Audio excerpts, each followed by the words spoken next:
All right, ladies and gentlemen, Tim Jones, Voice Jacksonville Pool, back live with you. Stream has been restarted. Lag should be fairly clear now. We got two finals.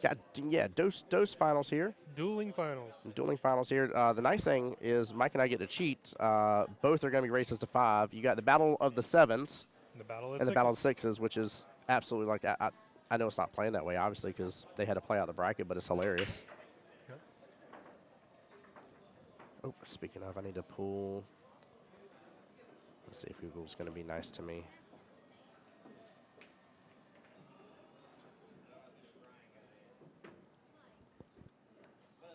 Where'd she have the bracket from? She had it in the OneDrive, right? Yeah, I can pull it up for you. Please, thank you.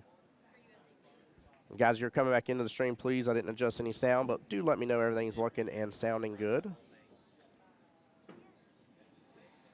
Towards the upper right-hand corner of your screen, that is Ted and Fire. That's the one we're going to be keeping physical track of on the score board in front of you. I'd be happy making a 1 ball. If I made a 1 ball on the break, I'd be like, all right, cash it. All right. And there's the bracket popping up.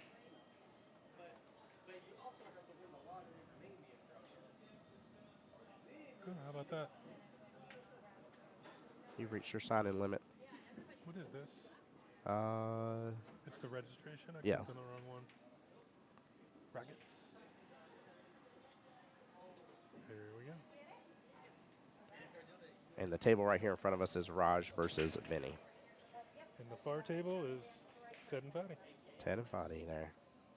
Again, 6s together, 7s together.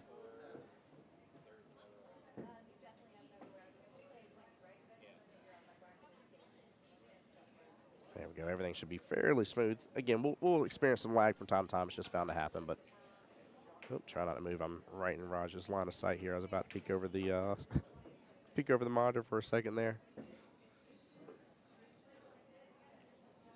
Melissa, what's going on? Melissa, you're not allowed to know. Because it's your husband, you are biased in the situation. I cannot tell you who he's playing. Nope. No, that is it's Raj versus Vinny. Both skill level 7s, both even race to 5. I should be able to do it for the most part to keep you guys up to date on where the race is on both. But Well, if we stay up to date on the far table, we got Jack that will keep us up to date here. there we go. Perfect. I will say both Ted and Fonnie, that's a fun matchup because both were shooting very well against their opponent, and you definitely could see both their opponents, I don't want to say fully frustrated. I don't know if that's quite the word, but just knowing that they don't have a gimme match on their hands for sure, and knowing they had to really like knuckle down with everything they were going against. So I'm really interested to see who wins out of that matchup. And I know in chat earlier, I heard a couple people asking who Mr. Vinny was playing. And the moment they heard Raj, they were like, "Oh, Raj!" And I, like I said, Raj is like any other man; he can be taken down. I've actually tried to play him a couple times during league night when the opportunity arises. But Melissa being in chat, we'll definitely speak to it. I love playing against Melissa. You want to talk about somebody that was such a good opponent for me to go against? Especially with Melissa coming and representing on the women's side at the U.S. Amateurs. She played awesome, got qualified. That was a really cool tournament to watch her win up here. Yes, it was. Yeah, that was here. That was on the arena table right next to us. You gonna play again, Melissa, this year in the USM? I will go ahead and say I want to encourage you. If you're thinking otherwise, I want to encourage you to do so, Melissa. We'd love to see you out there and get you on the big stage. USAMs are always such a fun tournament. That is nothing against the 8-ball and 9-ball world qualifiers, anything like that, but man, it's just such a prestigious and high-end tournament and something the world looks at here. The next one coming up, or the next qualifier will be in September. All right, Fadi taking rack number 1 against Ted over there. I'm going to tilt this just a little bit more. There we go, guys. Looks like we need to add that to our calendar. It's not on there. Maybe it just doesn't, you said September, maybe it's just too far out. It won't show. be there. Should be there. Okay. Yeah, I'm looking forward to it. We had a huge turnout last year for the qualifiers, and it was really cool to see our guys really participate. Plus, I mean, USAMs, you can't beat it. I mean, it's just right there in Orlando. So Now, yeah, close. Yeah. they're going to be adding some more things to it too to run alongside it. Raj is out to go up 1-0. There we go. Fatty's up 1-0 on the other side. Guys, to make it easier here. 1-0 against Vinny. There you go. There we go. I'll keep typing out in each of the chats here for you guys. I'm going to go get this added to our calendar right now. Hey, heard. Thank you, sir. Mike already seeing a need to get that added to the calendar for the USAMs coming up.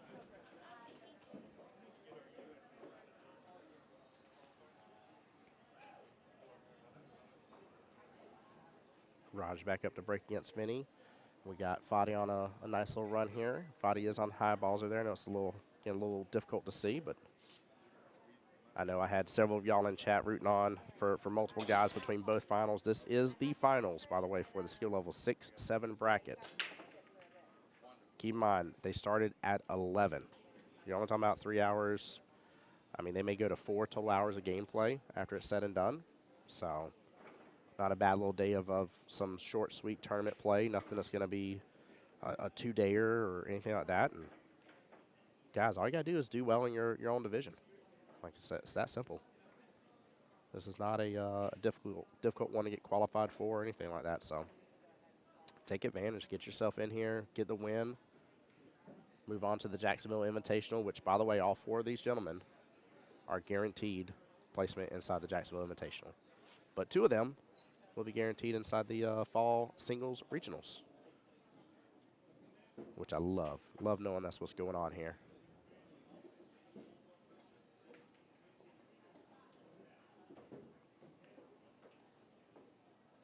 Yeah, Mike, I'm excited to really see how well Jacksonville does for the USAMs.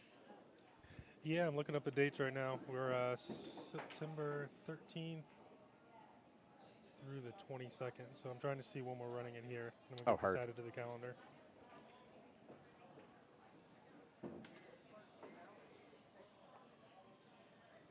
Yeah, I would love to have one of us, especially if I can be so greedy here, chat and say both one for the women's side and one for the open side, to have a Jacksonville person take it home. No doubt. Let people know what Jacksonville APA stands for. That'd be we too definitely much have fun. the players here to do it. We do. Yeah, with the amount of teams that have expanded and everything. And guys, we got a couple more players actually coming back to play as well. Looking forward to that. I was doing a couple calls and stuff, checking in on some people and trying to make sure people have teams if they want to be on teams.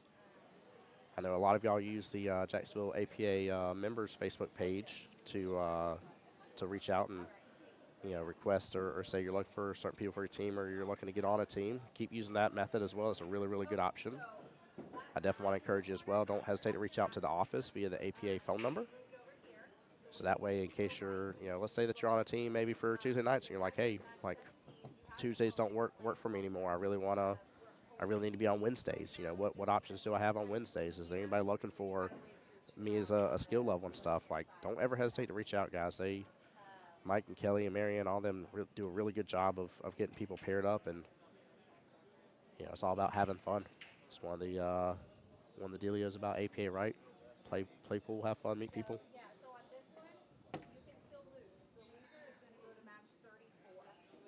Oh, very, very unfortunate scratch by Benny here. Guys, give me 1 second. I'll be right back. Oh, nope. JK. By right back, I mean I never left you.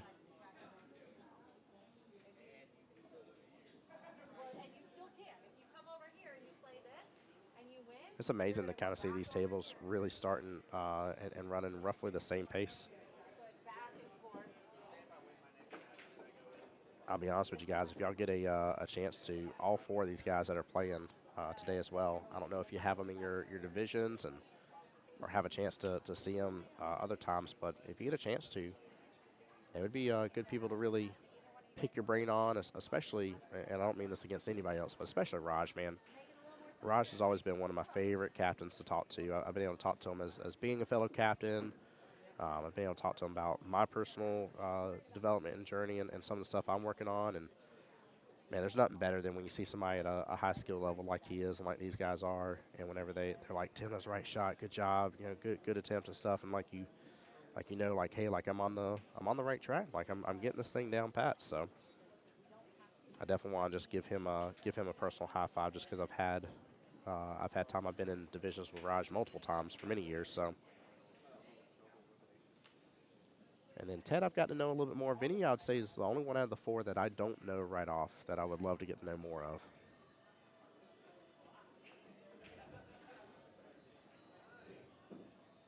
But seeing Fadi play in the 8-ball doubles, I've seen Ted play some as well. I believe, I want to say, I think I commentated for one of Ted's matches during a singles qualifier, if I remember correctly, or singles regionals, forget me. Love his attitude, though. Ted's got an amazing attitude, good head on his shoulders. Raj really working on this table here. That 8-ball, by the way, guys, is at the very, very bottom down here. He has got to let that cue ball loose a little bit, let out his stroke some.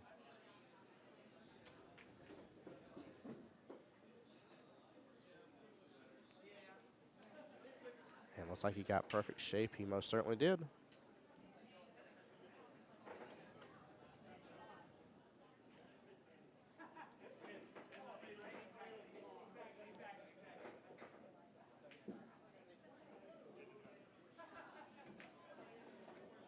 Yeah, Raj is out right there. That'll bring him up 2-0 against Vinny. Race to 5.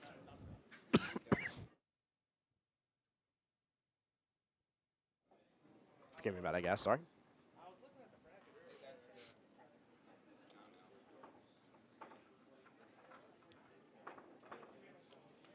Fadi on the 8-ball here.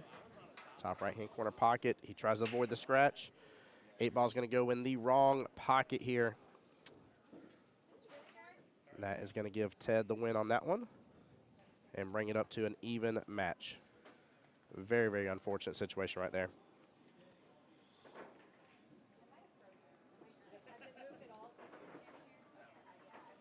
Raj trying to fix that pocket over there while he's where he's at for his break. Looks like somebody's maybe lifted up the, I'm assuming it's leather for those pockets. Looks like somebody lifted up on it a little bit. Ben, I love that, man. Absolutely. He says, hang in there, Vinny, you got this. What's up, Ben? How you doing, brother?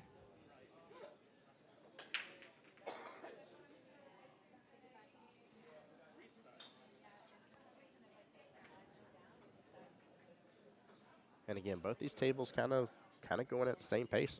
This is amazing. They're literally fixed to start rack number 3 on Ted and Fadi's matchup, and we're on rack number 3 over here for Raj versus Vinny. I love seeing this. I love seeing this pace. They got really good pace.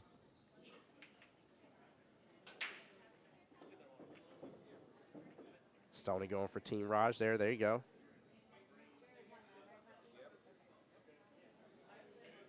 Yeah, I want to see Vinny get on the board here against Raj. Ben says, "Live the dream. Happy Saturday." Hey, happy Saturday to you too, sir. Thank you for the support. Appreciate you being here. Appreciate everybody coming on back into the stream as well. I know I had to end it earlier. We had a little bit of a lag issue, something that I was expecting here.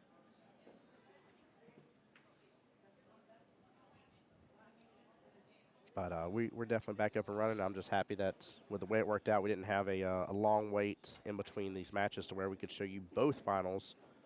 And again, this is for the skill level 6-7 brackets.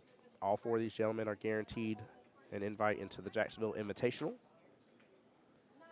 And then the winners will guarantee them a place in the singles regionals coming up this fall. Keep in mind, for any singles boards that are coming up right now, for any that you end up seeing announced or talked about here in the very near future, those will be for the fall regionals. Hey, thank you, brother. Appreciate that.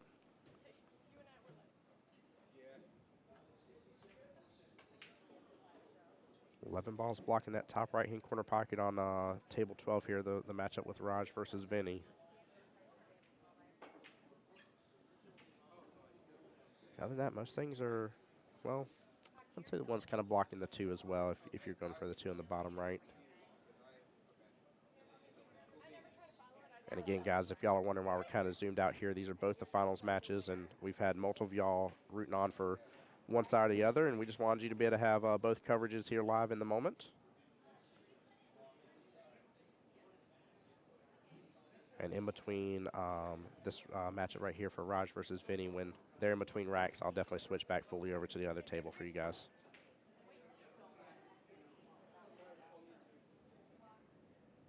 Rich says, hey, Tim, I'm back. What's up, Rich? Welcome back. Guess who's back? Back again. Yeah, this is definitely one of my favorites. I'm going to call it the extras of Jacksonville APA. I do know some places do things differently here and there, but this is one of the, I don't know, man. This is just such a fun tournament. I ain't say I wouldn't feel a little stressed about this, but just getting to this point, I would just feel happy and honored and excited just to be able to play, and you get to be within your same skill level bracket. Keep in mind too, by the way, we had a lot of questions about this.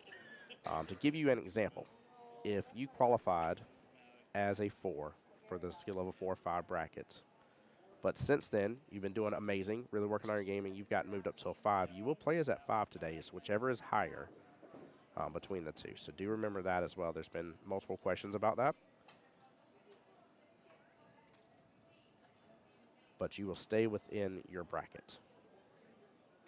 So it will just change as for what your race is that you're playing to, but you're still playing against the same skill level bracket of people. Also, I may sound like a parrot on repeat here, but I just want to encourage you guys as well. You have 2 YouTube channels that you can view from your big screen at home. You have both the Jacksonville APA and the Voice of Jacksonville Pool YouTube pages as well. We get people oftentimes asking to be able to watch it on big screen TV or easier way to download it after the fact. Those will be your 2 best opportunities. And then eventually in the future, I'll have it to where we'll start breaking down the matches instead. And so that way each matchup will have its own video link later on. But we're just doing so much right now. There's more testing with this equipment going on and stuff like that. I do not have the extra time on my hands right this second.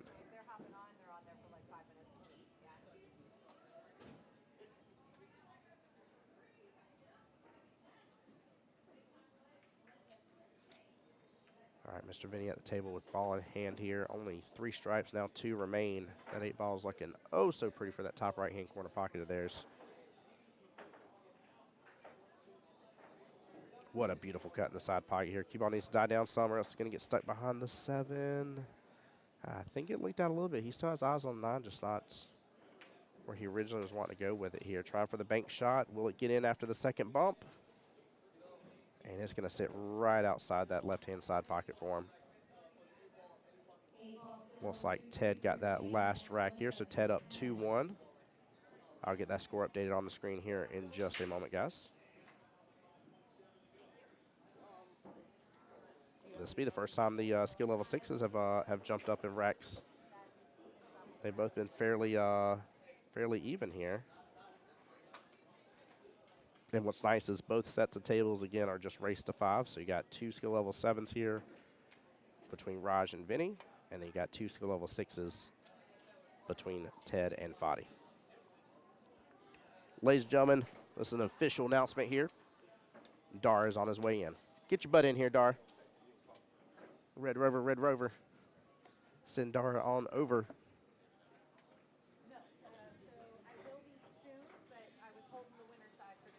Oh, that 3 ball just sat in the pocket. This bodes very well for Mr. Vinny here. Smooth stroke right here. Qball should come off the rail. It does. 8 ball towards that top right-hand corner pocket. He is set up for good success, by the way. This will give him his best opportunity. And he gets it here. So Raj is still up 2-1 against Vinny. Race to 5. Back to the table we're keeping the score up with on the actual live stream here between Ted and Fadi.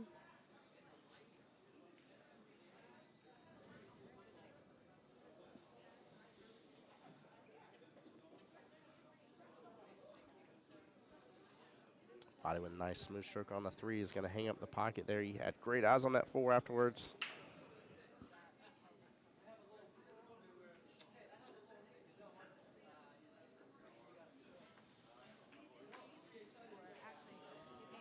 I will say if you got to miss, though, locking up the pocket is not a bad way to miss. I'll switch back over for you guys to see Vinny's break here in just a second. And luckily that 3 ball should lead Foddy back to the 4 again. That 4 in just a little bit of a tougher place.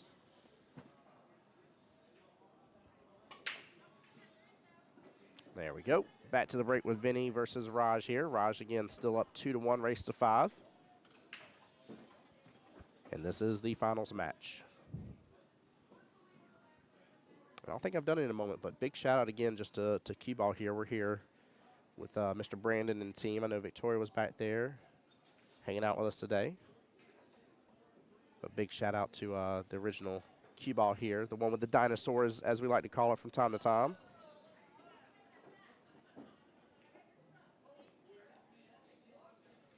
I tell you guys, I had a lot of fun the other day with Miss Alexis on stream.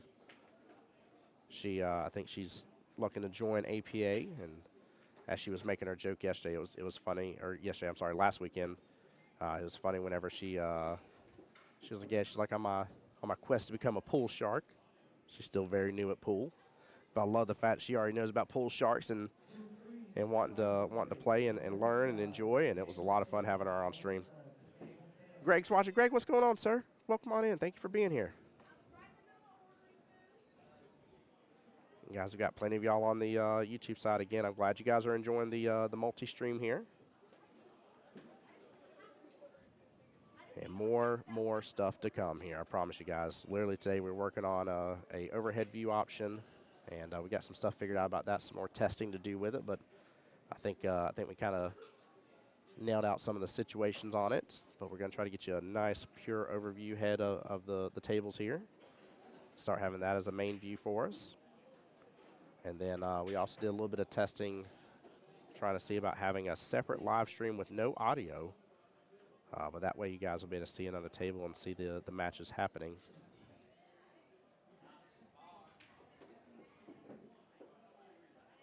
Raj got the breakout there, sent the 9-ball over to the right-hand long rail.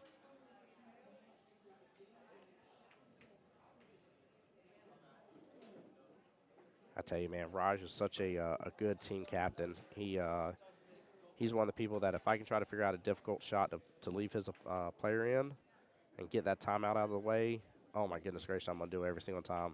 I always have to think about that when I'm playing his team because he is so good at giving timeouts, and his team is equally as good at being able to listen to what he's trying to get them to do. I mean, I've seen him, talk a skill level 3 out of a snookered situation where the Qball and another object ball were just paired up, best friends since elementary school type pairing. And Raj helped him with a nice little 2-rail kick, and that skill level 3 executed it flawlessly. It was phenomenal. Greg, the 2s and 3s will have been the last bracket in the 8-ball side to have started today. So they started at 1, if my memory serves me correctly. We had 11 o'clock start time for the 6 and 7s, which this is the culmination of. I see Foddy racking over there, so Ted got that one as well. Ted up 3-1 against Foddy right now. But yeah, the 6-7 started at 11. The 4-5 started at 12. The 2-3 started at 1. And then I believe we start all this over again at 4, but don't quote me on that. I'll double check the website here in just a second and let you guys know. But I believe the 9-ball side, I think, starts at 4 here. Helps if I click the right button, guys.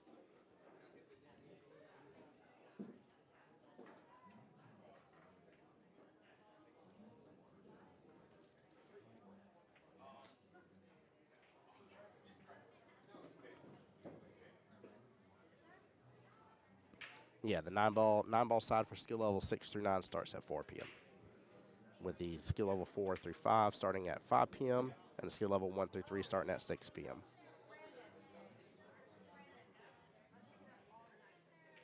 And then we're just 1 weekend away from the best of the rest as well. February 4th will be the next live stream.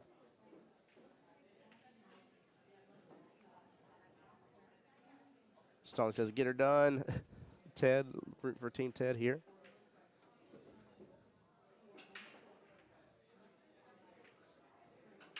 That's really good 8-ball, and he gets it. Nicely done.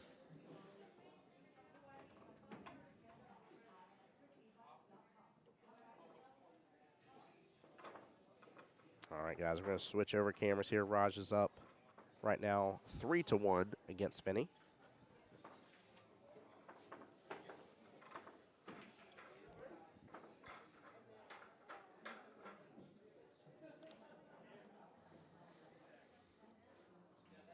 What is Mr. Ted looking for?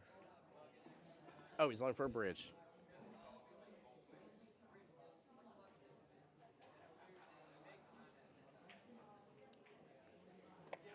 Also, guys, just in case if anybody missed the super duper major announcement last weekend, I don't want to harp on it too much because I felt like I was so excited last weekend that I didn't shut up about it. But your boy here, Mr. Voice of Jacksonville Pool, will be going to represent up in Montreal for the Montreal Invitational here. I'll actually be doing the live streaming commentary up there. Very much looking forward to it. It's going to be such a good time, guys, and I really can't wait to see who we have up there representing for Jacksonville APA.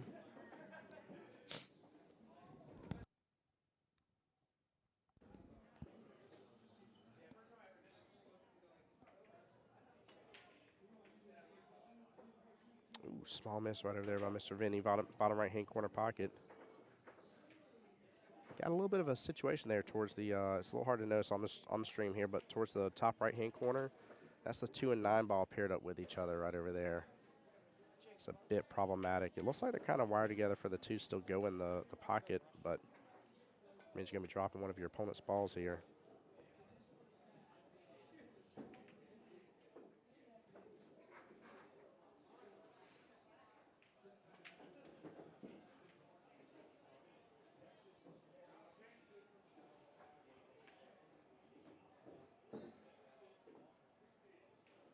Raj using that side pocket ball here to get back, take out this one in the bottom left-hand corner. Very well played. What a draw. He's trying to get the breakout, and he does. He gets the 9 away from the 2. Now the 9 and the 11 ball have kind of paired up with each other. That's the 2 right next to the cue ball, 3 towards the top right-hand corner. Very, very well played by Raj. Nicely done handling that situation. That's another really cool thing to start watching when you see these higher skill levels. You start to figure out real quick what the problem balls are, what the problems, the situation that you got to deal with. And then you really start to see some of the unique and very interesting ways on how they handle that situation as well, which very, very well played to say the least. So.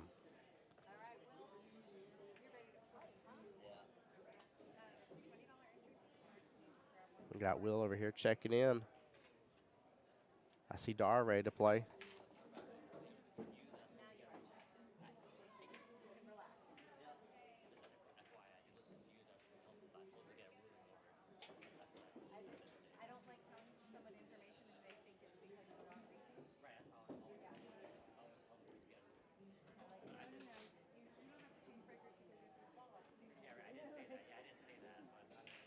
Raj, really good opportunity here. 5 ball seems to be the only thing remaining on the table. That is the 8 that's almost center table, close towards that right-hand side pocket.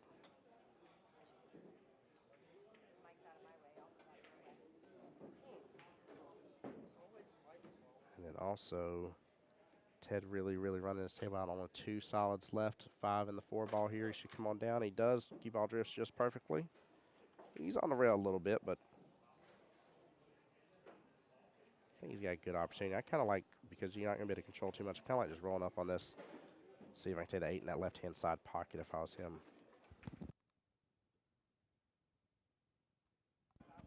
Ted will have potentially the first opportunity to get onto the hill.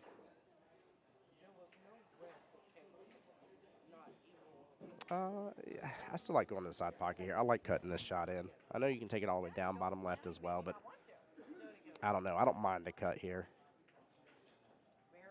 He's got good speed with it, and he does. Ted is on the hill, guys.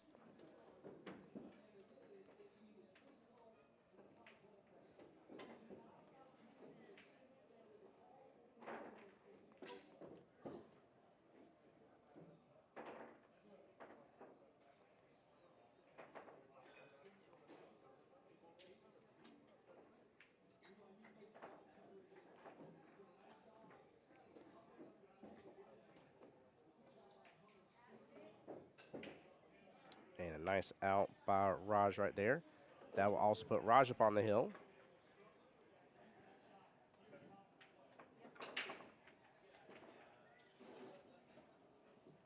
So, guys, both tables are playing out the exact same way. No matter which way you want to flip it, the score is 4-1 right now. Like 4-1 on both sides. Yeah, it's wild to say the least.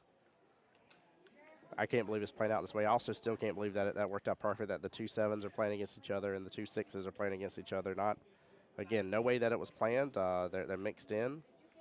Good randomizer here with how everything's done, and it's really cool to see this happen. So it took me a few minutes, but I went on there and updated our calendar and added the USAM qualifier to it, which will be held here at Qball Billiards, Nice. the original Qball, on September 20th through 23rd. And you can sign up now online at poolplayers.com. Actually, I think it is. There's another URL to it. It is poolplayers.com/US Amateurs-Championship. Guys, I'm going to link that in chat for y'all. And I would just like to really encourage you all to take advantage, get signed up. Again, we had Melissa in stream just a moment ago talking. And she came and represented for the women's side for us. Did a great job. So I would love to see y'all take advantage of that. Really love to see who we can send out to Orlando this year. Oh, yeah. They set up a really nice tournament out there. Yes, they did. And it's only going to get better. That was Yeah. our first time kind of feeling out the room, seeing how things were, seeing what we can and can't do, and I think they were pretty happy with it. Yeah, I definitely agree. It was a gorgeous layout, and guys, for those that didn't get to see it too, the one and only Jeremy Jones was in the booth doing commentary for that. So what a treat and a half. Yeah, he's done it the last couple years. He definitely brings a different element to it. Nice. Yeah, he definitely does. It's always enjoyable. Also, again, I use Facebook a lot, so I'm always on there. But if y'all aren't, definitely take a look at the national page for American Pool Players Association as well. There's been multiple videos. I know I've seen Jeremy doing some informational videos, some educational ones. And keep in mind, guys, people pay high-end players like that all the time for these types of informational videos and stuff and these types of skills and trying to learn and everything. And You're just out there. Yeah, it's out there. It's free. So, I mean, Mr. Team Captain of Moscone Cup here for us for Team USA this year himself giving you some directions. There's some from Florian as well. I know I've seen on there. I've seen previous videos from Dr. Q. And there's tons of opportunities. So. 4-1 on both sides. Yeah, isn't that wild? 4-1. Like It is. both sides have one player that's just running away with it. But both sides actually, I mean, both players of all four have been playing well. So Should the two winners have to play to fight out just for bragging rights? I almost feel like they need to. Yeah, yeah. We flip a coin. Or just go play a game of darts. Brandon would love that. Brandon would love that. Close to the bullseye. That's so funny. There is some interesting darts play they do up here at Qball. The boards are networked, by the way. Did you know that? I did. Yeah, that was one thing that blew my mind. I found out during player appreciation party. And Brandon, one night early on, when we first came here, asked me if I wanted to play, and I had already caught wind of his ability on a dartboard. You knew better? I'm like, no, thank you. Every time he sees me when he comes in here, he's like, Tim, don't sell me out on stream, man. Don't tell him how good I am. I'm like, this man has went and played for ESPN, and that's a true statement. Matt, the first round of 9-ball starts at 4 p.m. I'm going back to double check now, make sure I'm not wrong because I keep wanting. That's yeah, 4 p.m. for the skill level 6 through 9 9-ball side. Matt actually, Go, I'm sorry. No, I was about to say when I backed away from Wednesday nights to switch to Mondays, it was funny because Matt was looking for a team, and as soon as I heard that, I was like, I gotta introduce you to John Hummel, and it's great, man. When I check in with John, seeing how the team's doing and stuff like that, he always brags about Matt, and I'm like, dude, Matt is a true fan and true love of the game and the sport, and somebody that's willing to teach others and really just able to elevate everybody that he's around. So, Matt, love you, man. Appreciate you being here for supporting the stream, but also love the fact that you're just such a huge supporter of the APA and the league as a whole, man, and really helping people out. So this is something I'm pretty excited about. So I was wondering, I kept my mouth shut because I didn't want to bring it up, but I'd love to show that on the camera here. I don't want to show it, Okay. but we can talk about it. Okay. These are going to be the trophies for our World Qualifiers. These are the trophies for the World Qual. Oh, my gosh. These are the blanks. Oh, my gosh.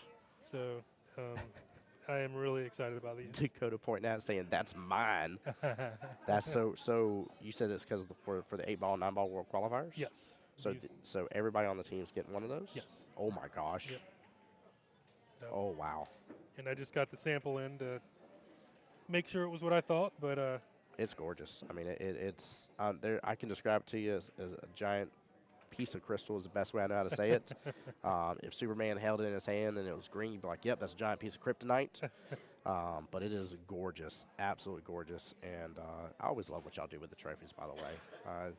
Nothing against the standard. I don't know any way to describe them, but I always called them bowling trophies back in the day because it's the only way I know how to like describe them. But the regular trophies you get like in high school and stuff that stand up on their towers and stuff. And again, nothing wrong with those; they're fine. But I like to mix it up a little bit. Yeah. You know? I mean, those are okay too. We did like the big metal cups for the destination team. See, I like those. I like the cup though. And it's you don't want to wear something out. Yes. You don't want to you know, if you do the same thing over and over and over again, it becomes just something everybody else has. Yeah, they're not. So. They won't be special. So I definitely agree. And again, guys, in case y'all don't realize, that's Mike and Kelly working hard to.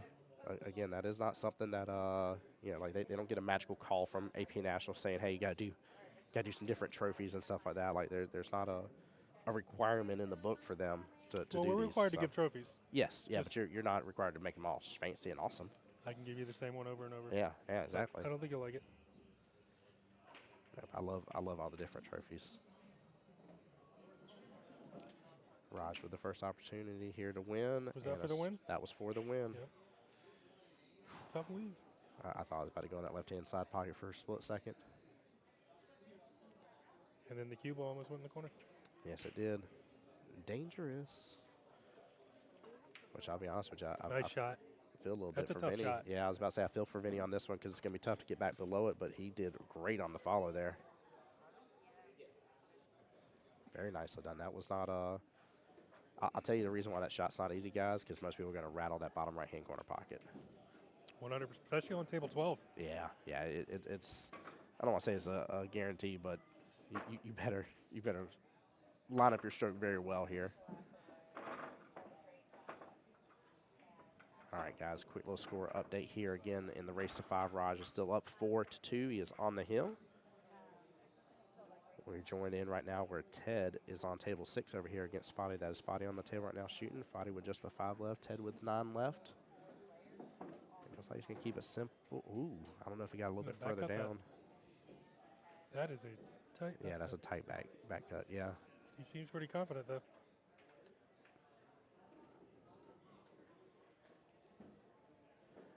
Stoney, keep in mind as well, as much as I am a huge fan of marking stuff, if the players agree upon, calling the pocket here, it is something that is acceptable. But I love marking the pockets, though. I like it when people have special pocket markers. A buddy of mine had a little Thor's hammer that he always loved. I've seen some interesting stuff over the years. Well, it's like I told, I think her name was Michelle Jones when we had her on the live stream last weekend when she got the 9 on the break on the stream, and I got to give her the special HLT. Nice. You made it. Oh, good job, Fadi. Wow. And here we are to the exact same score again between both tables.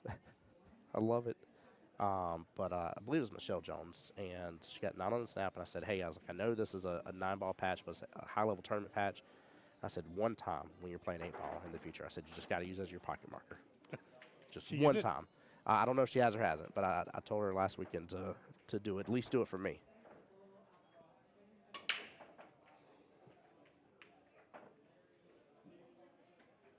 Vinny jumping up a little bit on that break. I like the extra force he put behind it. He's looking determined. Laurel, what's up? What's up, Laurel?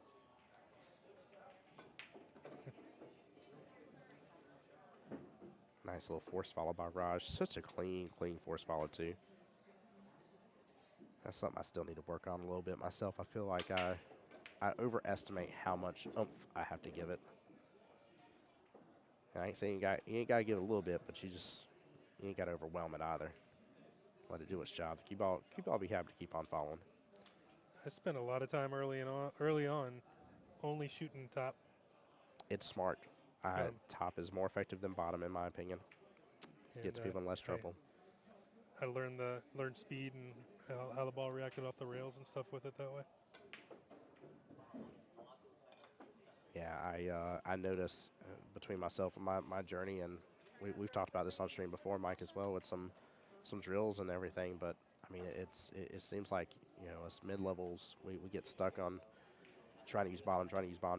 We use it so much, and I mean, forget about the other way. You not just forget about it, but then you just as well, like you may have like a, I don't know, like a 40-50% time that it works out in your favor, when top is far easier not to mess up.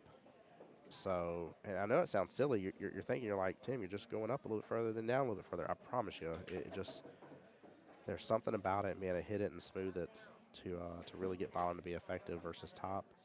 It doesn't require as straight of a stroke. Yeah. Yep. So I see Jim McCluskey coming in the building here. Players. I like how you put that. I definitely agree. It definitely is good for newer players, for sure. Definitely is good. But yeah, if you're definitely in that mid tier as well, and you see yourself consistently using bottom all the time, guys, I'm going to challenge you. Learn how to use top a little bit towards your favor, and just learn how to control the speed.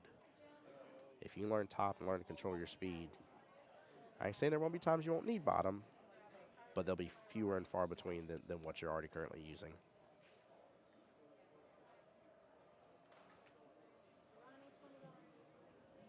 I don't know if it's going to happen because it's going to be tough, but I would love to see both these matchups right off the bat go hill.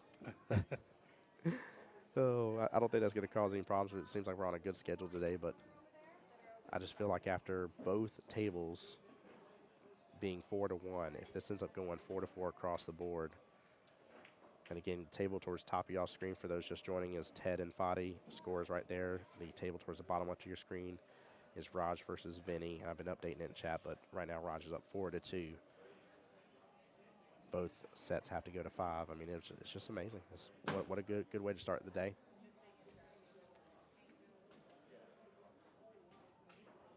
Plus, I'm excited to see what happens in the Jacksonville Invitational. I'm ready to see some people get a nice new cue in their hands and just get to be a part of all that fun. And again, there's no extra charge to you guys on your membership fees. That's one thing I love to point out, that all this stuff, I mean, we have so much coming up.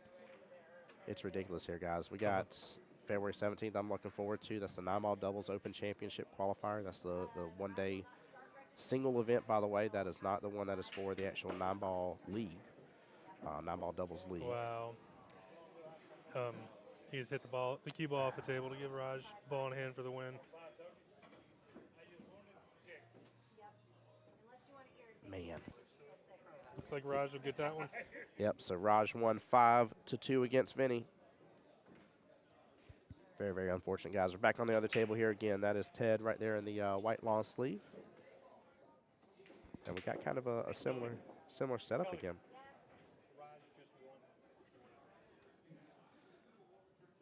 Dar says, congratulations, Raj. That stroker strong. Yes, it is.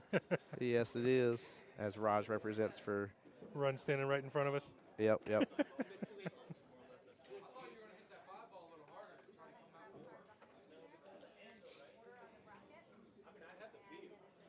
We got kind of a similar setup again here with this table, where it almost looks like a one-pocket matchup to an extent.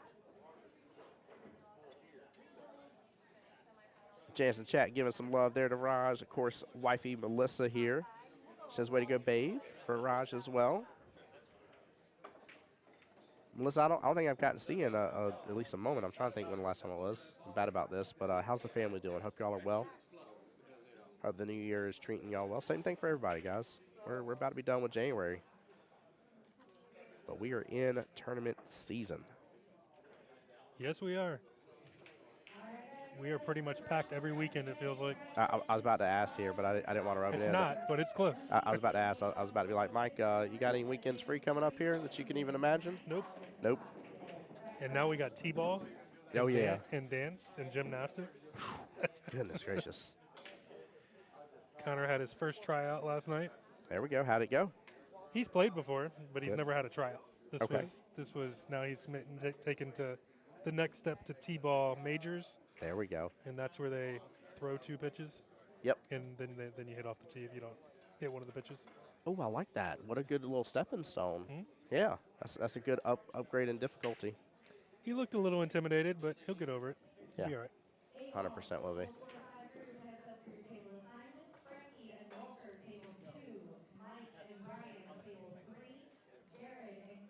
I think I'm hearing some skill of 4 or 5 brackets being called right now.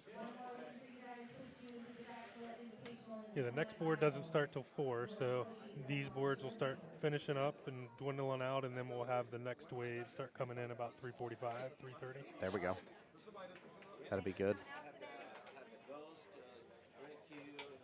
Ooh, 3-ball crept on up towards that top right-hand corner pocket. The 1-3 combo is there. I'll be back. Yes, sir. See you in a moment. Also, guys, again, I see quite a few y'all on the YouTube side. I appreciate y'all. No, not right now. I'm good.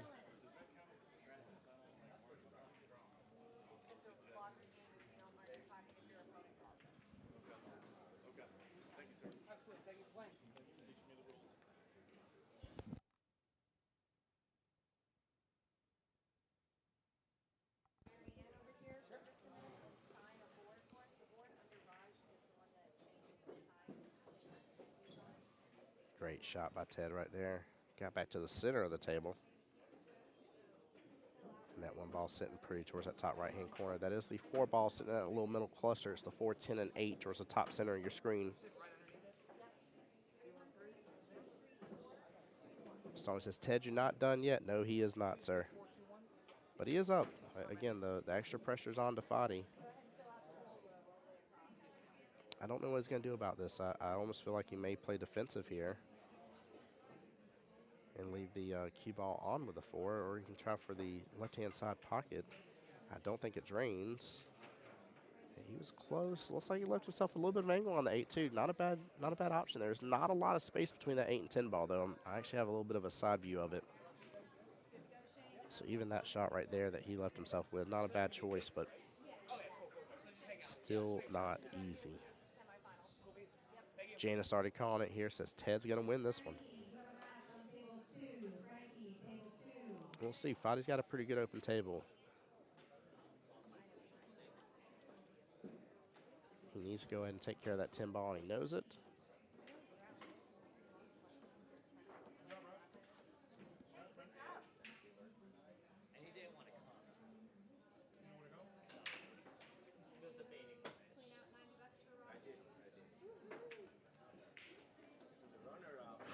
A little bit of drama right there towards that top right-hand corner pocket, but Fadi has set himself up really well to cut this 15 ball on the right-hand side pocket.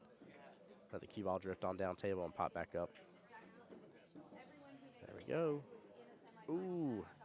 He let it kick over, and it kicked right to the 4 and stopped.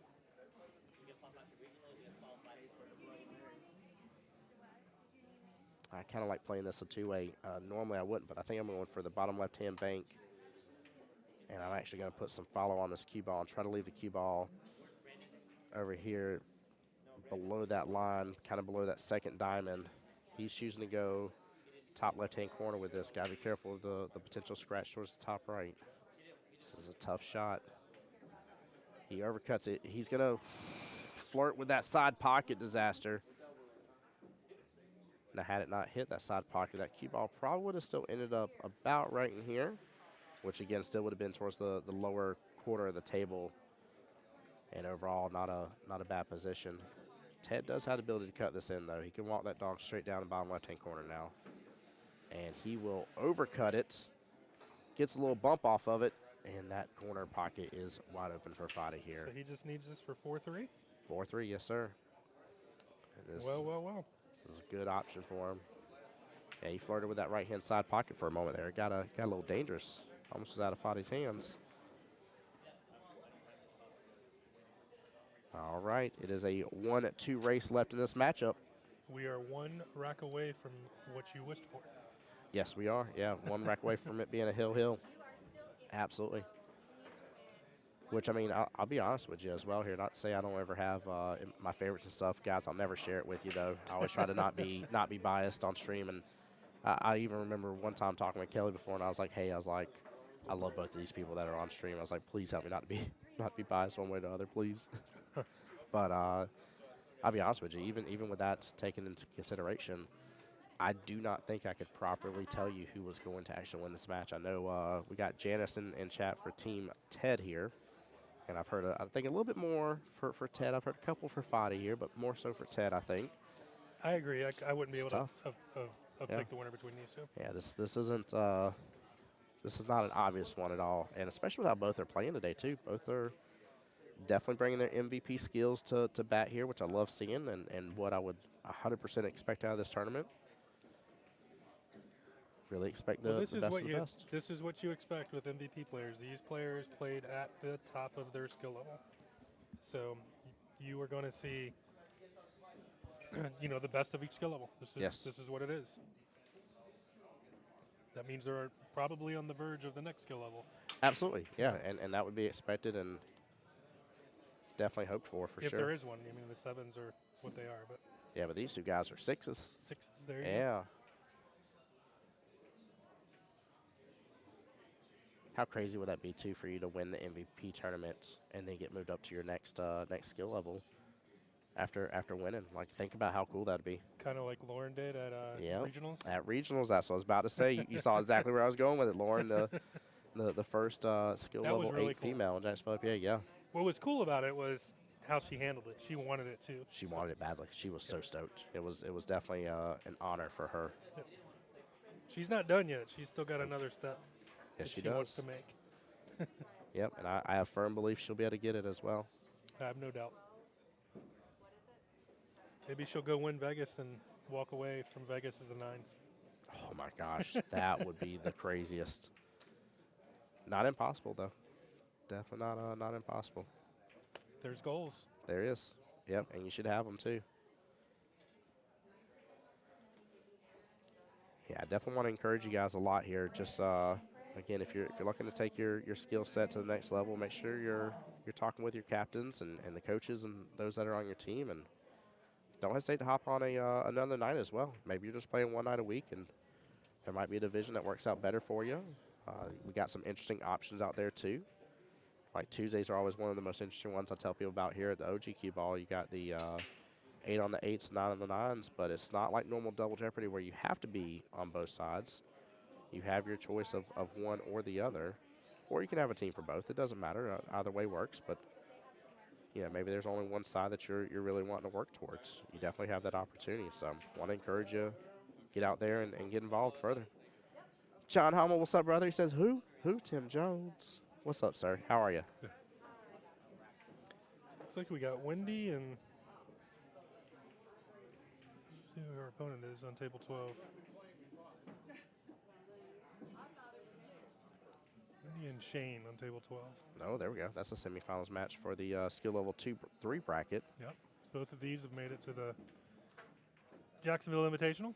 Yes, they have. JS in chat says, tree. Take it all. Don't let it go to the hill.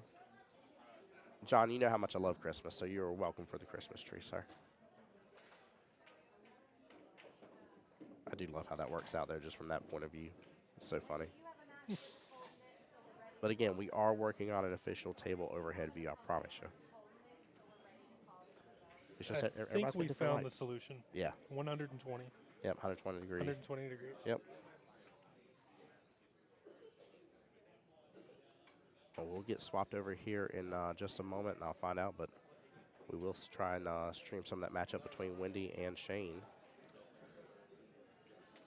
Wendy is a skill level 3, and Shane is a skill level 4. Okay.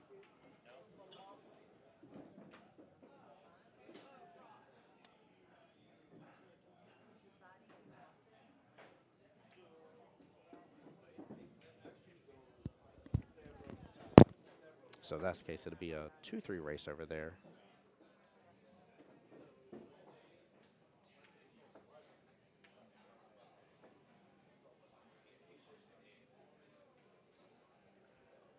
No? Different table? Hey, Kelly, are you putting the table numbers on this? Oh, JK. It's not even who we're getting. Sorry. I may have jumped the gun, Brandy and guys. Chris. Brandy and Chris are playing okay to get into the semifinals. Fadi making a nice little double roll there.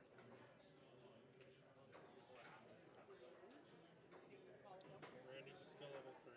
Brandy is a 3, and Chris That's awesome. 3, so it's a 2-2 race that we'll be switching over to here in just a moment.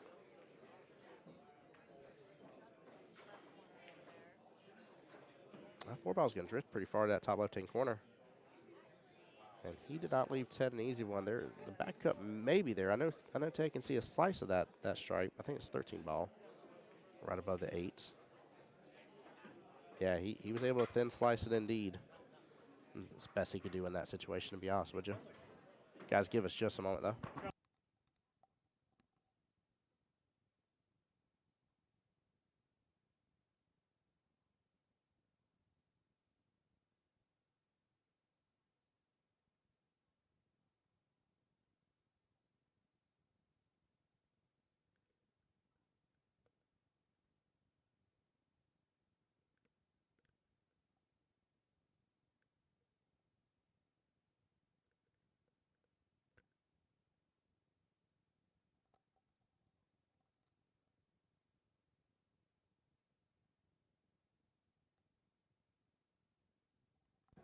I love this, by the way. I can't flip the camera over to it fast enough.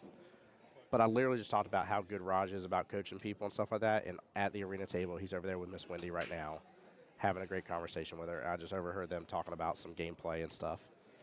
Like, literally talking about her gameplay, and she's over there with one of her captains already talking about it. That's so good. She's in the semifinals, so, and she focuses. I watched her do it against you. I mean, that was a great match you two had. Oh, my gosh, that was such a fun 8-ball matchup. So much fun. That was really tough. Yeah, I love it too. Guys, Mike was literally complimenting her in the moment. He's like, man, she is so absolutely determined and focused on this. I was like, yeah. Like, this is not an easy matchup at all. You actually jumped up on her. Yes. She came back. Yes, I did. Yeah, I had a good lead against her. Yeah, she came on over and took it on home. She never gave up, never was out of it, and that's what paid off. Yes, it did. Yeah, that determination she had was awesome. Absolutely awesome.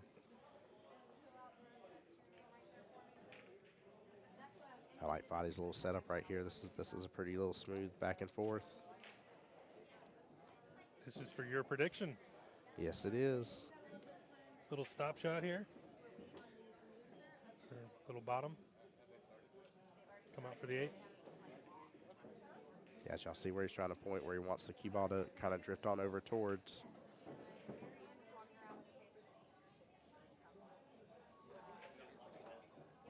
Yep. Ooh. I think he hit top on that ball. Have to go back and see it. But that thing took off.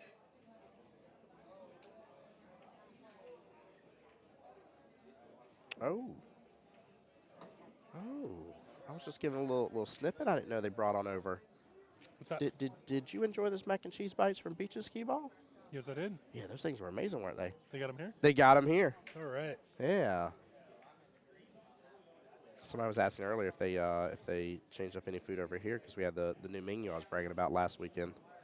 Oh, man. No, not a bad leave, though. This is not a bad leave at all. Now, forgive me, that was the other matchup. Ted here Actually, can walk the dog and pop that Qball back out, though. I mean, if he makes the ball, he's going to have shape. guys, if you get pretty much anywhere in between that left-hand side pocket, I mean, he was barely off. Yep. Barely off. But that left-hand side pocket and just pretty much draw a straight shot at that 8-ball.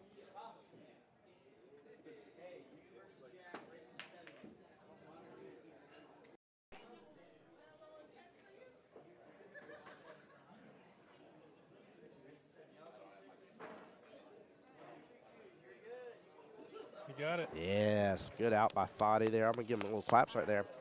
We are hill. Yeah. Brandon, absolutely, sir. So we're going to try to stream every single finals that we possibly can as much as possible today. The reason you're seeing the 6-7s on right now is just because they started at 11 a.m. So they were the first ones of the day. Yeah, So the next match that we have on table 12 is a skill level 2-3 match. There we go. 2-3 is going at it right now.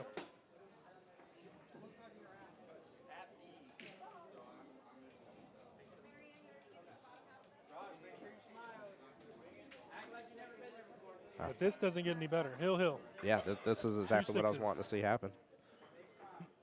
This is awesome. I mean, guys, keep in mind, Ted was up 4-1, by the way. So Ted made it to the hill immediately against Foddy, and now Foddy has brought it back and has his chance here. But yeah, no, Brandon, we're going to be equal opportunity showing people off today, again, as much as we can. We don't want to hold up too many other brackets, obviously, if there's a match going on longer between table 6 and 12, but as we can and when we can, we're going to show them. For the most part, we'll get the semifinals and finals of most brackets. And guys, I hope y'all enjoyed a moment ago when we had both these finals streaming. I know we kind of had the wide view here so you can see both tables. It may not giving you the best clarity on each table, but you guys got to see all 4 players play at the same time, so I hope y'all enjoyed that.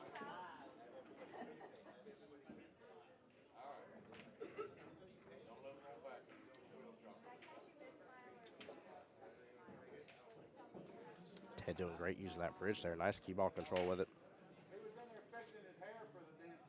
I see people struggle all the time using the bridge, and then once they start getting used to using the bridge, it's all about, whenever they can use stop or anything like that here with the Qball control, it's tough. I think goal number 1 is know how to use the bridge to make the ball that you're going after, and then goal 2 is start figuring out where you can start leaving the Qball. It's a little bit more difficult to get that extra control in there if you don't practice it, though.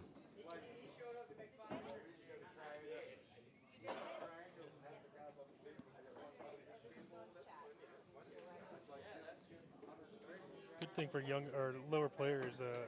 One of my old captains would have him practice the entire match with the bridge. Oh my gosh, there you go.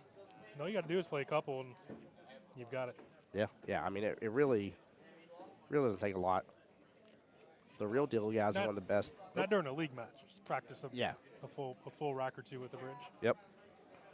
I will say one of the best things you guys can always do for yourselves, too, whenever using a bridge is if it is possible to lay and press the bridge down, lay it down. I see a lot of people where, they'll have the bridge in one hand, have the cue in the other, and they're playing, get the angle just right. Yeah, I mean, that's a great way to put it because that's what it looks like. Same thing on the piano, too. Sorry. It's like trying to drive 2-footed. Yeah. Yes, it is. 1 foot on the brake, 1 on the gas pedal. You definitely don't do that. You're going to have a bad time. JT, a bridge is this wonderful, metal structure in majority of cases that allows us to get from one end of Jacksonville to the other because we have so much water around here. That's what a bridge is. Got him. Oh, EJ is right. There is a bridge in London. It's called the London Bridge. I heard it was falling down the other day, though, so I hope everything's okay with that. Mike ain't even going to look at me after that comment.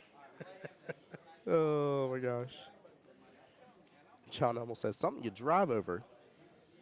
Something that gets shut down at 35-mile-per-hour winds.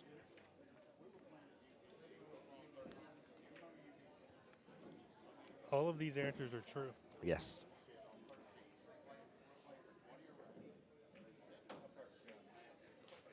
Let's see here. I haven't linked you guys to YouTube in just a moment. I'm going to get that posted in chat for you guys.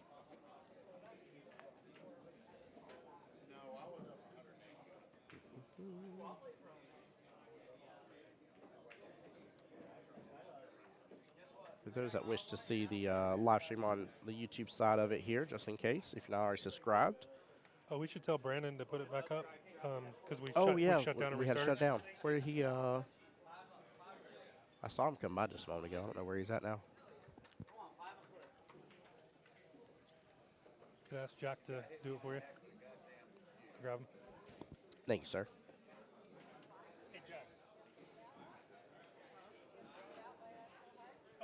Never mind. I was gonna. We had to reset the YouTube one, the one that you had up there. If you want to put it back up, it just reset. Okay. Appreciate you, Brandon. Ask you to grab him, Jack. Thanks. Hey, Tony, what's up, sir? On my team in MVP. Tony says, watch it on the YouTube side. Yes, you are, brother. I hope you're enjoying it, man. Love seeing you guys on the YouTube side. He would have been in the finals, I guarantee you. That was something Mike and I talked about early on, was making sure that we can get this out onto YouTube for you guys, and it's been great. The amount of you that's been taking advantage of it. I know, again, majority of us when we're on our phones, we're almost always on the Facebook side, majority of the time. But the majority of y'all that are on YouTube watching from your big screen TVs, man. Last week. I left. We have last week. We had Triangle. yes, sir. And 8-ball, 9-ball. I left on Saturday night and had to go home and take care of the kids and turned it on the TV. Yep. And I sat there and listened to you on my big screen. I loved it too. He literally took a photo for me and showed me that they had it up on the big screen as well here for that. So I definitely love the fact that he had that pulled up and everything on the big screen. It means a lot. Same thing with Brandon pulling it up on the arena TV over here as well. For sure.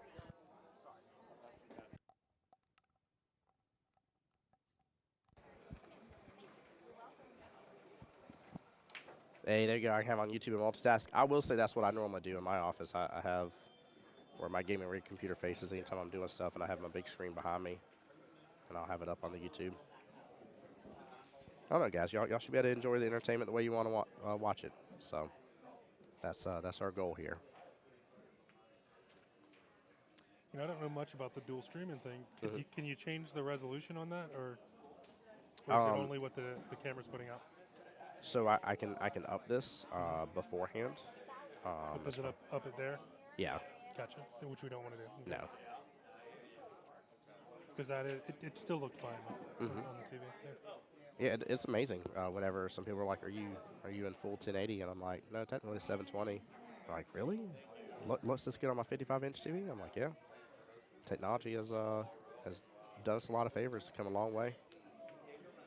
I like the fact Foddy just did that. Look at the fist pump there, guys. He was playing defense. By the way, for those who don't know how to mark this, that is absolutely a defensive shot. His intent was not to make the ball. It doesn't matter if he did make it. It was the intent behind it. But he wanted to leave that situation because he knew he was going to have to really overcomplicate that shot to get a good shot on that 4-ball next. And, he just left Ted in a tough predicament here. And this is it. This rack is for all of it. So, wow. Well, I like where the 6-ball's at. I like the angle. I think he's going to get back up table just fine. Unless he's straight on and I'm just mislooking here. Looks like he's using some outside. It looks like he's using some left. Yeah. Or no, it's inside, forgive me. Okay, there he goes. Oh, is it going to get straight up on top of the 8? He is. I feel like you just got to swing for the bank here, but I'm trying to think if there's anything else. But that 13 ball's just dead center of the table. Oh. I was about to say, don't do that epic stretch. Please don't. When you're stretching that far, you just lose real good control on where you're going to strike that cue ball. He went and got an extension. Yeah, I like this better. Did he call a pocket? I did not see him call a safety. pocket. Not bad. He's left a tough shot. Yes, and to get back up table for the 8. I think the first thing you got to do is make it, though. I think I'm fixing to return the favor. I think I'm just going to drift my 13 to that bottom left. Yep. Just let it get close. Yeah. Yep. There we go. Develop the shot a little bit, right, guys? God, what a good rack for this to end on, too. Man. Don't worry, Foddy and Ted. I'll slip y'all the $5 bill after this for the good entertainment, okay? Well, one of them's winning some money. Yeah, one of them is. Was it 90 for this bracket? Yeah, 90. Yeah. Total 180. Yeah, not too shabby. Broken half, 90. And qualification. Yep. Both received qualification for regionals. And also all 4 in the semifinals to the Jacksonville Invitational. There we go. I love that qualification for the regionals. I'm excited to see how the Jacksonville Invitational runs, but just knowing exactly how regionals was this past time and just the fun, the excitement, the way the atmosphere was, everything about it was. Oh boy. Oh man, I got nervous. You know, This that's is a tough still a shot. really long shot. Yes, it is. This I don't. I envy Fadi for having the opportunity. That cue ball's a tiny bit off the rail. I would probably say maybe a little over. It's a very makeable shot, but I guarantee you he doesn't like it. No. If he did, he'd already be on it shooting. They're even chit chatting about it. He is going to call the bottom right hand corner pocket as he should. He's saying to himself, "Why?" Yeah, yeah. Like what a leave. Yeah, this shot. You could end up following on this by accident. You could end up rattling in the pocket, which is probably what would end up happening to me. Pretty much guaranteed.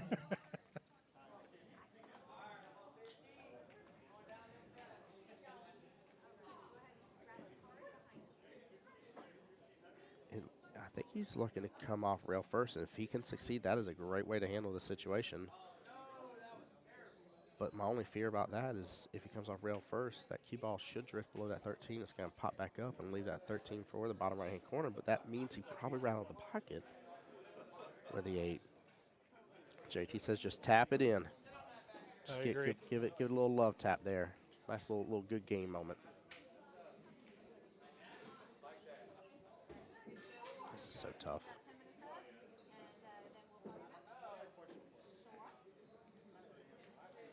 Fadi's got speed, and he gets it. Fadi, after being down against Ted 4-1, Wow. takes home the win. What a great That was a great matchup. match. Yes. Claps all around for them. Very well played. I will get the score updated for this in just a moment. Bear with me, guys. So this was It's Brandy and Chris, right? Brandy and Chris, and they're both skill level 3s, and I'll get a score update. Perfect. So it should be a 2-2 race. One moment, guys. I'm going to mute up, okay?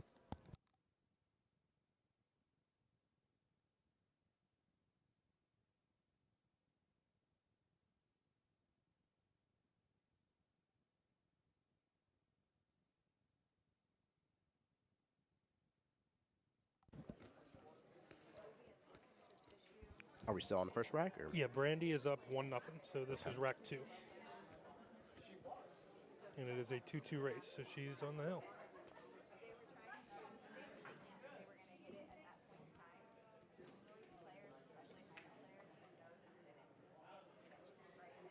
And this is our skill level 2-3 bracket. I believe this is Chris Gibbs, if I got the last name correct. It's Brandy versus Chris. That's only Chris here. Yes.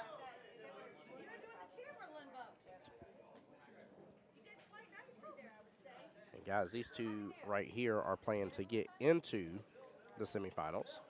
So the winner of this one goes on to take the winner between Miss Fantastic herself and Clarence. Fantastic. Fantastic.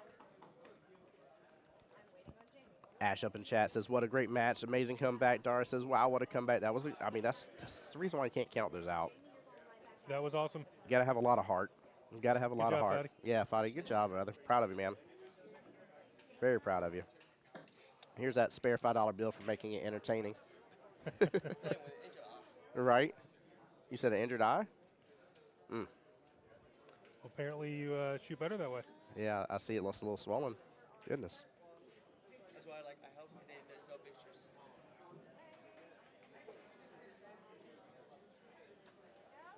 That was a heck of a match. Yeah, good try, Ted. Very, very good try. Well, I like the fact that we're already able to show off a skill level 2-3 match going on here. Oh, yeah. I forgot who it was in chat. That was, I think it was Brandon, Mr. Brandon Batista. Brandon was asking about the lower player. Yeah. Brandon was on one of the teams during the division championships, and if I remember correctly, his team was the one that wanted to go to Hawaii. I'm fairly certain my memory's right about that. Lebowski's Urban Achievers. Yeah. just got all their flight stuff all situated and Oh. where they're staying at, and we'll be getting that out to them. I think we got everything all set. They're going in April 7th, I think they take off Nice. to go to Hawaii. There we go. And they're taking a whole group, not just the 8. They're taking kids and grandkids, and There we they're go. gonna have a good Yes. time.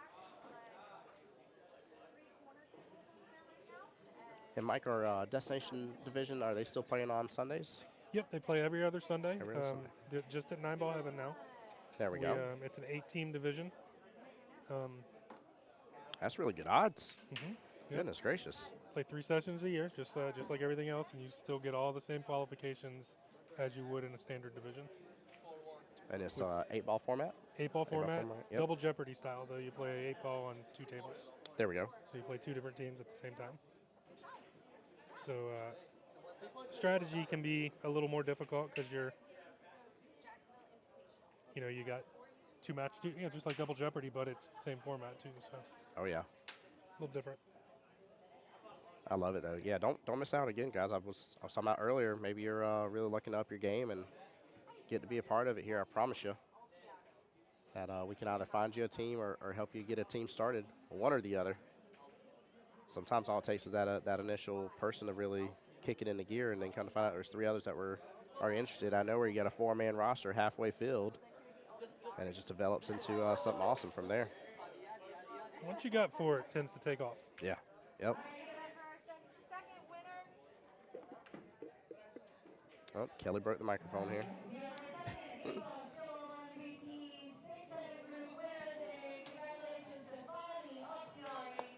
There we go, Fadi.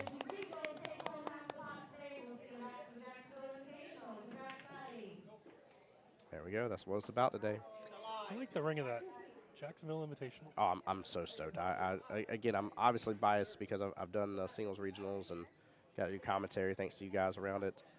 But to say the least, I'm very curious on how it's going to run, all the event, how it unfolds, and just get to see it firsthand. I mean, I love the fact that you guys. I mean, there's already stuff in play for MVP on MVP to work out the way it did, and you guys said, hey, let's see what we need to make it better and do more. Well, we wanted to do more for the single side. We felt like we didn't have, we have singles boards and regionals now, and we have doubles, but we didn't have anything more specific to just the singles format. Yep. So we wanted to give you guys something else to play in. So that's where the Jacksonville Invitational evolved. I love that. Yeah, we're always working to improve things, make it even better.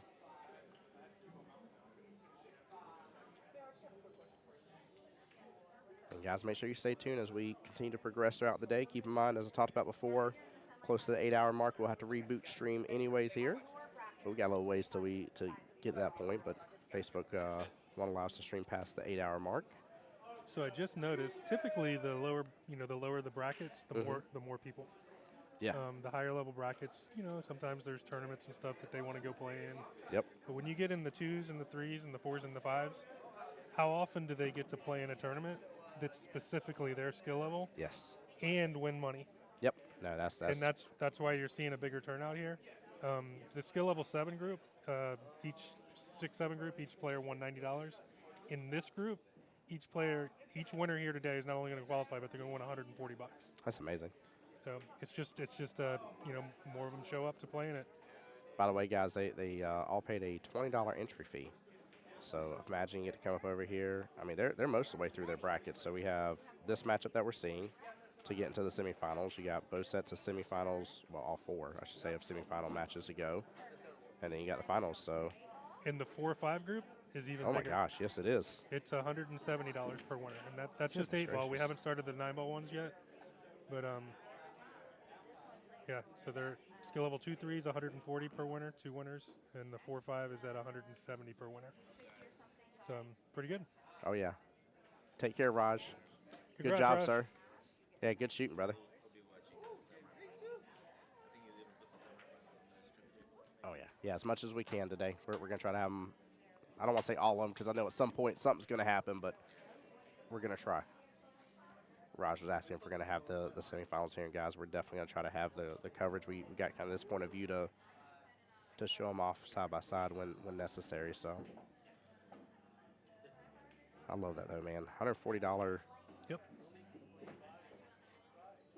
Two chances to win. Two people will qualify.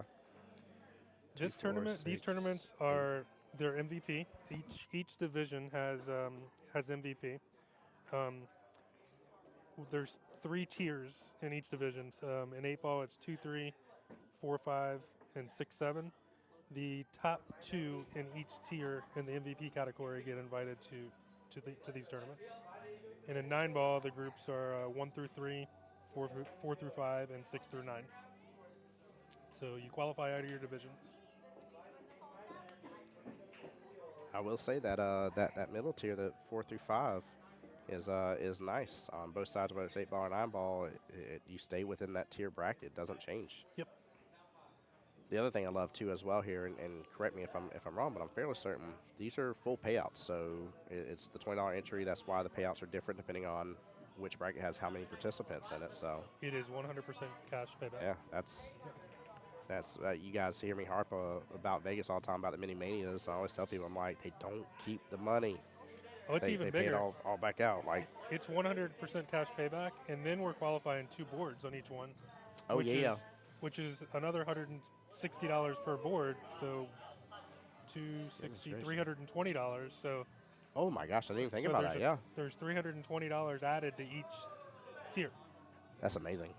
So That is bonkers, actually, when you break it down. All for you to do well in your division to get here and pay $20 as entry fee. That's it. And Tony, thank you for asking that question, by the way, sir. Appreciate you. so that's your number that we're putting in the MVP just this weekend. That's amazing. So I just showed Tim the math. It's just under $2,000 that we're putting it back into the MVP program. Oh, Qball's going to bounce into that corner or side pocket there. Good try.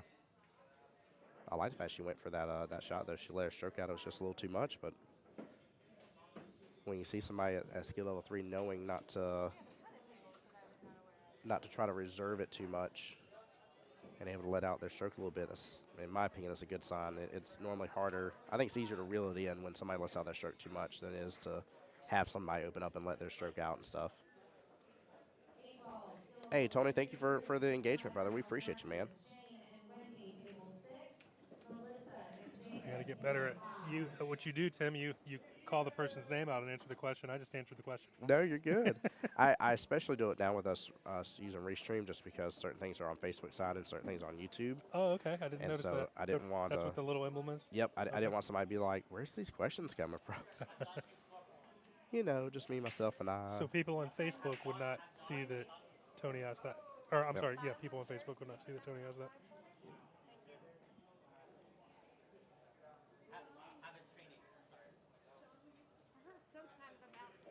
I thought she was going to 6.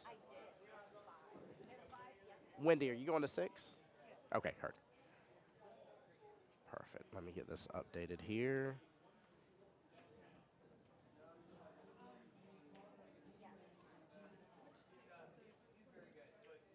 Top right, the red top right, 5 and 6.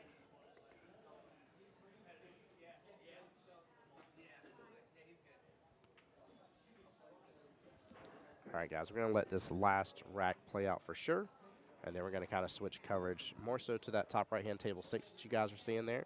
That'll be Shane versus Wendy, and this is a semi-finals matchup here for the skill level 2-3 bracket, the same bracket we're in right now. So it's Wendy and Shane. Wendy and Shane, yes, sir. And Wendy's a 3, yep. and Shane is a 4.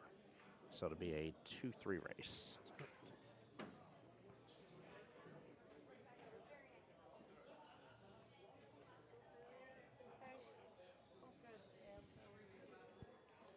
I see Fadi's over here strutting his stuff.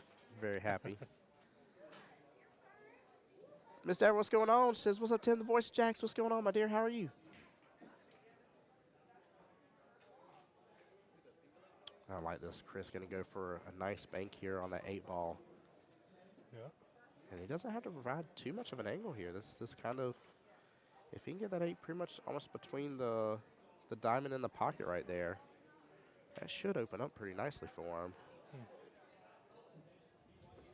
Good attempt. I like the fact he's seen that and went for it. That's awesome to see whenever you have a lower skill level player going for. It wasn't nothing gimme about it. It was a tough bait, but still very reasonable for them to start seeing it and going for it.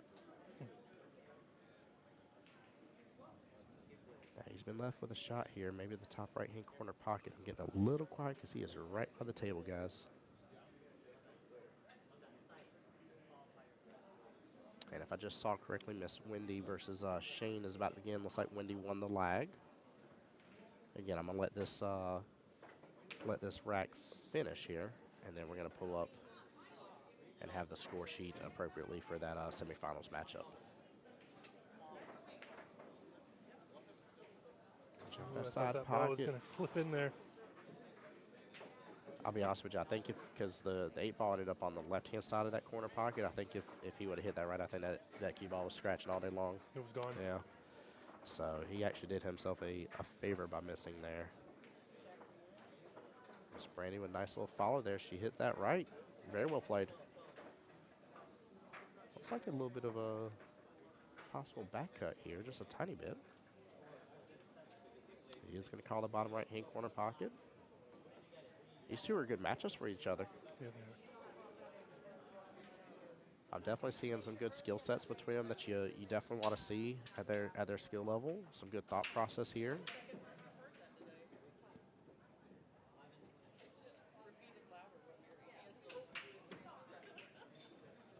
All right. And Does that what a make that back match cut. Hill-Hill? That makes that match Hill-Hill indeed here.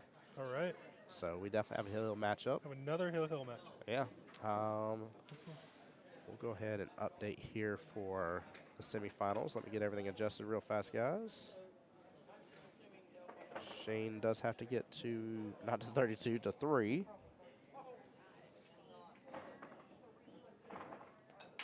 And Miss Wendy is off to break right now.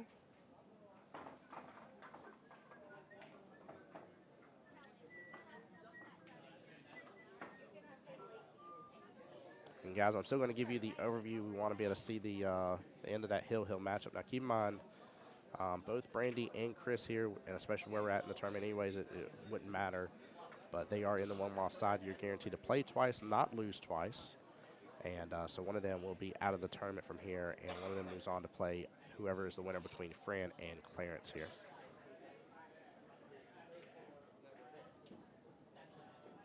Hey, Brett, how's it going? Rooting on Shane. Let's go. Brett, I hope you're still having a blessed day as well, man. Good playing earlier.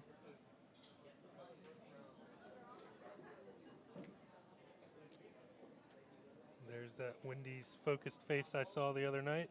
It's there, and I'm telling you, she is absolutely fierce. I love it too. I have her son on my Monday night team, Austin, and he is a hoot. Oh my gosh, such good people. He's a huge cheerleader of the team, and I just love it. He definitely is very encouraging, very uplifting. Awesome. Yeah, he's got such a great attitude, and I was like, I'm not really surprised at all with Wendy being your mom. I was like, it rubs off very well, and I'm very thankful to have him on the team.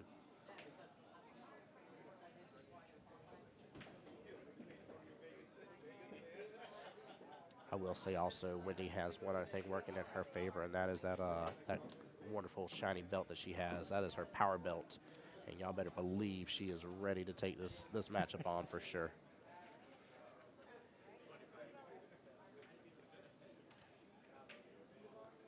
You got a little bit of that focus and determination look right there as well that Wendy has.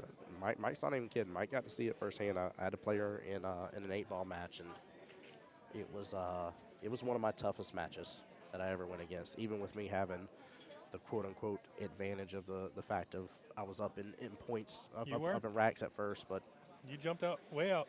Yep. Yeah, Was that 8-ball or 9-ball? I think it was 9-ball. Actually, I think it was 9-ball.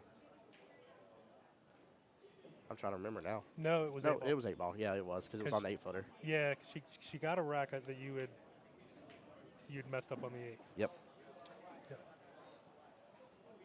And she was there ready to pounce. Yeah, and she took advantage of it, which, I mean, you got to. Just because the opportunity lies doesn't mean you're going to capitalize and make something of it. Yep. I have plenty of times messed up with a ball in hand, and especially when my ball's sitting as a nice little duck, and get on the 8-ball and rattle it and leave it wide open for him. So all the while, saw my opponent set down their cue, shake their head like knowing it's over and everything. Like, it ain't over till that ball's dropped.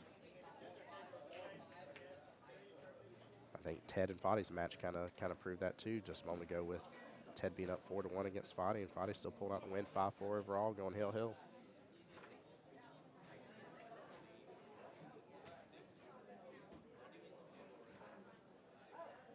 I will say Brandon and Chris would do themselves a real justice to continue playing against each other, though.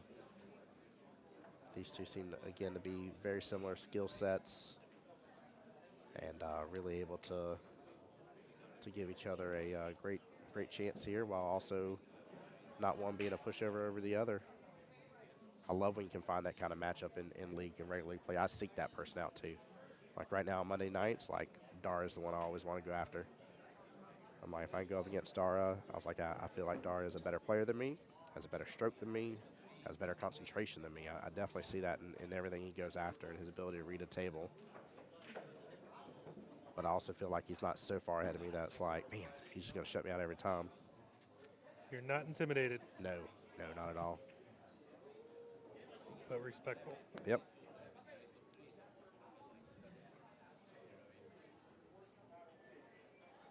And guys, again, the table 12 here, which is the larger of the two tables here on the bottom left-hand of your screen, that is a quarterfinals match right now. And right now it is hill, so they both only need one rack each. Only race to 2 here because it's their regular race.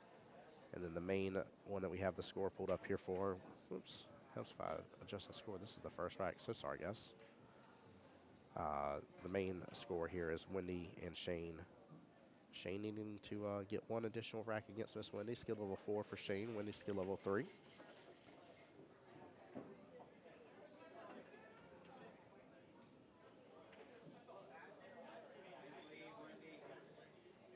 Take a quick look for the shot gets taken here. They both still got a little bit of work to do on this table. It's like 9-7 maybe, or 9-5, I'm sorry, is kind of tied up with each other. Definitely was. Scratched 8-ball flying.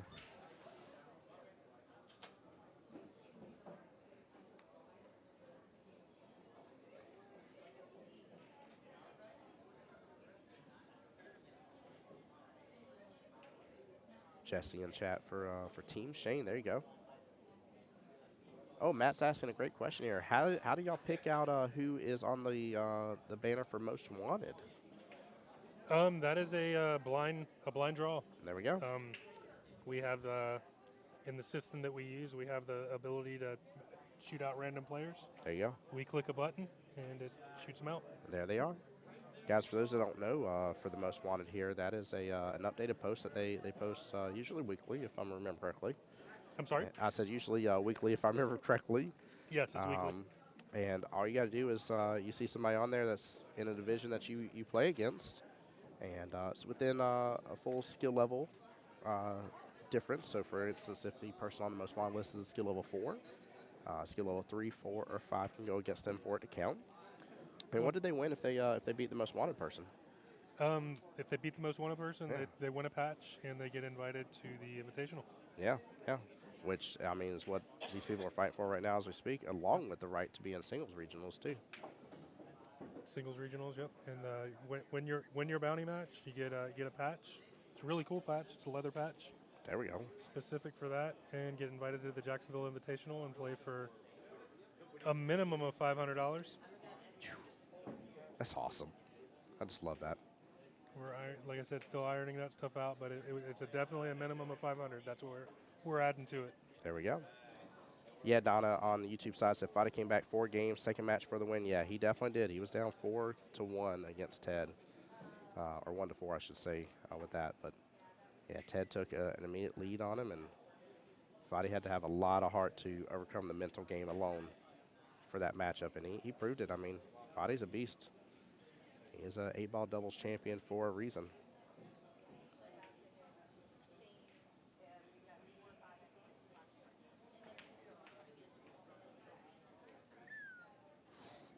got a 8-ball lot got of movement. moving. Mike and I worried about the same thing over here. We're like, leave that 8-ball alone. Hate to see somebody lose like that. Yeah. Yep, same. Especially when it's hill like that is. Yep. I ain't saying I don't want to win. I just don't want to win that way. I want to win because I won, not because of an accident. I mean, you'll take it. Oh yeah. I ain't running to Walmart to return it with no receipt real fast. That's for sure.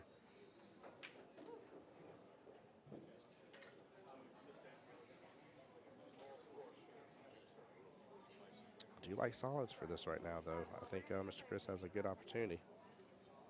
Depends on how he comes off this ball. Yep. Oh, very unfortunate. Matt Leonard via Facebook side. What happens to the person that's on the bounty if no one beats them? Do they get invited to play? So the person that is the bounty. So the person that is the bounty and Yep. they win their match? Yep. Yeah, they won their bounty and they get the bounty patch and they get invited to the invitational. There you It's go. whoever, the bounty match is whoever plays them and themselves. They have to be within one skill level each direction. If it's a 5, it has to be a 4 or a 6. Yep. And whoever wins that match wins the bounty, meaning you win your patch and you win your invitation to the Jacksonville Invitational. Because I'm wanted on the pool table. There we go. And they are playing with that 8-ball. Goodness gracious. I'm going to have to start telling Brandon to be on standby with the defibrillator or something here in a moment. They keep messing with me. Did he get us back up there yet? No, sir. Nothing's up there right now.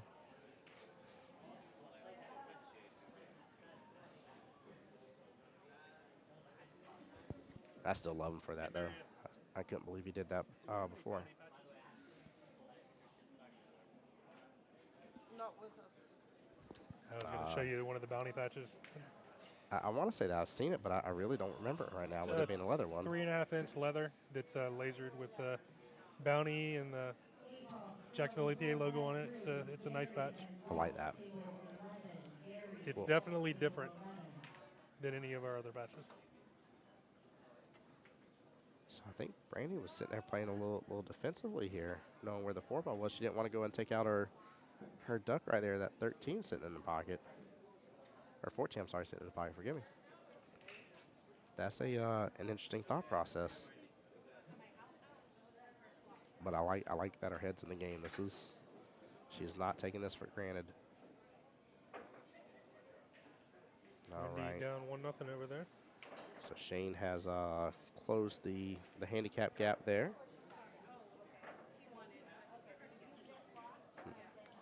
So it's even race now, what, 2-2? 2-2, yes, sir.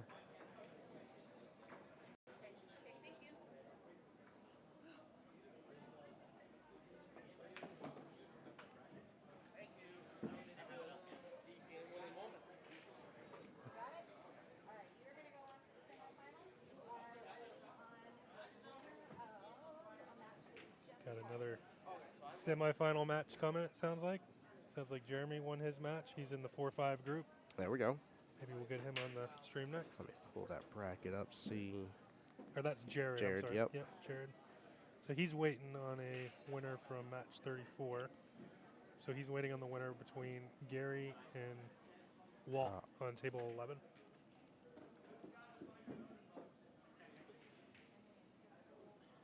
If we could share these somehow. Can we capture Yes, I can actually screen capture this and show it live in the moment. that? Would it show live when you go through the tabs? Mm-hmm. Yeah, because it's just going to capture whatever physically is on this monitor. That way you can bring it up and talk about it. Mhm. This is where we're at. Yeah, I can definitely do that. Let me studio mode, ignore what pops up on here for a moment. Display.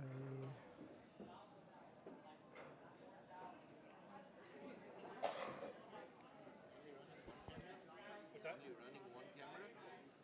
We're running Why? Well, we started off with this match, so we want to finish this match. Yeah, we still have it where Whitney's match is in the background, though. Yeah. We're keeping up with it.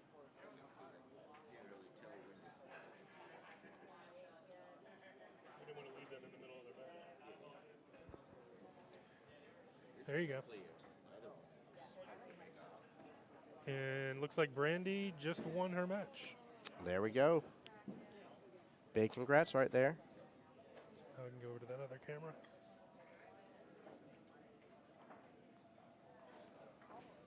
There you go. Donna, great question. She asked if Fadi is advancing to regionals now or does he have another match? Fadi is done. He is the winner.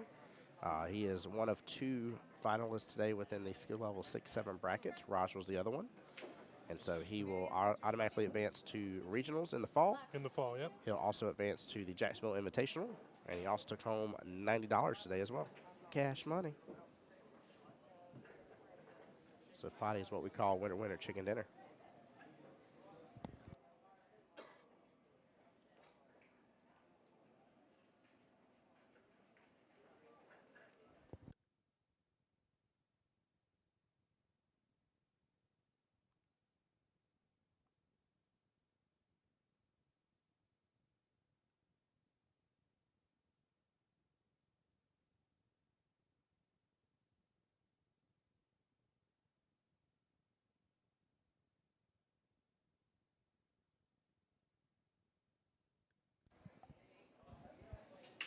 Yeah, Fadi qualified for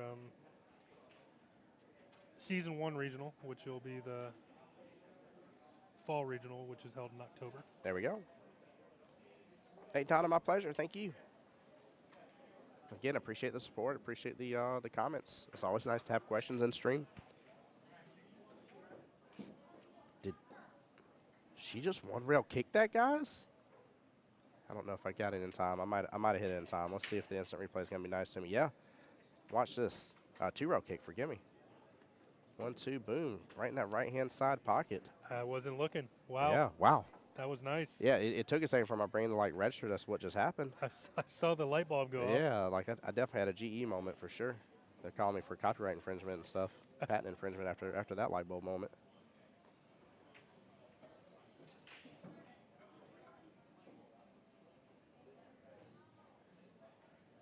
I'd say after a shot like that, man, I'd have to be flying on cloud 9.5 after that one.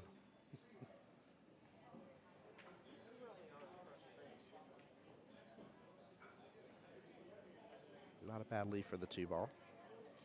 Be right back. Yes, sir. Here, guys, just to give a quick layout of the table here. That's the 2 and the 4 towards top left-hand corner pocket. 10 is to the left of the Qball there. 8-ball sitting dead center of the top half of the table.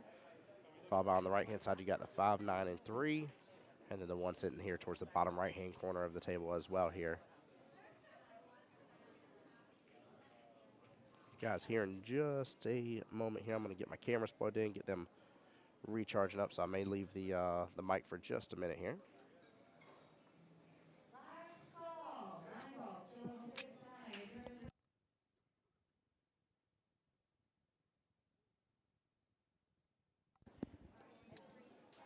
Yeah, for sure. Leave your chalk on the table, 100%, Dar. Go ahead and start piling up all the master chalks in a row for me so they're all up in my way of my shot. I'll make sure you get a bounty match. That's so funny. I forget who it was. This was a couple weeks ago, but somehow or another we ended up with, I think, like 5 master's chalks on the table at some point in time. And like I just remember them all being always bunched up with each other. I kept having to like move them out of my shot. It was definitely frustrating for a second until I was like, oh, just remove it off the table.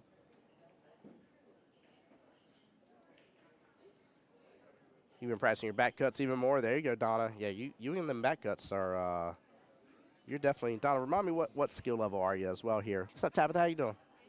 But yeah, you and your back cuts were amazing to see.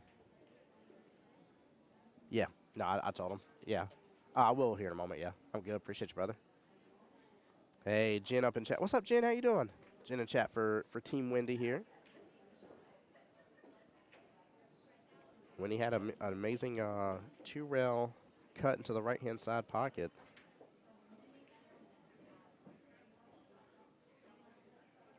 I would possibly get this watch depending on which way he's going for this. I think he may still be going side pocket, so it should be good.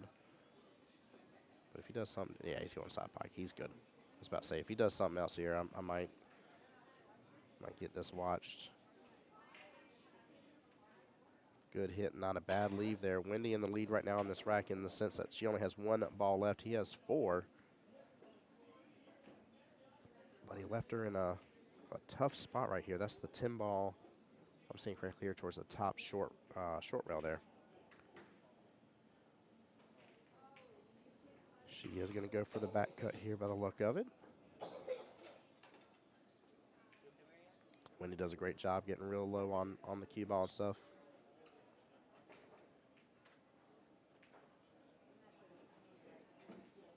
Just taking a moment with a couple of practice strokes. Good thin cut, very good try right there. Getting a bump off the 3 here. She's kind of felt the 10 in a better place, though. I like where it's at now. I did not enjoy it where it was before. Just got to be cautious here for what he may end up leaving her if he doesn't get it through. He uses the 1 ball in the process, gets on through. That 4 is in a bit of a predicament here. I think he goes by the 10 by the luck of the camera. But not an easy shot for him to get onto here in just a moment. And looks like he may end up going after that 4. I thought he was about to go on it right now, but he's going for the 1 ball, bottom right-hand corner here. Gets it. Ooh, might end up being above it. Not a bad setup at all. I felt like that cutting past that 10 might have been a little bit more difficult, a little bit of a tighter shot, or at least maybe even one of those types of shots where you just kind of overthink it. It may not be tight at all, and you pretty much pretend like the 4 ball wasn't there, but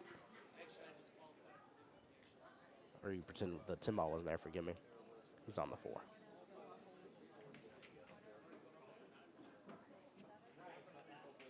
Hey, what's up, brother? Good to see you, Spencer. Spencer and Tabitha from my my Wednesday team when I was on there, coming on by, saying hi at the booth.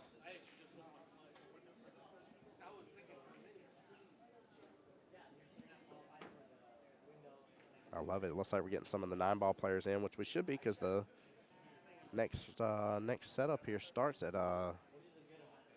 4, if I remember correctly. Let me pull it back up, but I keep double checking myself just in case.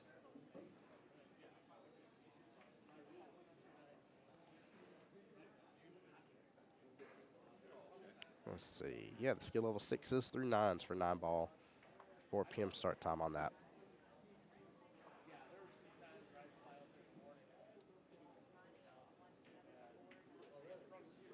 Oh, wow, after 25-year hiatus. There you go, Donna.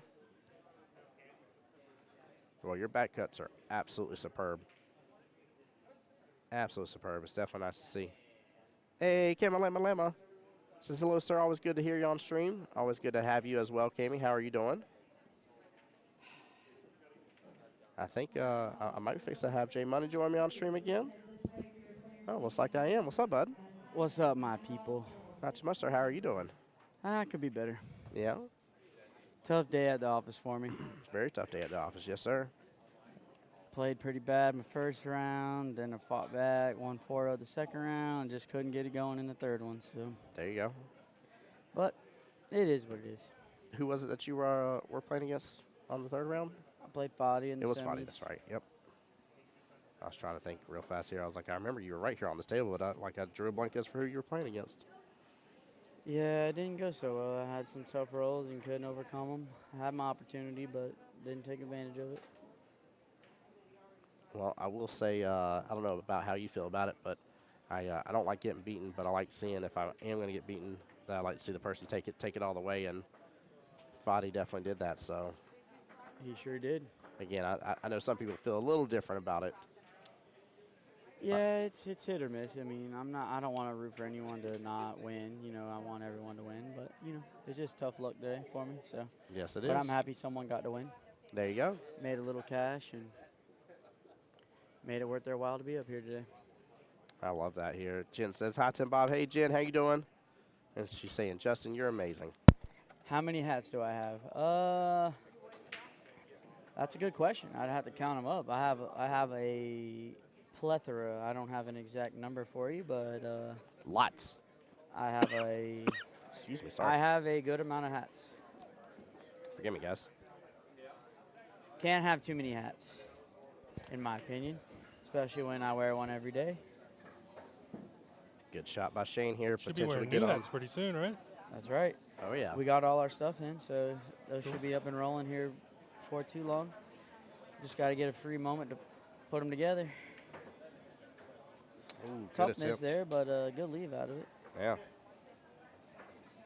Brent says every time he sees you, you got a fresh hat on. That is fairly true. Absolutely is. I appreciate that, Brandon. Hopefully we get to play again sometime soon. You're good. This is the 8-9-Ball skill level 6 to 9 group. Tough shot here. I mean, I try to play a safety, maybe thin the left side of the 8-ball here, just kind of leave it up towards the middle diamond on the side rail before the side pocket. Try to leave the cue ball on the back rail here and leave a bank shot for Shane. Got to try to elongate the game here and get yourself another shot or a makeable shot on the 8-ball at least. She's marked the corner pocket on our left-hand side here at the top or bottom, however you view the table, but I don't necessarily like going for the bank shot here. It's kind of a sellout shot. Congrats on making it to your fall MVP. There are 9 skill level 6 to 9 group. You are on a 16-player bracket with 7 lives. Oh, she's stretching too to do it. We will have 2 winners. Oh, good shot. Hey, she went defensive with it instead. Nicely done. It's a great shot. I like that. Here, I'd thin the left side of the 8, try to send the cue ball all the way to the top where this little blue diamond plate is on the side, on the back rail here. Towards the bottom. Yep. Yeah. And you got to hit the 8-ball super thin. Just leave it on that back rail there and leave her another tough, long shot. So talking about cutting us in the cue ball Yep. on downfield right there. Just like that, yep. What's nice too about this is I know some people struggle with thin hits, but yeah, this is one of those situations where just make sure you see a little bit of it and let it go. I don't like this shot at all. This is a do or die here. If he doesn't make it, it's going to sit up for her perfectly. Yeah, this is definitely And a hero shot. I never recommend kicking at a ball that you can see unless the ball's already in the pocket. And like that, he leaves her straight in. Like I said, I would never do that kind of shot. But hey, live and learn. Now he knows he needs to play a different shot next time we go around. Yeah, and guys, I would definitely, especially with the skill level bracket that we're in as well here, this is something that if you're watching, you're part of the skill level bracket, I would definitely take some of this in consideration. That's a shot that will come up from time to time for you, and definitely something to talk over with your captain and kind of understand what your options are. So. Yeah, I mean, there's no problem with kicking at that ball if the 8's in either one of the corners. If the 2 balls are in the middle of the table, you never really want to kick at that because if you don't make it, then you're pretty much conceding the game. Yeah. Unless you get some sort of lucky outcome on that kick shot. There, at least if he thins the 8-ball, he's leaving himself a chance that he'll get a good leave, and she'll have to either bank the ball or, either make a good shot to beat him versus leaving a nice easy roll in straight in shot. Well, now Wendy is on the hill for this, needing 1 more rack here. Shane needing 2. And again, this is a semifinals match here. Let me get it pulled back up.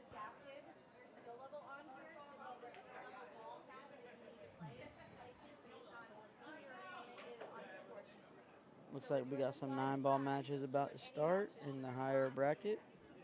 Ooh, I just saw we also have, although it's the table behind this table that we're looking at, guys, so the one at the top of your screen here. That matchup is the semifinals matchup for skill level 2-3 bracket as well. And that is Melissa and Jacob against each other. Yeah, Brandon, I definitely do, brother. Show you all the brackets right here. This is the 8-ball skill level 2-3 bracket right now. So this is the matchup I was just talking about. And that is the matchup that we're currently viewing and watching right this very moment. Yeah, Matt, we're going to be streaming all day, brother. All day, man. So as the 8-balls finish up and we get through some of these semifinals and finals matches, as many semifinal and final matches as I can get to you on stream, I will give that to you today. You have my word. I just hate over-promising because I know what's going to end up happening. We're going to have 1 match go long. Yep. And 1 semifinal is going to be on a table 4 tables away. Exactly. And I'm only going to be able to show you one of them at a time, but we'll definitely get as many as you can. So. But yeah, I ain't going nowhere. Not till we're done for the day and ready to pack it and go home, and then we're right back again next weekend on Sunday.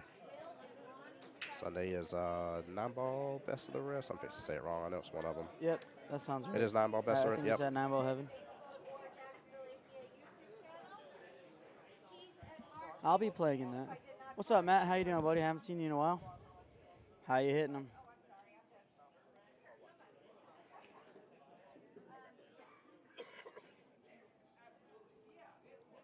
I'll be in best of the rest, so if they are streaming, you guys will get to see me beat the balls around into the rails. Maybe one or two will go in. Who knows? Who knows? We'll see what magical stuff can happen. You know, they don't call me the worst 9 in APA for a reason. Goodness gracious. Somebody's got to hold that title. I take pride in it. We got a little good 7 up and comer. He's still a young kid. Right there, Juice Box just walked by.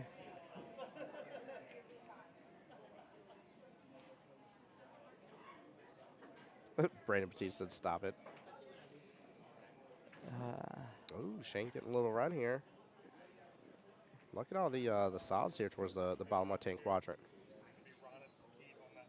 Yeah. Ooh. Yeah, he had a good run off the break there because I think she broke dry and he made several amount of balls, maybe like what, 3 it looks like, 3 or 4? 1, 2, 3, 4. Yeah, he made 3 balls on his first turn. That's pretty good. Yeah, it's not too shabby. I tell you though, Wendy does at least have that 4-ball kind of sitting towards the top left-hand corner, but an 11-ball to the left of the Qball here still goes just fine in that corner pocket. Yeah, it looks like his trouble ball this rack's going to be the 9-ball. It's tied up in between that 7 and 8, so he's going to have to work his way to either make one of his balls and play into that or, you know, get it out of there and play safety. And guys, one of our first matches for the 6 through 9 skill level bracket for 9-ball is going to be up on table 12 here in just a moment. But I was told it is the one and only Mr. Ron here versus Sakib. Should be a very good match.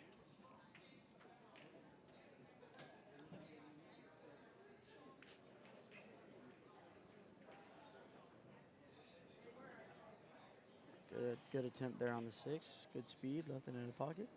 What's up, neighbor? Man, you're just always in these things, man. So the last starting rounds will begin at 6 p.m. So we had 3 brackets of rounds for the 8-ball side, 3 for the 9-ball side. Yeah, when we're done with this one, unless we have another semifinals or finals, which will be our focus for the day, guys, we'll switch you over to Ron and Sakib. We'll get a score update during that and get everything switched on over for you guys. Plus, I'll have to leave you for just a minute here and get some stuff charging back up as well.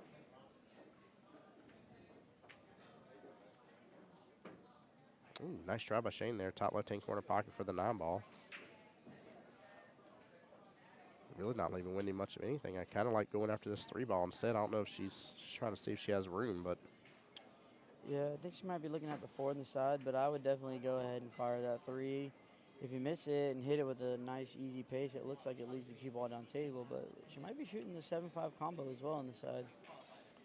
Hey, Cam, I agree. Ron has to keep good defensive game by both. Yes, it is. Great try there.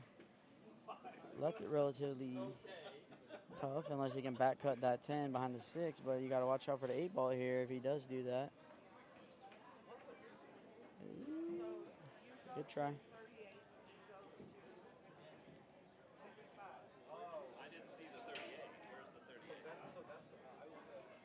Well, it won't be as long as you'd expect. The races are shortened until the semis and the finals, so they have to go to 1 rank less each in 9-ball.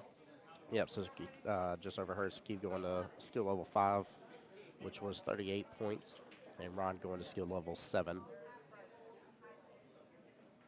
which is 55? Yeah. Yeah, 38-55 race, so. But I thought Sakib was a 7. He should be going to 46, no? By 2? By 2?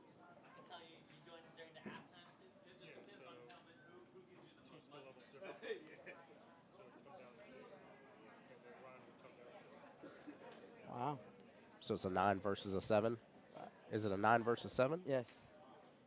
That's Oh, yeah. tough. Yeah, that's, I mean, Tough at 75 to 55. yeah, 20 points less for Ron. There you go. You got more game No, to play Cammy, with. Saqib, no. Before we get anything crazy here, Saqib is not a 5, no. So until they reach the semifinals or finals with what Justin was saying a second ago, they play a shorter race. Since I guess in the 9-ball matches you go down 2 ranks. In 8-ball you basically go down 2 games. No way. Yeah, but you have more game to play with.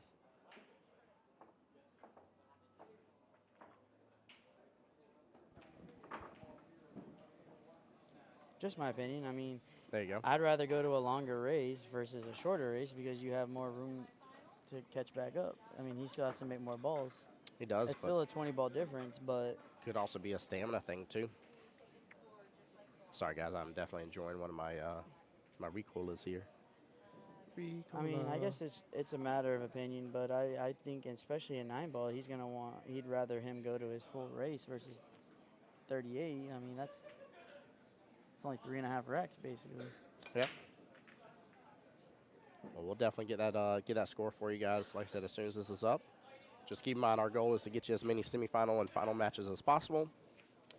Great shot there by Shane. Looks like he's got a nice straight-in shot on 8. A little long, but it should be makeable. Yeah, just smooth stroke this bad boy. If so, we'll have a hill matchup on our hands. Yeah, And we do. That's what it looks like.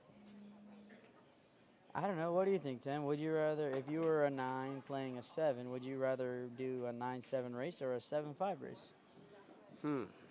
So we're talking about, I was thinking over here so that way I know what we're talking about in perspective. So we're talking about from 75 to 55 for 1. Yep, And then we're talking about 55 to 38. correct. So it's a 20 ball difference versus a 17 ball difference. No, I actually think I may take the shorter race. I can see why y'all normally. I guess my main question is like. We're not debating it.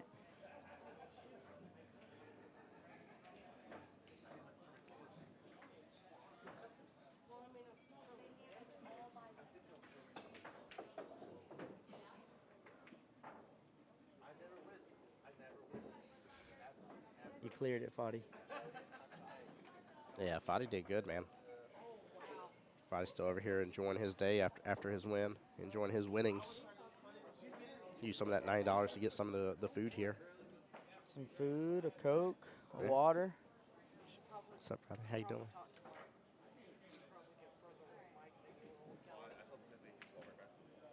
And guys, I hope y'all are enjoying the stream today. Again, there's a lot of y'all between the YouTube side as well. Appreciate y'all supporting that side of it. Keep in mind we have both Jacksonville APA's YouTube page and Voice Jacksonville Pool YouTube's page as well. Solid break there. I don't think anything fell. Got a couple of stripes on a solid there. Tied up. Yeah, you got a couple little clusters here to have to deal with.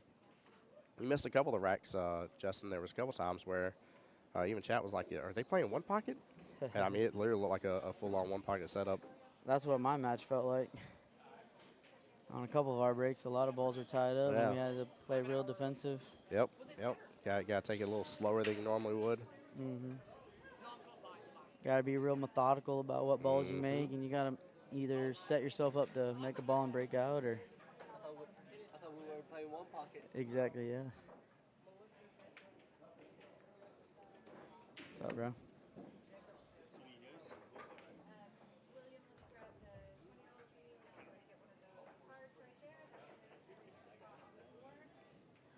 And Donna, I missed the other part of your comment here when you said you love when Kelly and I are on stream together. Yeah, we really enjoy it. It's a lot of fun. Now she's working her butt off right now. It's literally taking her and Marianne to run the tournament right this second. So it's a pretty large tournament when you break it down, considering how many total participants between. Technically, if you really want to break it down, 6 total tournaments because there are 3 sets of skill level brackets for 8, 3 sets of skill level brackets for 9. Yep. But also, if you even want to break it down further, multiple brackets have multiple winners. Exactly. So it's almost like every skill level bracket has at least 2 winners, I think is the way it Yep. works. Yeah, There so should be 2 in each skill level set. really that's 12 tournaments then technically going on all at once because each of those have their own brackets. Yeah, So and they're all going on around at the same time. yeah, they start to, like, we're in that crash course little collision moment right now where 9-ball's getting started. The 6 through 7s are done on 8-ball. The 4 through 5 should be working through it. So Beaver's on the YouTube side says MVP, let's go indeed. April wanted to see the bracket again, yeah. Now this is, let me pull it back up here. The bracket I'm going to show real fast. This is for the skill level 2 through 3s, which is what we're looking at right this very second here. So this is what we're on right now. Shane and Wendy is the table we're primarily watching, and then the table above them is Melissa versus Jacob right there. I'm waiting on some of the 9-ball to be filled in. The 6 through 9 bracket's still getting filled in as we speak. Just peeking over at Ron's rack there, that may have been a 10-0 rack. That's going to be tough to come back from.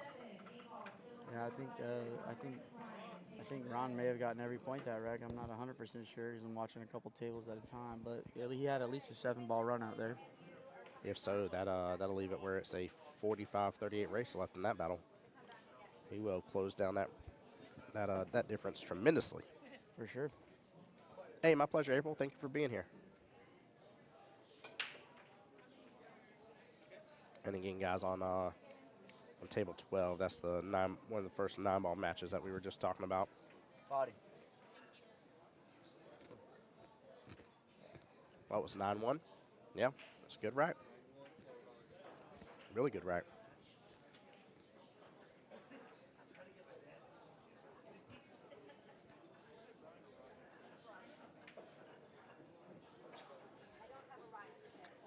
If Shane's stripes here, he's only got one problem ball. Whatever that ball that's right there behind the 2. He left himself a tough shot here. He's just gonna have to tap the 10. Right here would be a good chance to maybe break that ball away. Yeah. You know, Get leave it out in the behind middle of the table or something for the rest of the rack. See, take your chances on her running out. Yeah, something like that. Dara, thank you for that, bud. If you're gonna keep up with that. Oh yeah, he's literally keeping the score. That actually works out really well because we'll be able to switch over faster here in a moment.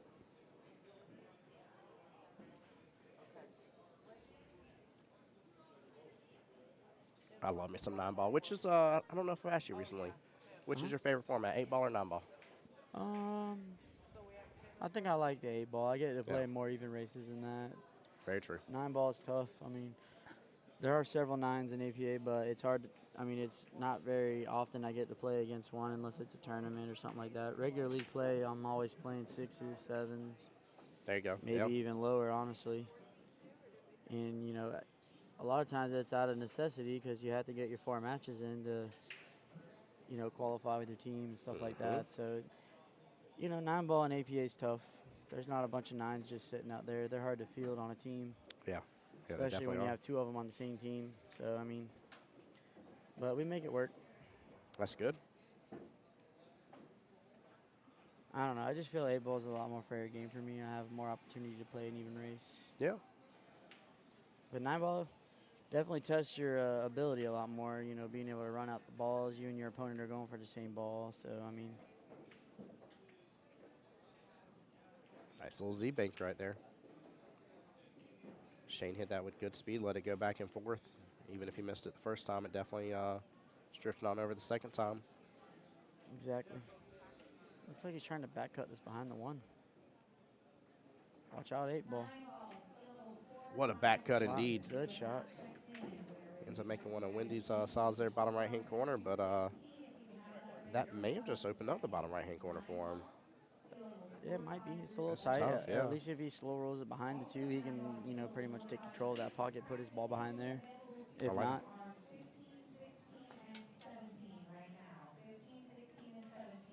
or I may take my medicine and get that 15 out and take my chances that she doesn't run out 6 balls here. True. Get it away from the 8 so it's makeable. And it's so fun that you even mentioned that here because that's one of the things I was bragging about you guys that are higher ups. Like, if you really want to learn how to advance your game, you got to understand when and how to start dealing with your problem balls. And that literally just bodes right there with what I was talking about. Justin automatically thinking of that issue right there with that 13 on the top short rail. Yeah, because now he might get in a situation where he makes the 14, then what's he going to do on the 15? If he would have got it out last turn, now it's still her turn. You know, if she misses, now both of your balls are makeable versus only one. Right? I mean, if she runs them out, she runs them out. You kind of have to take your medicine at a certain point. Because either way, if she doesn't touch the 3 or the 8, the 15 doesn't go. Yep. Unless he can somehow bank the ball, you know, in one of the corners or something like that. But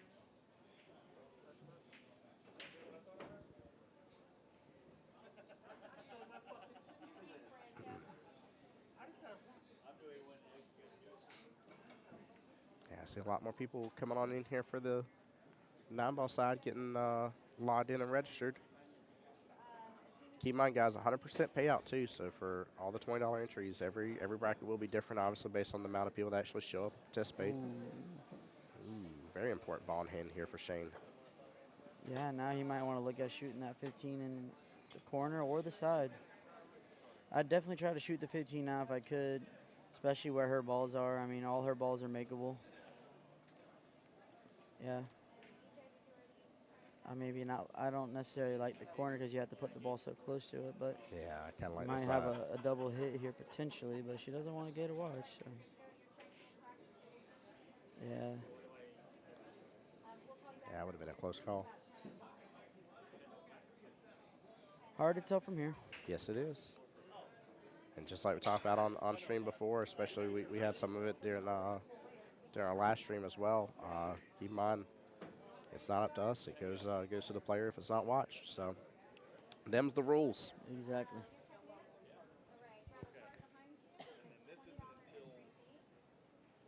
He's got a tough leave here. I mean, I wouldn't do anything crazy. Maybe just hit on the right side of the rail behind this 4-ball. Just barely make contact with the 8. Try to nudge the 8 up into the corner. Yeah. So you block the 5 and the 4. Make, obviously give her a shot at the 3 and, make her, move the cue ball around to get on the 3 or the 4, or the 5 or the 4, sorry. Yeah, that 8 isn't, there's not a lot of distance between it and the top short rail.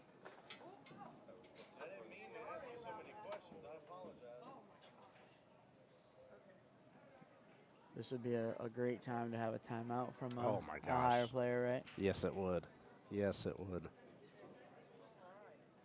But that is also this is the fun part of these types of tournaments that I love, because if he ends up going after this, gets a good hit, or even makes it, potentially, Right. he's going to feel on, again, just through the roof about how well he just did, and being by himself to do it.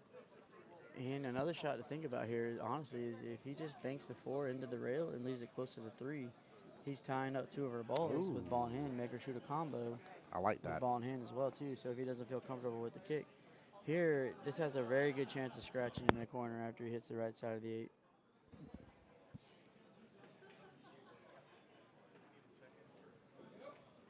I don't like this shot.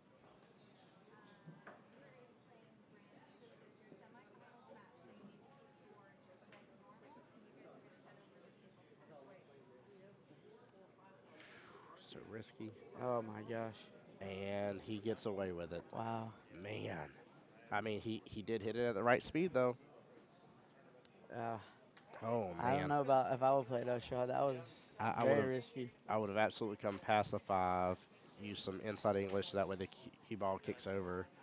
And the only reason I would have felt super comfortable doing that, because I called out right away, I was looking over the monitor, but there is maybe a finger's width, a little bit more in between the 8-ball and that rail. There really is not a lot. A lot of times I see people go for that, and the 8-ball's like right here. Yeah, they hit behind it, and the cue ball still scratches. Bingo, you hit behind that cue ball, still going to drift over that corner pocket, but I really don't think he had a huge risk of that one here. I like a good defensive shot here. I would just tap the 4, leave the cue ball in the rail, make him take a bank shot. Now, I'm assuming, are you going to tap the left-hand side of the 4 and let the cue ball drift up this way, or you're going to hit the right-hand side and let the cue ball drift down? I'm going to hit the right side, maybe hide the cue ball behind the 4 as well, too. There we go. Do a little two-way. Yeah, make him kick at it. And Wendy Just like says, that. I like that option, and she lands it. Yep. What a shot. taking medicine with a kick shot here. If she gets ball in hand, the rack's pretty much over. Just roll the 4 in, roll the 3 in, roll the 8 in. So Yeah. Guys, what just sum out 4 top right here. You can pretty much stop shot, or you don't even have to. Even if the Qball rolls forward a little bit up here, it's all good out of the way. And 3 ball here towards top left. Again, even if you have an angle and the Qball comes off rail and comes down a little bit, you still pretty much, as long as you're within this zone for the 8, you got a great opportunity. Not say you can't make it elsewhere, but and this is a tougher kick now because the 8 ball is actually not on the rail, so he's going to have to maybe go off the back rail as well or hit it directly like that. See, that was made it a tougher kick. good hit. Unfortunately, he left it in a tough spot. Now that she makes a 3, she's going to have to bank the 4. So it kind of worked out for him. She might Unless play defensive she here she with the might 4. be, or she could tap the 3, leave the cue ball down there, and make him bank again, or play top left, go out 2 rails, get behind the 4, just roll the 4 into the 8, leave the 4 and the 8 touching. That's what I was thinking. Leave the 4 and 8 touching there. Oof, tough leave there. That wasn't an easy shot. You got to put a lot of pace on that shot. You want to get behind the 4 so you can play that safe. If you don't like that, then just tap the 3 and leave him a bank shot. Try to block the pocket so he can't make it behind the 3, something like that. And Shane Shane looks with like the he cut. got it. Nicely done here. Shane taking home the win against Miss Wendy. And Wendy still gets to be invited to the Jacksonville Invitational, but Shane will now meet in the finals here, trying to earn that regional qualifier, or earn the right to go to the regional qualifier, forgive me, and the chance to win the money for their bracket as well. Well, it was nice talking to you guys. I might be back later. We'll see. All right, brother. Everyone have a good evening. Hey, appreciate you. Take care, Justin. Yes, sir. Let me update that score here, guys. We're going to switch on over tables here. I'll get a score update. Give me just a moment, guys. I'm also going to get my cameras plugged in, charging back. This is Tim Jones, Voice Jacksonville Pool. I'll be right back. You will have no audio for just a moment, okay?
All right, guys, I am back. Cameras are plugged in, charging, and I've got to get this updated here, so bear with me for just a moment here. Give me just a moment.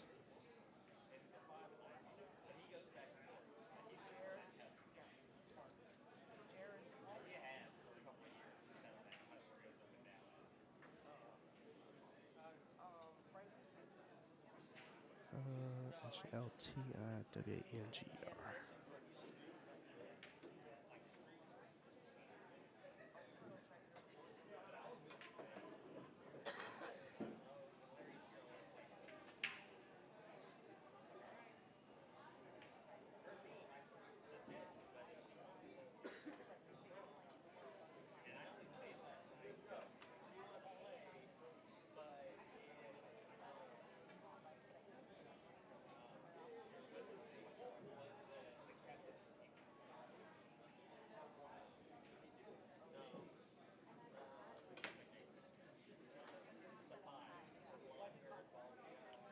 All right, I will update score here. Let's see, 1, 2, 3, 4, 5, 6, 7, 8.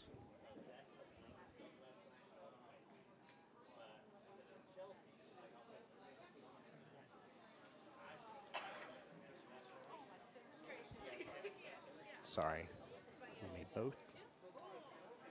All right, I'm being told. Oh, looks like Ron made one. Wait on Dar to update me for sure. I'll try to keep track of it from here, guys.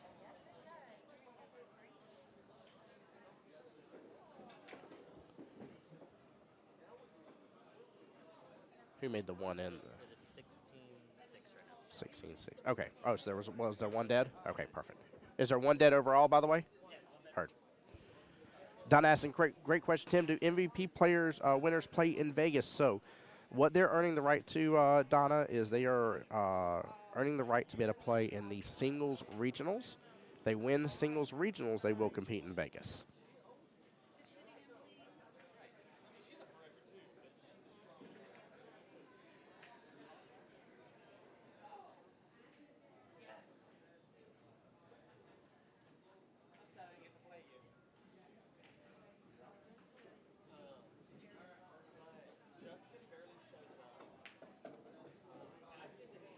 Alan in chat rooting on Shane from a 4. Shane did really well. Really, really well.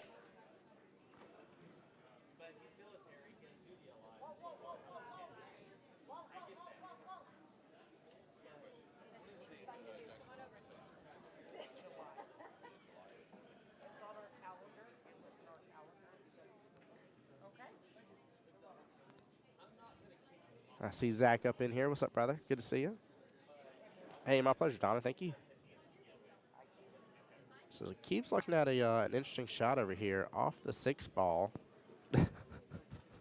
Zach showed up on stream there. Off the 6 into the 8-9 combo, sending the 9 in the left-hand side pocket. If he was on the 8, I'd say for sure, but it's going to be really tough to hit that properly to get onto the 8. Regionals will be in the fall, I think October time frame, if I remember correctly as well. Fairly certain around October.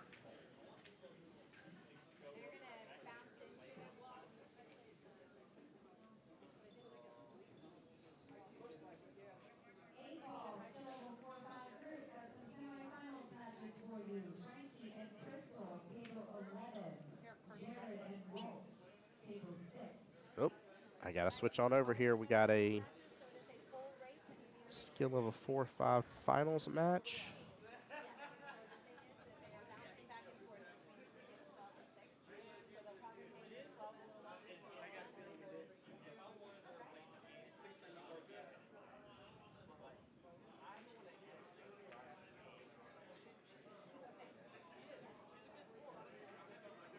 Let me.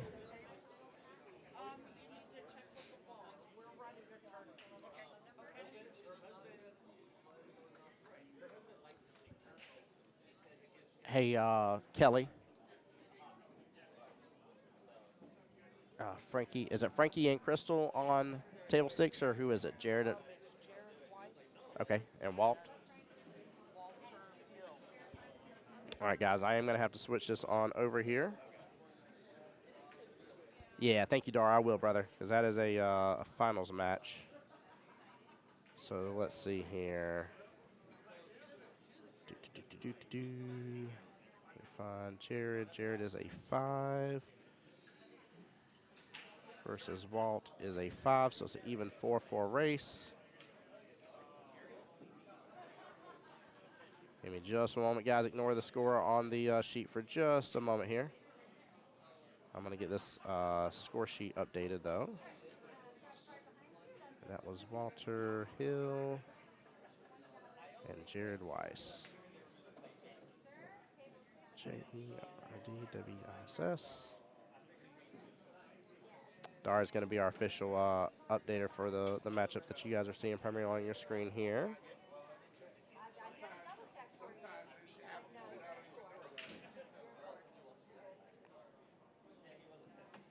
Again, my goal is to show you guys as much action as I can, but especially focus on the semifinals and the finals matches here. It is a 4-4 race here overall. Left and right player. There we go.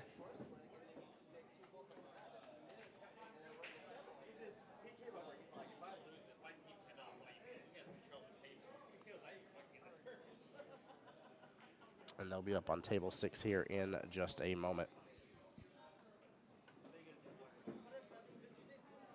Now let's see here. Woo! $170 payout for 2 winners. I think you guys must have accidentally hit a button in there or something. Uh-huh. Yeah. Yep, mine's closed.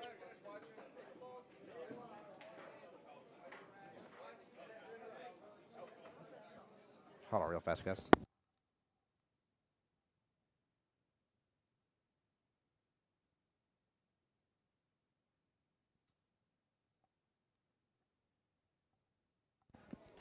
All right, guys. Dar's going to update us on the score here.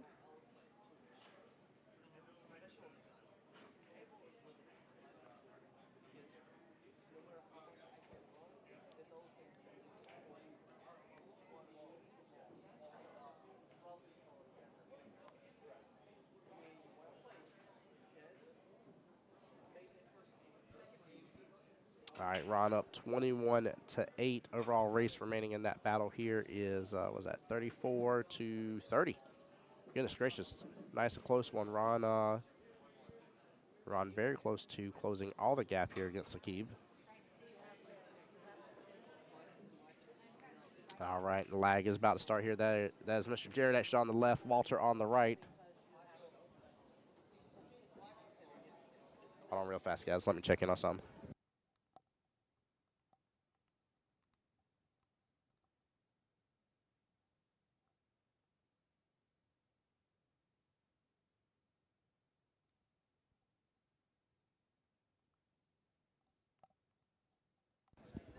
Sorry, guys, trying to check in to see if I did something with the spreadsheet by chance.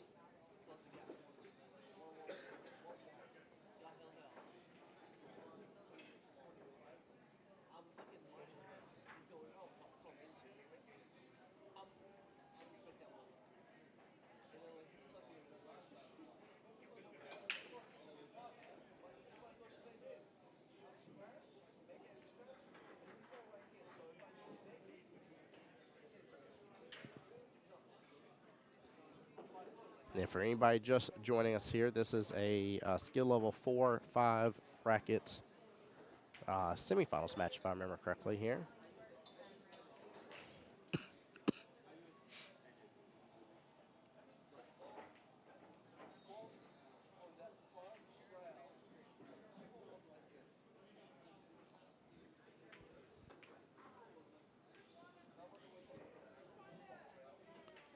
This one 6 is a semifinals round, right? Yeah. Yep, it is a semifinals round. So they'll have one more bracket to go through, but it does mean that they all have qualified for the Jacksonville Invitational and stuff as well. So they at least bare minimum get to come and enjoy that part of it. And then, like I said, Dara's doing a great job. We'll switch back over views for the time being until they get started. What was the score of that match when we left? Of which one? The Ron and Saqib. Ron. So Ron is up right now, 21-8. 21-8. He's Yeah. got to get to 55. 55, yes, sir. So it's a 34-30 race. 34-30. Well, that's pretty even. If I'm mathing that right, I'm pretty sure I am. Are you good at math? I'm not bad at it. Yeah. But sometimes I'll make these random, weird, crazy mistakes, and they'll be like, "What are you doing?" Yeah. Dar is our official certified scorekeeper for that one for us. Which I just need whoever's going to do score for the rest of the day to stay right there on that corner table and help us out.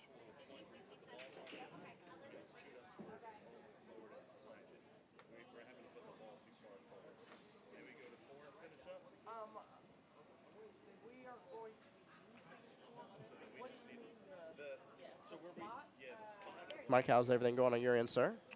Good. I just walked around the room, watched a couple matches. There we go. How's the feel of the room right now? How's everything? Intense. Yeah.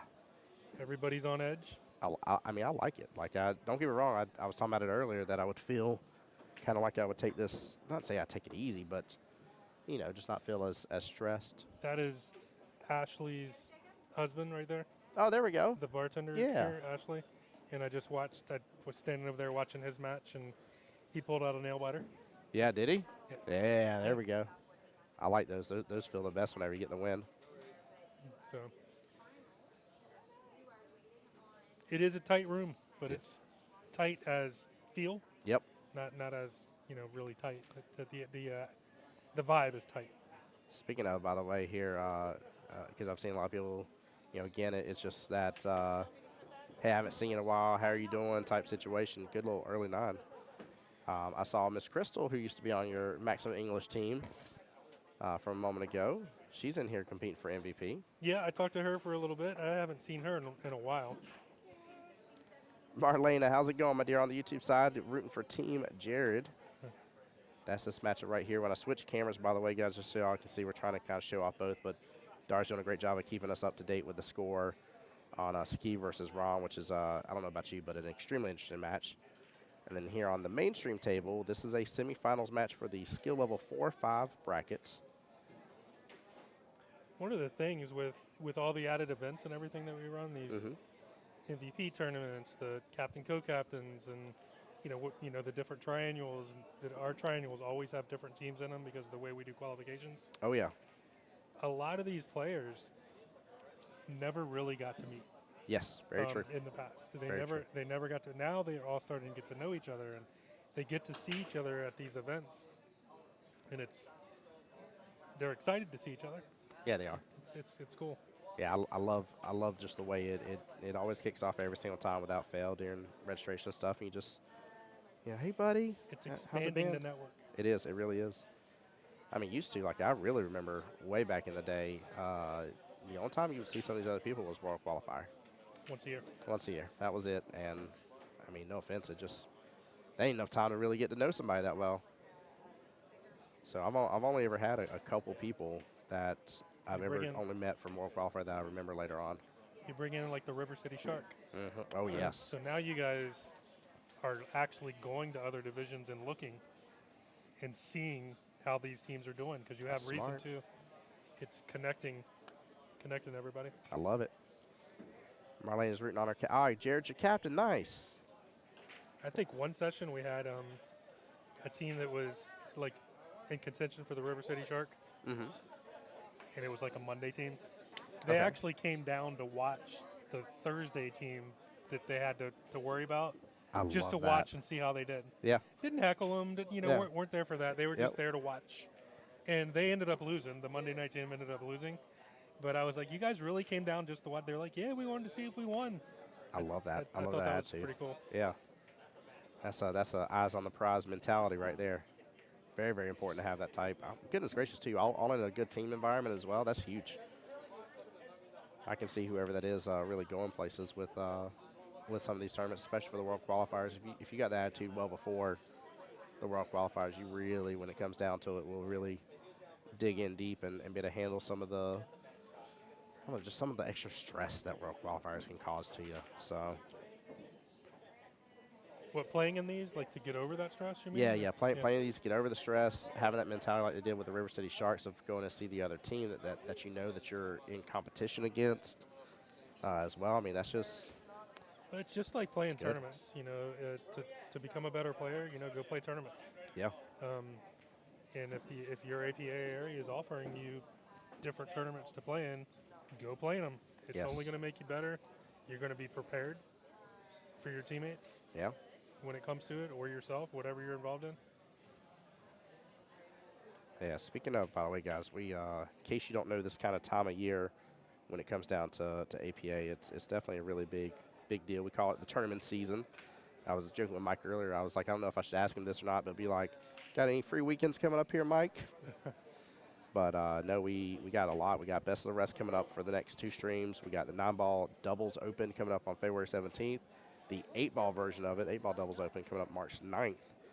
Both those $50 entry, if my brain is 8-ball and today? 9-ball, yes, they're yeah, $50 entry. My favorite thing to think about that as well, because I've heard this said before, so I stole it from somebody.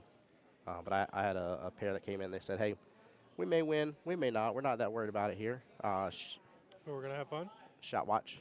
But yeah, we're going to have fun. And they said, hey, you know what? Maybe somebody I know ends up going to Vegas. And so all I did was just participate in getting them their trip to Vegas, and I got to play pool for free. I was like, what a way to, like, have a good mentality about it. I'm like, I love that. Sure. But yeah, tons and tons of events coming up here soon, guys. So between me and you, Tim, Yeah. do you have any idea what all this other stuff does? Yeah. So you got your highs, mids, and lows. Okay. So that way, out of nowhere, I can really get a little bass in my voice if I need to out of nowhere, put a little respect on my name, or maybe I sound a little too bassy and I need to open it up a little bit. Okay. You have, is it this one? No, I'm sorry, the white dials. So that's why when I picked up this one, I sounded different Yes. than when I was on this one. Yep, 100%. Okay. 100%. The white one controls how much effects come through our channel, so or no effects, or all the effects. Okay. This right here depends on whether or not you really want to listen to yourself in your left ear or your right ear. So on yours, you probably hear me more in your left now, and now you hear me more in your right. Yep. Is what it deals with, and this is our overall. But yeah, That did not change for me. that didn't change your left or right ear? So Oh, it might be if- just if while I'm you're talking. If I'm talking to you, does that change for you? Yes. That did change for you? Yes. But if I'm talking to you now, it's not changing for you? No, but it is. It is? It is changing for you right now? Yeah. Okay. Maybe you just spoke at a wrong time. Maybe I did. But yeah, I never. The only time I've ever messed with those is I've had a weird connection issue with the splitters for headphones before, and I've had to adjust that so that way I could still hear out of one side.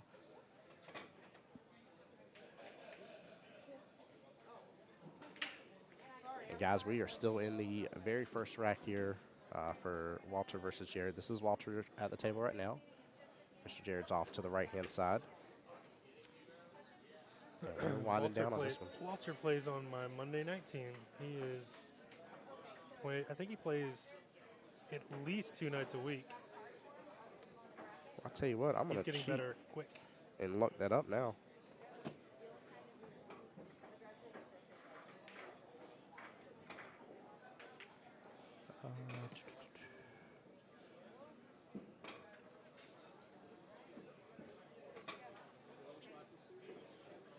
I need to pull up the MVP tab.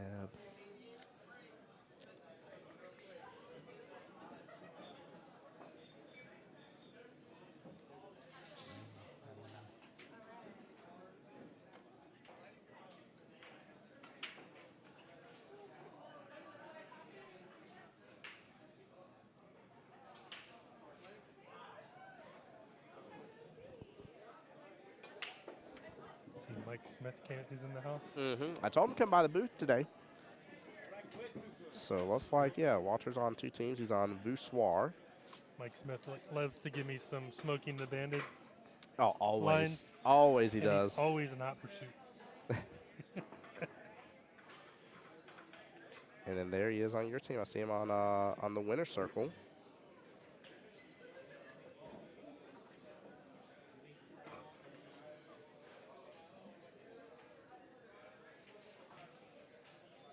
Yeah, I love Mike Smith. I the moment I even remotely thought I had a chance to get him onto the team on Monday, and then he told me he was on the goalies team instead. I was like, you know what? I was like, I can't blame you on that. Can't blame you one bit, but I won't even act like I'm not sad. Oh, Peppers, that's- yes. Marianne is here. I think that's grounds for motivation. Oh, it is. It is. Speaking of motivation, I know she's probably going to be in chat here, but my co-captain for my Monday team, I had to play her Tuesday night in 9-ball. And my real challenge, because I'm trying my best to earn it, to be a skill level 5. She's a 5 as well. And so we played each other 9-ball. I won. Talking about you in April? Yeah, me and April. I won against her 31-31. You know what's funny about that? What's that? I wasn't feeling well Tuesday, so I didn't Yeah. come out. Yep, you missed it. And I sat there and watched your match on the scoring app. Did you? Oh, yeah. Dude, her and I both had a ball in hand opportunity where we severely punished the other person. And we had a good go back between both of us. So it was funny because one moment it looked almost semi-hopeless to an extent for the other after that. And you're like, how am I supposed to bounce back from this? And then the other person just did the same thing. That's how you bounce back from it. But no, it was so much fun. Like I said, my real justification was like, hey, I won the 31. She was at 31. Okay, so it still was anybody's like guess, but it meant that I hung with a skill level 5. And that's what I'm trying to get to. So same thing when I played Dara. Like if Dara would have been at 37 out of his 38, and then I won, I'd be like, all right, I might not be quite ready to hang against a skill level 5 just yet. I need to work on some stuff, but I'm trying to. Practice. Yep, I got a lot of good people around me support me too. That's the other thing I love about League. Like I gave Raj the. Am I talking about you? You don't want to smoke again? Yep, I knew April would still be in here. She said stop rubbing salt in the wound. No, you shot phenomenal. I was so scared after that ball in hand that you got. That was a huge points lead. TJ the 9-ball DJ. I love that, Mike Smith. Good to see you, brother. I am gonna use that. He ain't gonna come. He ain't gonna come onto the stream. I was trying to. I was trying to get him over here. Mike's trying to encourage Mike Smith to get on the mic with us. He's not biting. He ain't biting at all. Might have to get Mr. He Sunday wouldn't even going. look at me for a second when I held that note up. No, he didn't. Walter getting the first rack right there. Quick little look over here between the matchup between What's the Ron and score over here? Saqib. Right now, Ron is up 35-12 here. It is a 20-26 race in favor of Ron. Ron shoots good. He does. Oh, my goodness. I very much enjoy his gameplay. I think chat said it really well earlier, too. Him and Saqib both are fun to watch when it comes to the defensive side of the game, too. Really fun to watch them.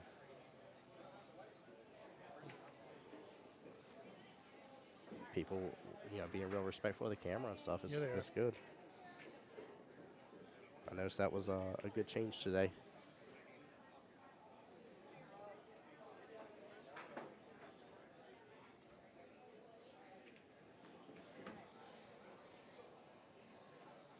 Also, just as a reminder for everybody here as well, with this being the MVP tournament, the only thing you have to do to get qualified, to get into this, you still got to pay $20 when you're here, by the way. But the only thing you got to do to get qualified is be the top 2 in your division, right? That's it. Top 2 in your tier of Your tier, yeah. So that is that's we very used to do doable. it for free, and the turnout wasn't really that good. And we found out, we went around and started asking people, and they wanted a little more to play for. I like that. And then, like I was telling you earlier, how often does a 2 or a 3 get to play in a tournament and come out and win $170? Yeah, they don't, and the fact you're staying in that bracket is so much fun, and I mean you can essentially look at them and say this tournament was designed for you. Yep. So And against equal skill levels too. yeah, I love that. Love that a lot. I also love the fact that if let's say that your 2 is when you qualified, and since then you've been doing really well again and still kicking more butt, and you've earned the right to be a 3. You still come in here and play as a 3. Yep. That's awesome. I enjoy that fact of it. Like I enjoy being able to earn my rank, be able to go at it, go after people, and really show what it is that I can do, or try to take a look at my game and say, hey, like this is where other people in my skill level are doing. This is what they have capable. Okay, I'm missing a couple skill sets here. I need to really work on a couple things.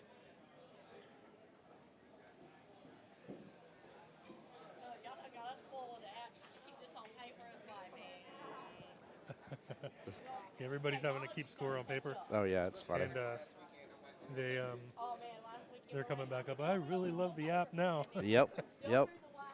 I remember when the app first came out and how there was some pushback behind it and everything, and now we're to the point we've been using the app long enough to where Kelly said the other day, she was like, there's some newer players at APA don't know what a dead ball is, because in 9-ball you just mark the 9 got made and it automatically knocks out the rest for you and you just move on to the next rack and that's all she wrote. Yeah, it's definitely a problem.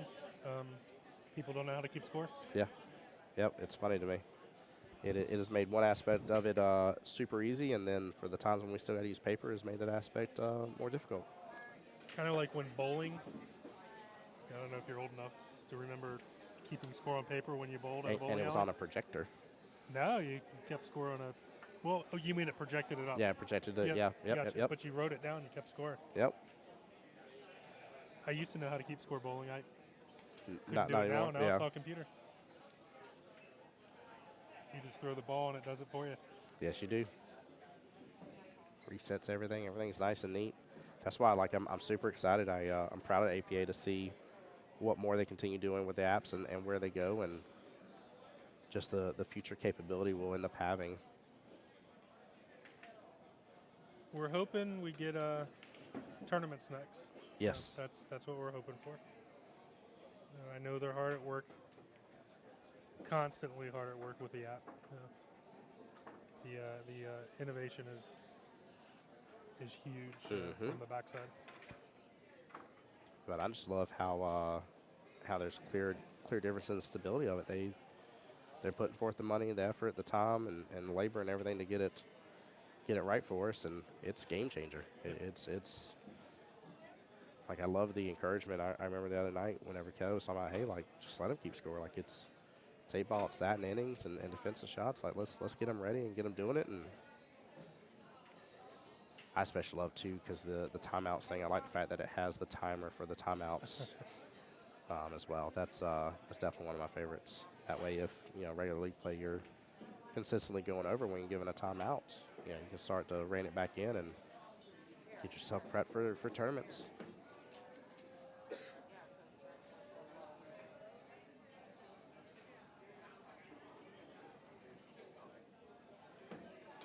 Good try there by Walter.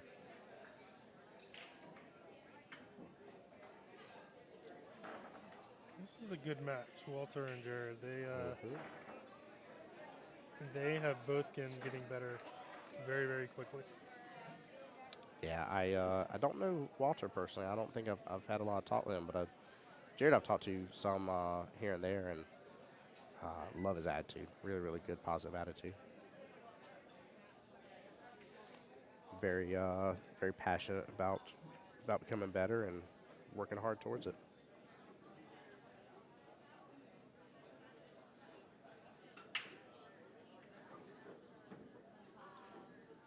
So we're just started the upper level tier in 9-ball. Yep. And now at 5 o'clock, the 4-5 group should start. There we go. Yeah, we're cruising along. I was sitting there talking about the 6-7s, and it was right at, I think, almost 4 total hours from almost 11 to 3. I think it's a little bit 4-3 that we got done, if I remember correctly. So This is one of the hardest tournaments to run from a bracket standpoint, yeah, because we have literally 6 brackets going on at the same time. 6 all- brackets with 2 winners each. 2 winners each. Yeah. All different start times. Yep. People are showing up at different times. Yep. When you get here, you're nonstop. Yeah. Yeah, you definitely are, and I agree. We were kind of bringing it down earlier. I was like, 6 sets. I was like 2 winners each. I was like, you're essentially running 12 tournaments at once. Yep. And we're in that middle section where, like, they're all colliding right now. Like, this is, like, as we start to drift a little bit further in the evening, things will feel a little easier, I should say, because there'll be less people here. when you're sitting up there bringing the matches in and doing the players meetings and starting the next brackets, and there's a period of the day that you're almost completely overwhelmed. Yeah. And then it goes the other way. I can only imagine. I was telling Kelly, 'cause she was explaining that to me this morning, and I was like, man, I know how overwhelmed that I felt at first with the vet board, to where like I finally got it in order, and I had my 1 through 6 sets of brackets going, and like I was very methodical. I would finish up with this paperwork first, take it down, write what I had to write on it, get things going, make sure everything is clipped back together, then put it back in its spot. And I would take the other paperwork down, do the same thing. Like if you would have asked me to multitask, I would have just laughed. I would have just literally just fell over out of my chair and just started dying laughing at you. I've been like, I understand what that word means. I understand I'm capable of it. This ain't one of those instances. It is not time for the multitask. I was like, I'm going to get very confused very fast. So I can even see in this, because I didn't have nearly as many players to deal with. And technically, I only had 6 total brackets, not 12. So y'all literally have double the brackets, more players, money payouts to deal with as well, having to make sure the bracket paperwork gets filled out so that way people are ready for regionals, so that way that's done properly. After you do it once, you get your own system. And Kelly and I have gotten a system That's good. that works well. But finding that system, Oh, finding Nemo's easier. And guys, thanks to Dar here. He did give us a heads up here. Ron up 44-12 against Sakib. A 11-26 race left in that battle. And as soon as this rack is done, guys, we will switch back camera views for y'all to be able to see the other table as well. Jared with an awesome back cut there, very close to getting it. And he would have had another back cut possible on the 8 and left-hand side pocket. Good try. Hey, good brother, how you doing? And again, shout out to Dara as well for taking care of business, helping keep that up to date for us.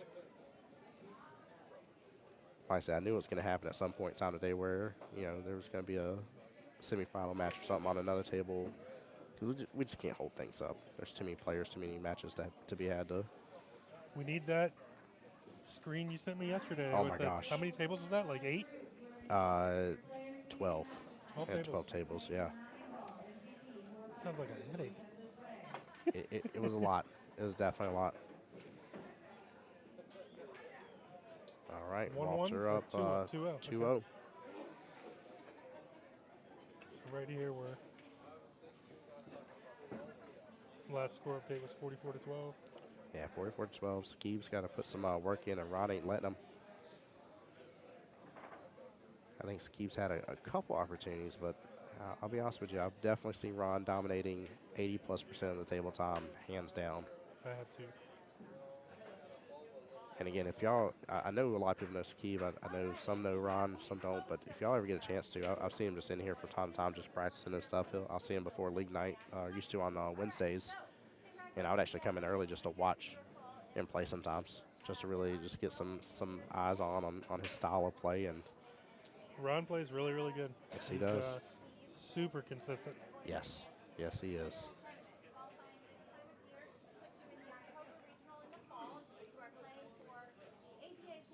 Keeves looks like he's going for a defense here based on where he was pointing out on the table. Going to hit the right-hand side. Oh, nope. He's going to get behind the 5. Trying to leave it there off the top short rail. It's going to jump out too far. Very good try. I thought he was pointing at first with his cue to maybe thin some of the 5 there and kind of do a split. Leave the 5 on the left-hand long rail around that area. Leave the Qball on the right-hand long rail. Guys, I'm going to flip over as soon as this rack is over here. Y'all can still see the match of Walter and Jared. That is Jared going to the table off the top right hand of your corner. Game says Ron's a really good player. Yeah, he is. Yes, he is. He is very, very firm, very consistent. And yeah, Sakib is very dangerous. Sakib is as well, Yep. yeah. Agree.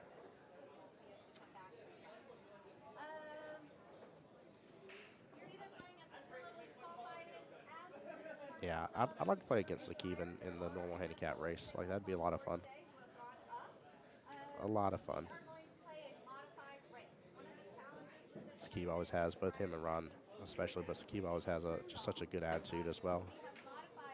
He's somebody I enjoy being being on league against and playing against his teams and stuff like that. When modified for your skill level group is called slide to 3. So we're going to take the lower of the 2 skill levels in the match. We're going to slide them to the And guys, y'all may be overhearing Kelly in the background giving the players meeting here. That's the skill level 4, 5, 9-ball MVP bracket that she's talking to right now. one skill level. So your 5 would also slide 1 skill level. Ski did a Looks like great job. Yeah, Keep can be out here. yeah, I like this. Make the adjustment on your score sheet for you, and it's going to reflect the skill levels you're playing that match at. Okay? Even if it's a 4-4, you're still going to slide to 3. Smooth stroke, kicks Qball into the rail, kicks back out. The only time that changes Again, doesn't make anything too complicated with that shot beforehand. It's just trying to make Steinball a little easier.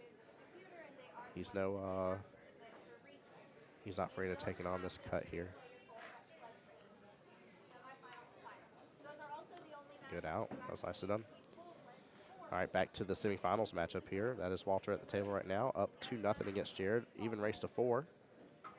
Both these gentlemen skill level 5 players.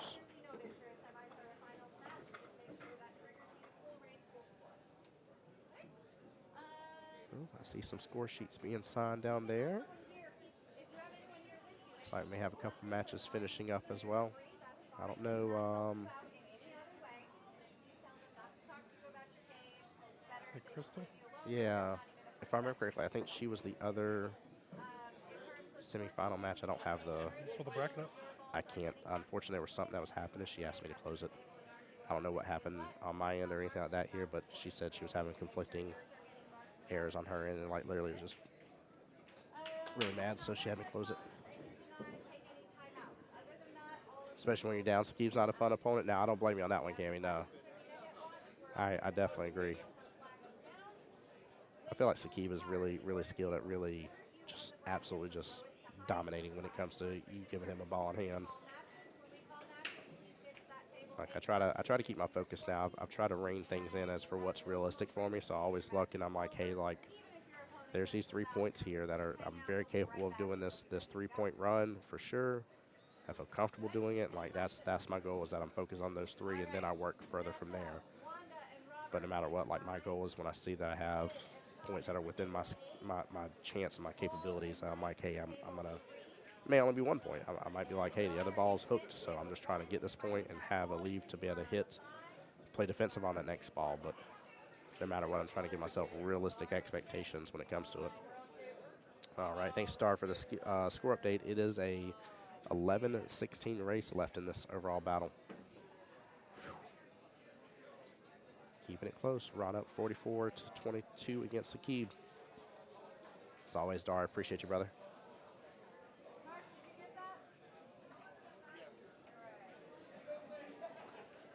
They still got a little bit of work to do on this 8-ball rack here.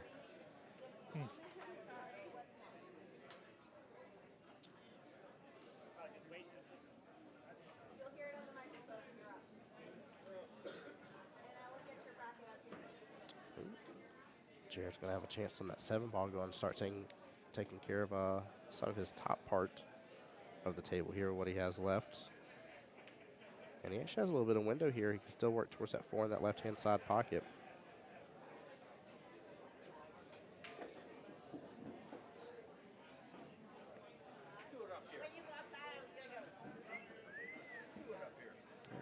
He may have drifted past that window. I think the 9's playing blocker now for him, but he can still drift the 5 in the left-hand side pocket.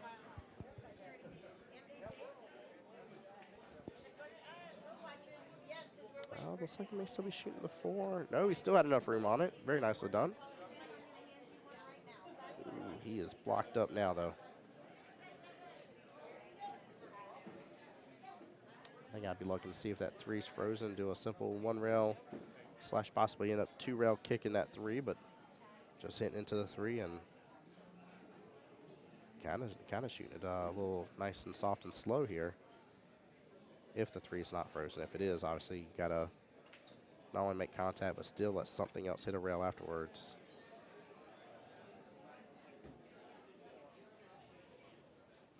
And one of the things I always love doing too as well when I'm against an opponent, if I'm shooting at something, I see a ball is frozen or not frozen, it's not plain as day obvious, I will definitely tell them. say, hey, it's frozen. You know, I know what I got to do, but or hey, there's a little sliver there, a little playing card sliver worth of size here in between the rail and the object ball. Just takes away any of the questions or issues with it.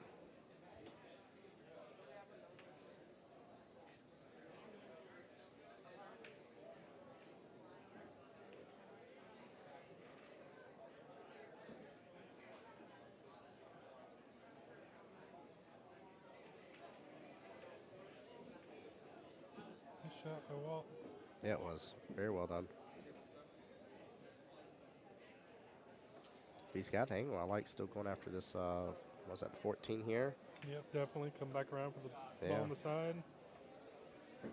Okay, guys, he should be able to come on down and out. Yep. A little further, but that works. Yeah, he's good. Yeah. Roll it up for the other ball in the corner, opposite corner.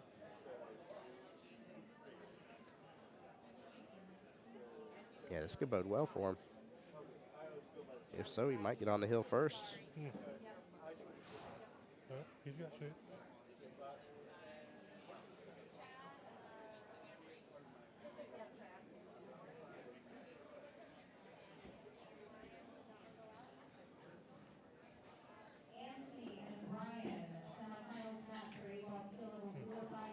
Small miss, but good try. Still left himself a good window of opportunity for the 8-ball.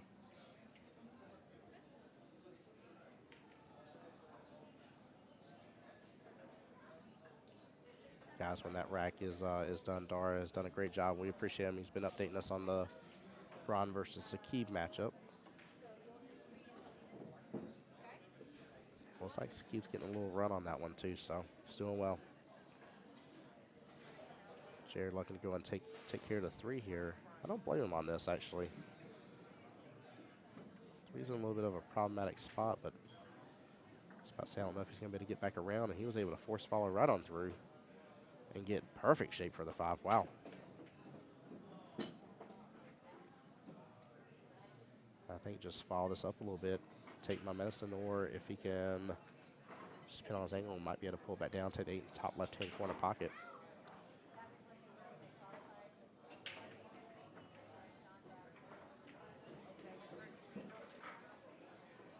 Just one of those a little more, a little less. He's on the 50-yard line at this point.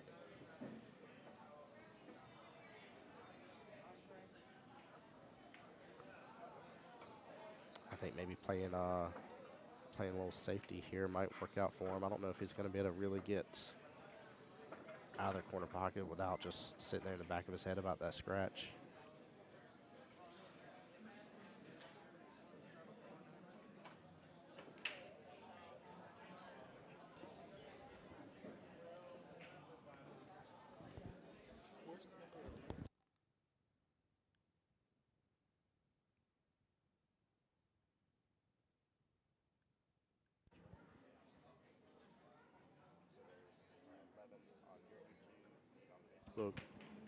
And then 7 on mine.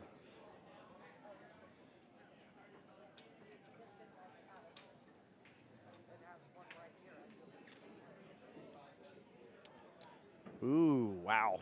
It's going to come down to the wire here for Ron versus Sakib here. Ron up 46, needing 9 more total points. Sakib needing 8 more total points. Wow. We should go back and watch this rack because I think this is going to determine the last rack of 9-ball for Ron and Sakib. Oh, yeah. Here, you want me to do this? Yep. There we go, guys. We're going to have the dual view here for you. This is the matchup we've been talking about, Ron Sakib towards the bottom left-hand table. The top right-hand table is Walter versus Jared. That's Walter that just shot on his last strike. So he dry broke, and he leaves a shot on the 1. And Ron can cut that in That easily. is not what you want to do right there. Well, I'm not what you want to happen. Yeah. I'm having to cheat just a little bit. The colors get me here. That is the 2-ball closer here towards this bottom left-hand corner pocket. And that's the 4 that's real close to the Qball there towards the left-hand side pocket. Yeah, this naturally should get back around for him.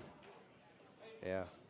I should do a nice little 2-railer, come back out. Maybe take the 2 in the same bottom left-hand corner pocket, I'm assuming. Yep. That's what he'll be going for. Played it perfect. Look at his speed control. I mean, and I feel like that I do such a good, nice, slow to medium speed at times. The higher speed and stuff does not ever bode well for me. I'll just be honest with you. I rattle more pockets. But Little stop shot, come off the rail and for the 3 in the same pocket. Yep, there it is. nicely done. That 4 easily goes top left-hand corner pocket.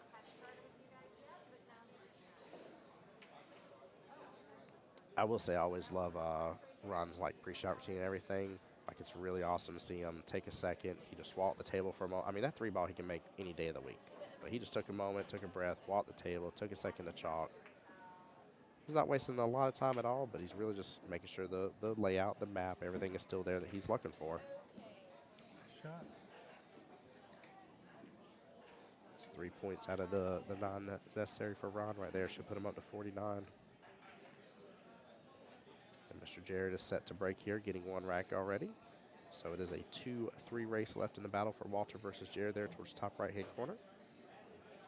Keep in mind that is a semifinal skill level 4-5 bracket match.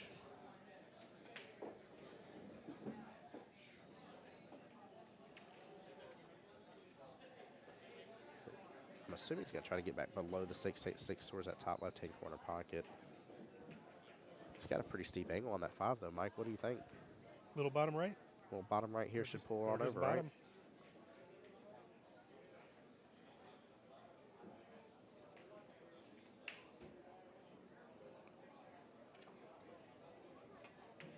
He hit bottom right. Look at that. Comes off rail just a little bit.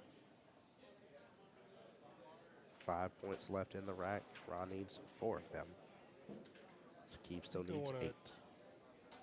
Hit a little stop shot here, run the 6 up, and bring the Qball back out for the 7 in the same pocket. I love how this rack has kind of worked out for him to continually keep using the same pocket over and over. This is exactly what he did. Stop shot for the 8. Stop shot for the 9. He's out. Yeah, this is a Tim Jones doable run right here is what this is. You got this one? I got this run right here. Yes, sir. Yep, I feel fairly confident. I love it. This is a nice little setup. This is actually almost like a little practice drill, to be honest with you guys. Like this is,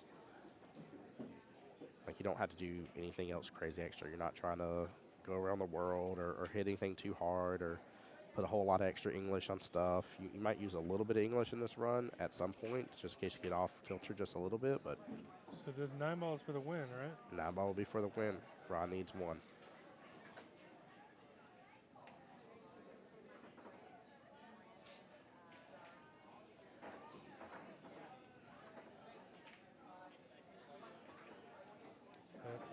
And that is it.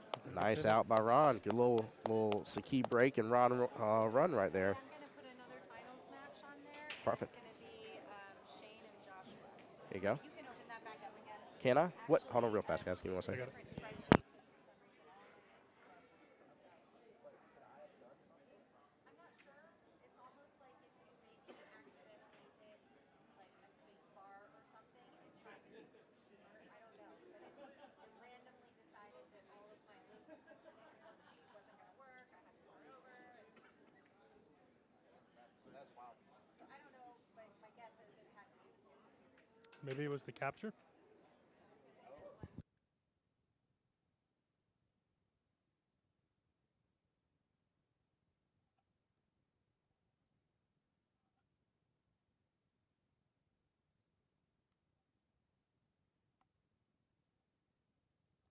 Shane. All right, guys. So we do have a finals matchup here. This is for the 8-ball side skill level 2-3 bracket. 4 Shane will be coming in as a skill level 4 against Jacob. against Joshua. Joshua, sorry, forgive me, as a 3. So it'll be a 3-2 race. Make sure I'm interpreting the stuff right. Oops, sorry. Thank you for that. So And I will. I'll be back in just a minute. All right, sir. I'm going to get the scoreboard swapped on over, guys. And see you in just a moment, Mike. Let's see. What is Shane Oglesby?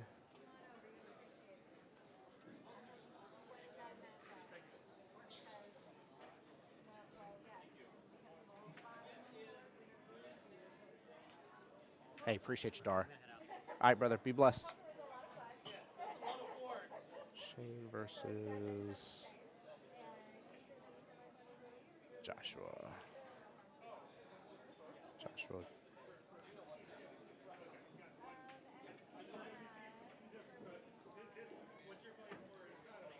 And then again, Joshua is a 3, Shane the 4, so yes, 3-2 race.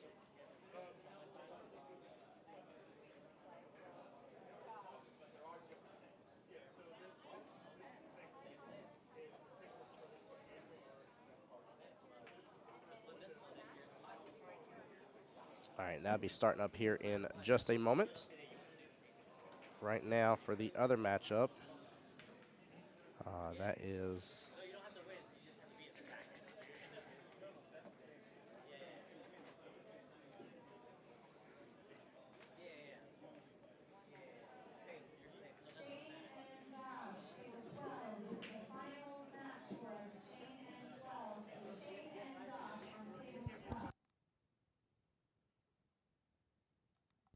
Live stream on Jacksonville APA Facebook and YouTube.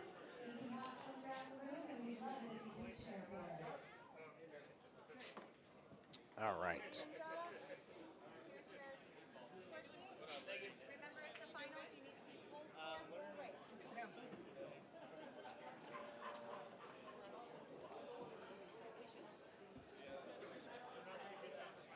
What's up, Jen? How you doing?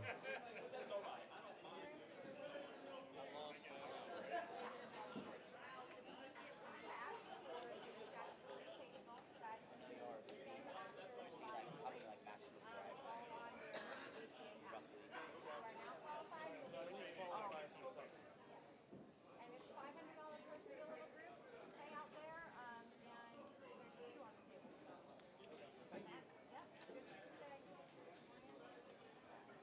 And guys, as soon as Shane versus Joshua does officially start, which they're getting to the table right now, we'll be switching the camera over because that will be a finals match, but you'll be able to watch both this semifinals match, which is between Walt and Jared, and you'll be able to watch the finals match, which is Shane versus Joshua.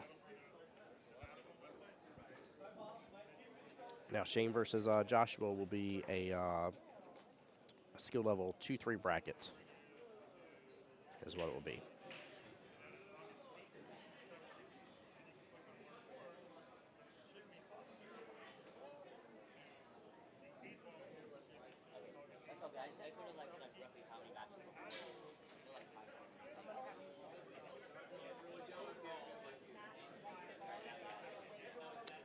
Jared playing nice little defense there. That's the 4-ball. Kind of snookered up there towards the top right with the, what's that, the 11 right next to him. Shane has a lot, or I'm sorry, for him, not Shane. Jared has a lot left on the table for stripes, but playing real defensive there. Smart move.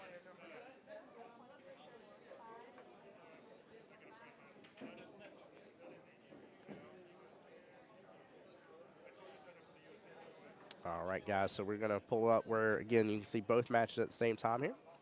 That is Shane on the upper left hand. That is Joshua to the right. I'm in the green hat. Lagging here to see who's going to kick off the match here. And again, that is a finals match here. This is for the skill level 2-3 bracket. No matter what, they have earned the right to come back into the Jacksonville Invitational. They are fighting for the right of getting the money for their bracket, and they're fighting for the right to be able to go over and be singles qualified for regionals as well.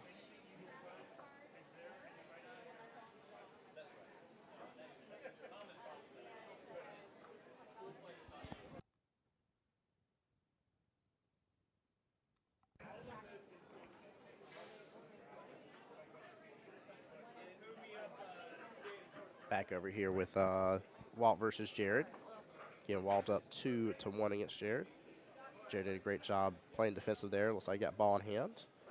Only that 5-ball remains, though, for Walt. I'd be very cautious where I leave that cue ball. Been in the chat saying, go Joshua. There you go.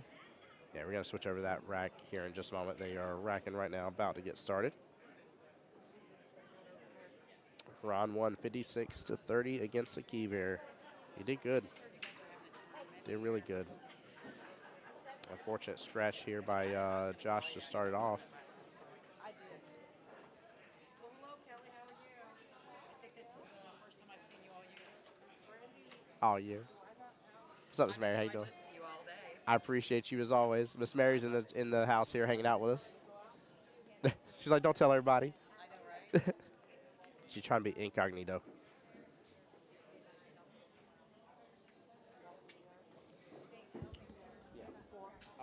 Waltz is up 2-1, even race to 4.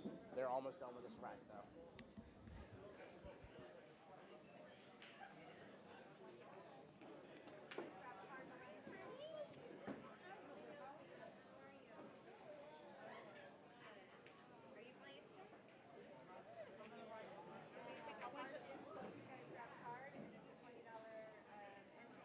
Hey, Ron making an appearance in chat with us, hanging out. Appreciate the support, sir. Got some good rolls. That was a great run there at the end.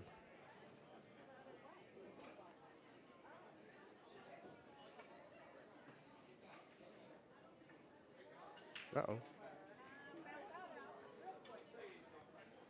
He may have tapped that 3-ball with his cue afterwards. I don't think it was a bad hit. I think it just tapped with his cue here. Technically, 3 gets rolled back, if they can agree.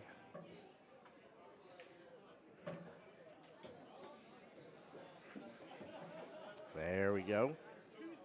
All right. Tied race right now.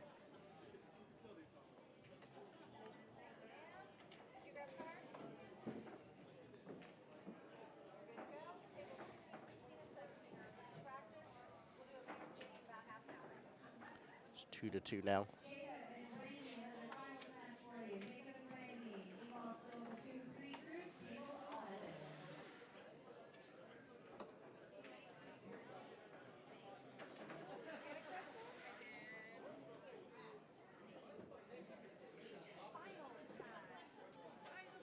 I'll have to tell Shane here in a moment about not standing right there.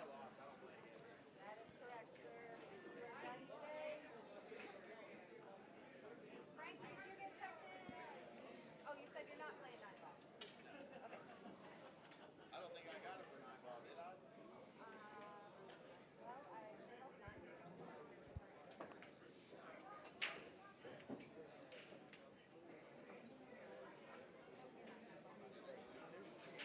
And that is Joshua up there on your screen right there. Got a big cluster here in the center. It's like 7-1-4 along with the 8, 12, and 11. All very much clustered up in that that center space right there. Bit of a trouble there.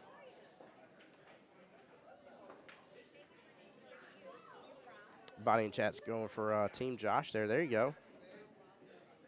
Again, show these guys the love and support. Give me 1 second.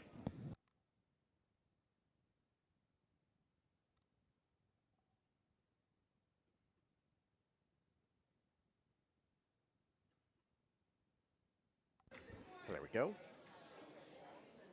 And Shane's super focused on this match right now.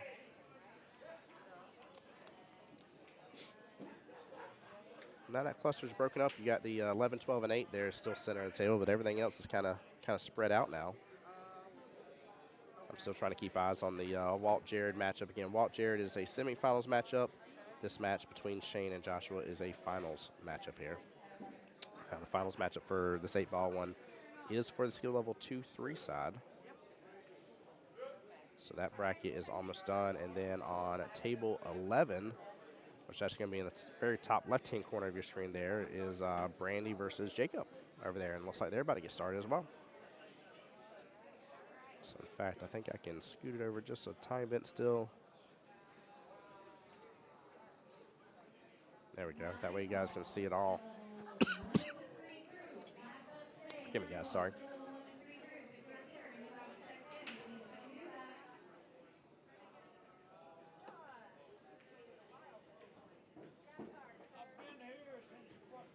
What's up, Fantastic? You're all right. You're good. I got it high up. Don't worry. I do the whole. Yeah, you're good. You know when you pull into our parking garage and you do this? Yeah, you duck down. Yeah, while you're still in your own vehicle. Actually, I'm kind of waiting for them to watch me the other way. There you go. I like it. Fran being respectful to the players here on table 12. He wouldn't have catch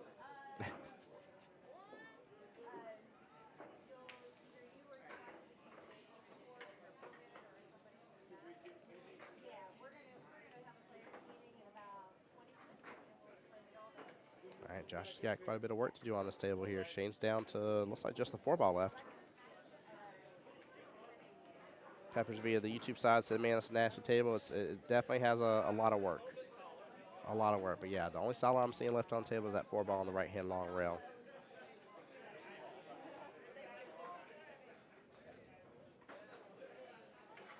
Not a bad leave at all. Very well played by Josh here. I'm assuming he was going defensive-minded. I like it. Even if he wasn't, he got a good leave. Shane's going to try to come all the way down here off the bottom short rail and get back up.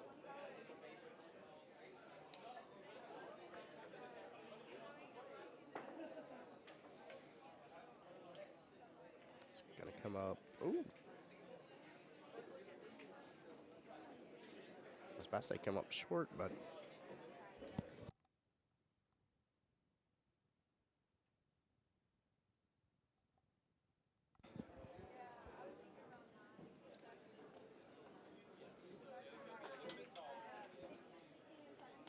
oh, yeah, going defensive again. Let's go. Back-to-back defenses here by Josh.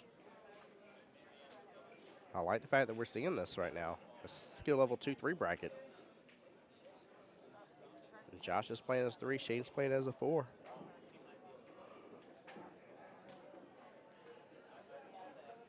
I don't know.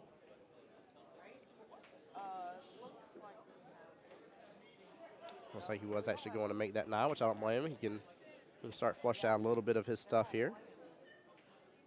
But all of his stripes are playing major defense here. And not any more. Wow. One shot right there. Shane has now opened up the 8-ball quite a bit.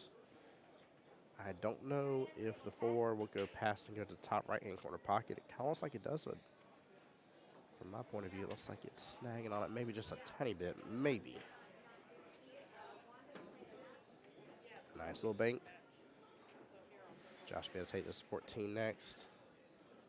Depending on his angle here, he might be able to get up off that top short rail and come back down and be able to take the 13 and the top right afterwards. He just may not go for it because he may have to stretch, may not feel comfortable going after the bridge here.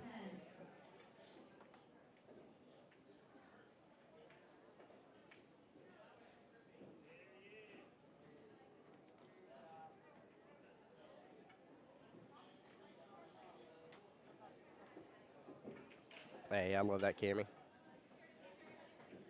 Cammy Ron said, not going to lie, but I was rooting for you because you're always on my side also. Congratulations and great shooting. Yeah, Ron's good peeps, man. Absolutely good peeps.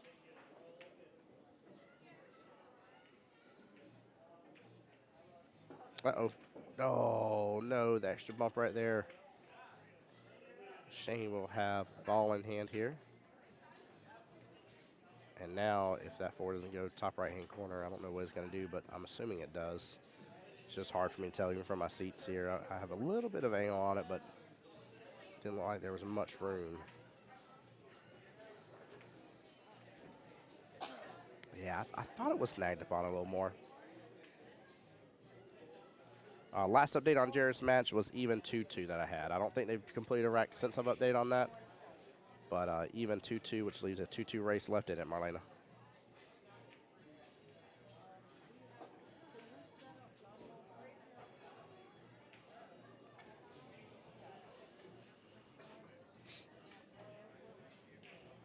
Guys, I'm going to see if maybe here soon, if maybe I get might take over something. I might end up taking a quick lunch break, enjoy some of the delicious food here.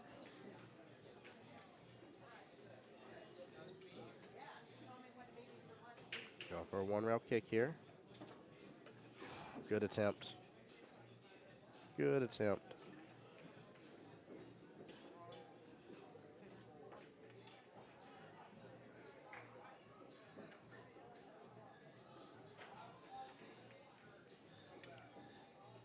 Yeah, Marlene, no problem. Thank you.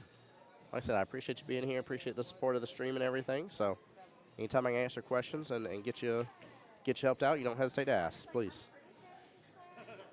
Small miss right there by Josh with ball in hand. Ooh. Shane got a nice little breakout there. And that cue ball drifts right into that bottom left-hand corner pocket, though.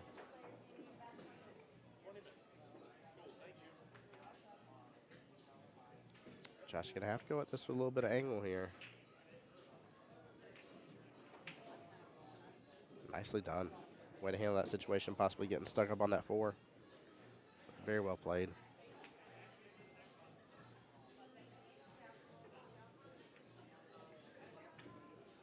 He can go defensive here and use the 8-ball to hide.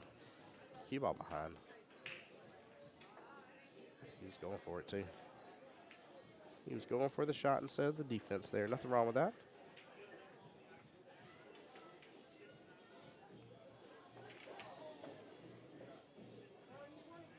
Do you know I just saw Walt going for the 8-ball here. Jared still has 1, 2, 3, 4 stripes left on the table here. And that cue ball sitting up towards the top short rail with where Mr. Jared's at right now.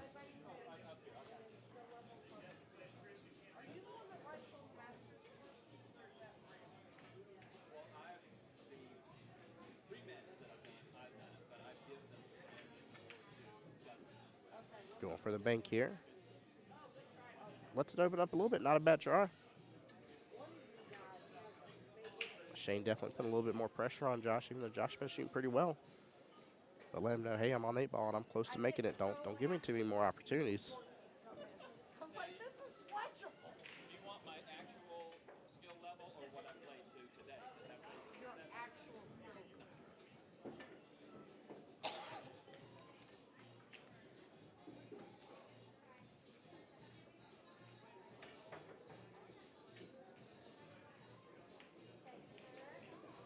Josh with a huge opportunity here. Small miss right there, but he didn't leave it far off the pocket. Shane has got to take advantage of this. He cannot rattle it in this pocket because Josh is going to have a great opportunity across the entire table to make his ball. So, and Shane does so, making it 1-0 here. Now it's still an even race. 2-2 left in the race. And I wait to see what's happening over here. I'll update you guys on the score.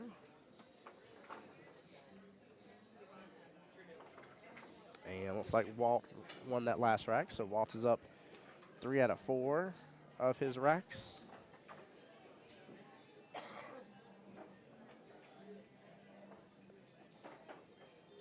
So Walt is on the hill over here.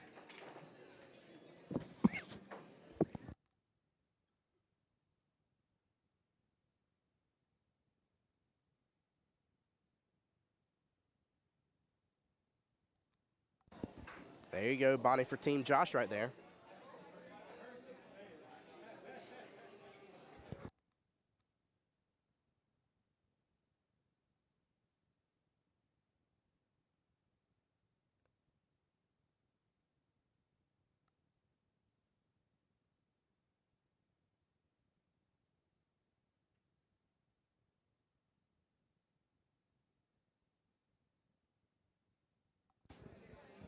All right, Shane with a fairly decent break there. Got a little bit of spread. It's a 6, 14, and 8 kind of top center here of the table for him. Everything else is kind of spread out for the most part. You do have it's like a 15 and a 5 there on the right-hand long rail, right above where the right-hand side pocket is.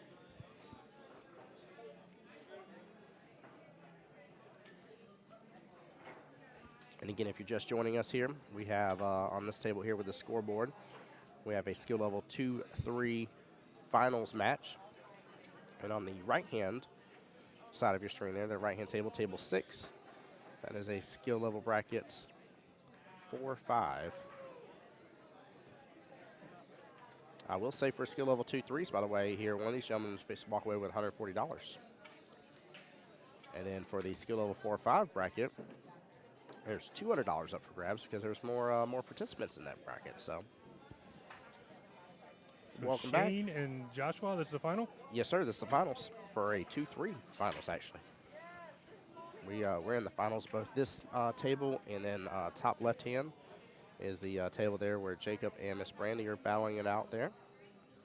And that's a finals match as well. And then on table 6 on the right-hand side of the screen, we have the semifinals match for skill level 4-5 bracket.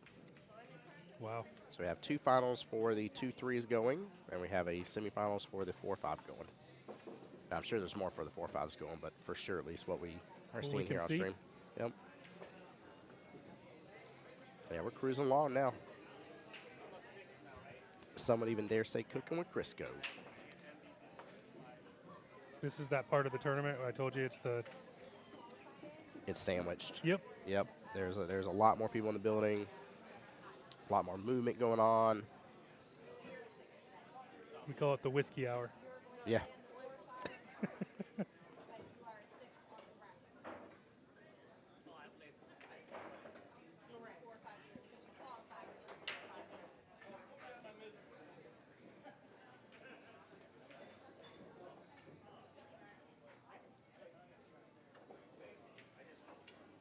So did I hear you right? We had one bracket which was 200. Yes, we do. Yeah, the skill level 4-5 for the 8-ball side. Each Wow. winner, so 2 winners, technically $400 in prize money. That's awesome. But each winner will leave with $200, the right to the Jacksonville Invitational, and the right to the fall regionals.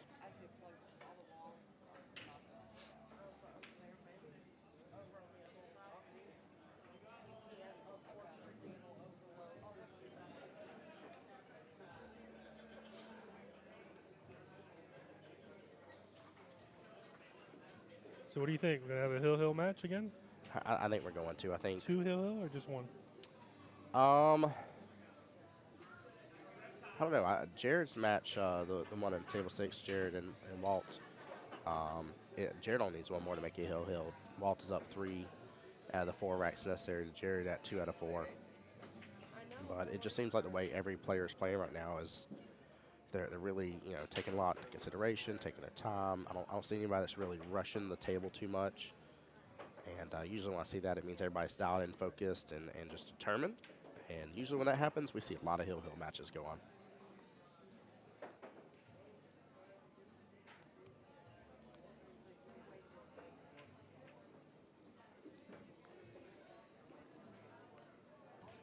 I have one situation there in that right-hand side pocket's a little interesting here.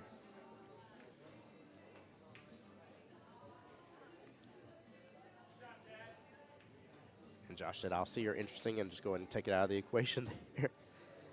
I wasn't sure if he could do anything with that or not. Ooh, Shane hung that one up here.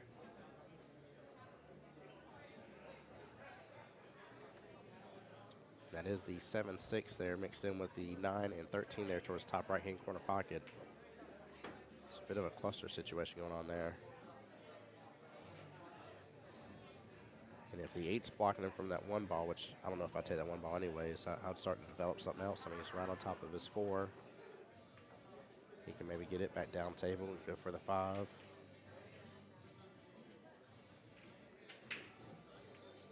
Big issue is Shane is now, he has 2 out of the 6 pockets taken over. They're opposite corner pockets from each other, but he's going to opt to go and take one of them. Almost ended up scratching in the process. I feel like he's gotten a little more loose with his stroke now.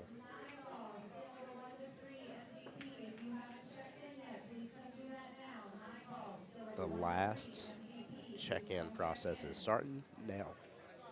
And almost done. 18 minutes till 9-ball has to be checked in here for skill level 1 through 3 bracket. And we will have no other check-ins, just straight tournament play from there. We're already to that point in the day, Mike. Have you eaten anything yet? I have. Yeah? What'd you end up eating? Just some tater tots. Oh, there you go. Solid choice. Yeah, I was telling stream, I was like, it might be break time here shortly to go snag a bite here.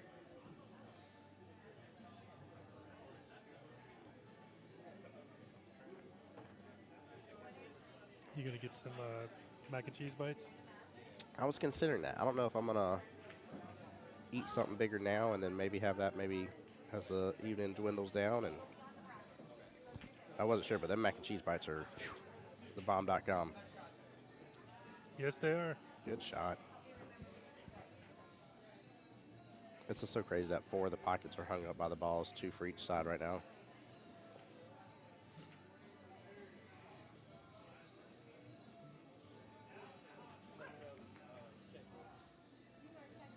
I will say these lower skill level players are playing it right, though. Take over those pockets as much as you can. I mean, if that wasn't the case right now, Josh would feel far more comfortable with going after something in a run instead of really just looking and determining things. If that 11 wasn't sitting in that pocket top left, he'd already be shooting his balls towards it without a doubt. So he took a second, thought it through, and decided to still go with that option. But he That's took a over good the option pocket. right there. Very well played. Wow. Love seeing that.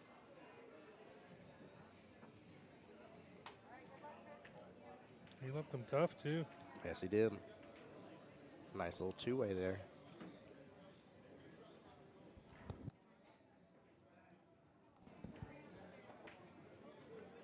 Ooh. Well, he got it out of there. Yeah, he did. Josh with a good little run potential here.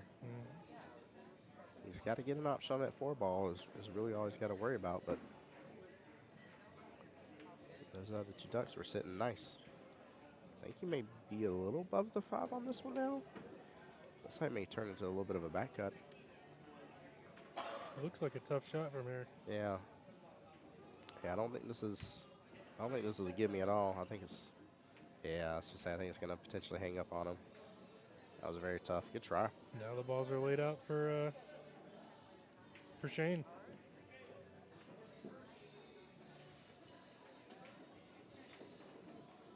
Shane opting going to take his freebie in the corner pocket, gets back above the 9, but he's taking the same pocket. Oh no, went for the 14. Forgive me.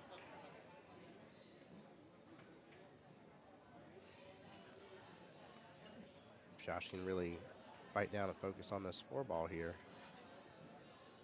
Have a great option for the 5, and it should get him back down table for the 8 in the right-hand side pocket, I'm assuming. Got it. There we go. If so, Shane's going to start feeling a little bit of pressure from this. This is a finals matchup.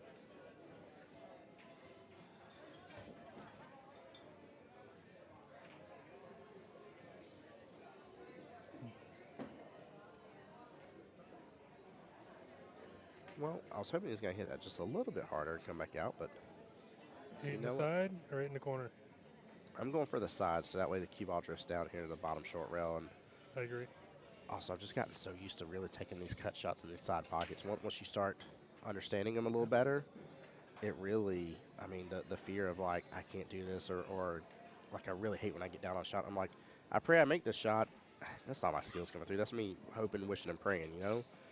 Whereas now, like, I've gotten down to where, like, this shot where I'm like, no, I feel very comfortable with this shot. Like, I'm used to it. I can handle it. I can take it on. So, Josh has opted, though, for the bottom right-hand corner pocket. Top should take care of business here for him. A little less speed on that. Keep up with the top. He wouldn't have had to worry about scratching at all. But that was a tough shot nonetheless. A lot of distance.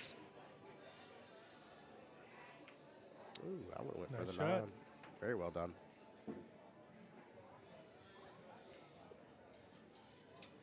Get back above the 8 ball here to the 8 in bottom right-hand corner pocket. Well, he's got a shot. Yeah, I'm a little surprised. He's It's a long one. let his stroke through a little bit, so he's done pretty good.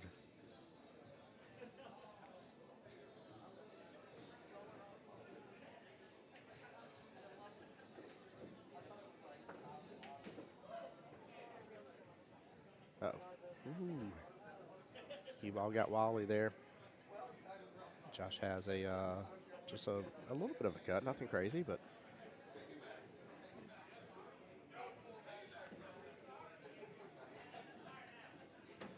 and I see Jared and Walt shaking hands here.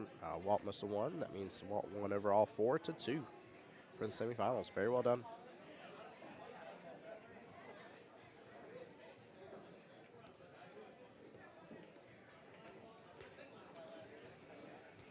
Good out. 1-1.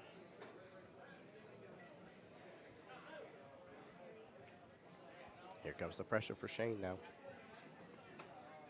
This one there's I have to work on myself for shaking off because she won the first rack as Shane when there was already a rack needed to be given because of the handicap. So you've already done it once. You can do it again. You just got to get your brain around it, focus around it. Like, it's no different than if you just started the matchup and said, hey, it's a 2-1 race.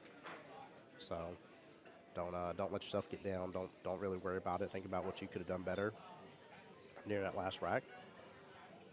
One of the things that I can control, that regardless of my opponent's skill level, regardless of how good they are or otherwise, one of the things I can control that I could have done better.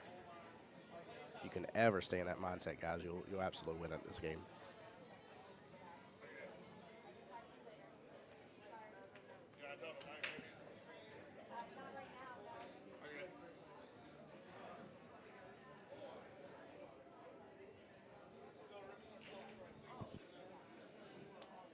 Walt coming through, giving us the thumbs up on the camera there. Very well done. For the record, he signed the losers first. Jared came through, said for the record, he signed the losers first. That was good. That's Jared through and through, by the way. That type of joking mentality. He's good people. I love it. Love it, love it. By the way, guys, for the first time today here, we have more of y'all on the YouTube side than we do on the Facebook side. Very nice. Yeah, very nicely done here. We got 12 on Jacksonville APA's YouTube page, 10 on the Facebook, and 4 on my YouTube page. Very nice.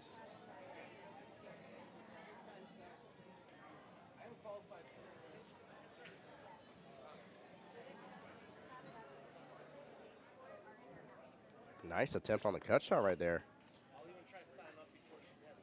I love it. Josh is not shy in the least bit of taking on those shots. Shane got to clean up, leaving that stripe there in the pocket.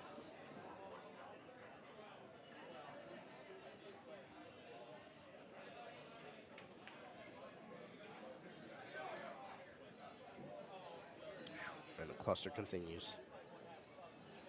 That is a cluster. Yeah, it is.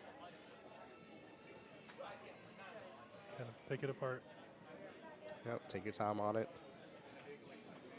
Real thing is instead of getting super locked in, I've seen some players get locked in on a route or the way they want to go. Once they get super locked in, you got to be very fluid on this type of rack. Be ready to seize an opportunity when you see it, and even if it ain't gonna lead to pocketing the ball, maybe you're able to still get your stuff away and start working towards it without giving them a lot of options afterwards. You got to take advantage of it. Got to know when to deal with your problems.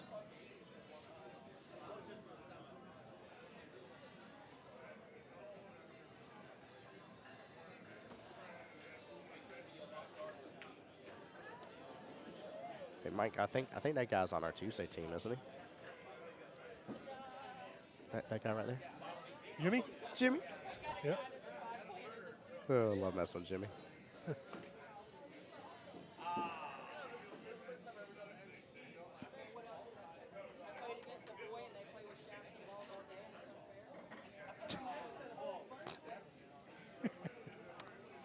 That was funny. Look at Josh going for these side pocket cuts again, man. I love this. This guy's got a lot of heart to be going after those tough shots like that. I'm very used to seeing lower skill levels very much shy away from those sort of shots. So Doesn't seem to bother him. no, it doesn't. I like seeing that. That's really good behavior. That means he's probably working on some other fundamentals overall, but the fact that he's able to really go after those shots and almost get them, he's getting locked in on it. That's nice. I'll say this much. I can pull it up here in a second and see how many teams he's on, but Look at that. if I was you guys, I'd be looking to pick up a couple of these people. You mean because they won MVP? Not They just might 'cause- be good. Yeah, not just because of that. I mean, but just like you're getting to see it firsthand here as well.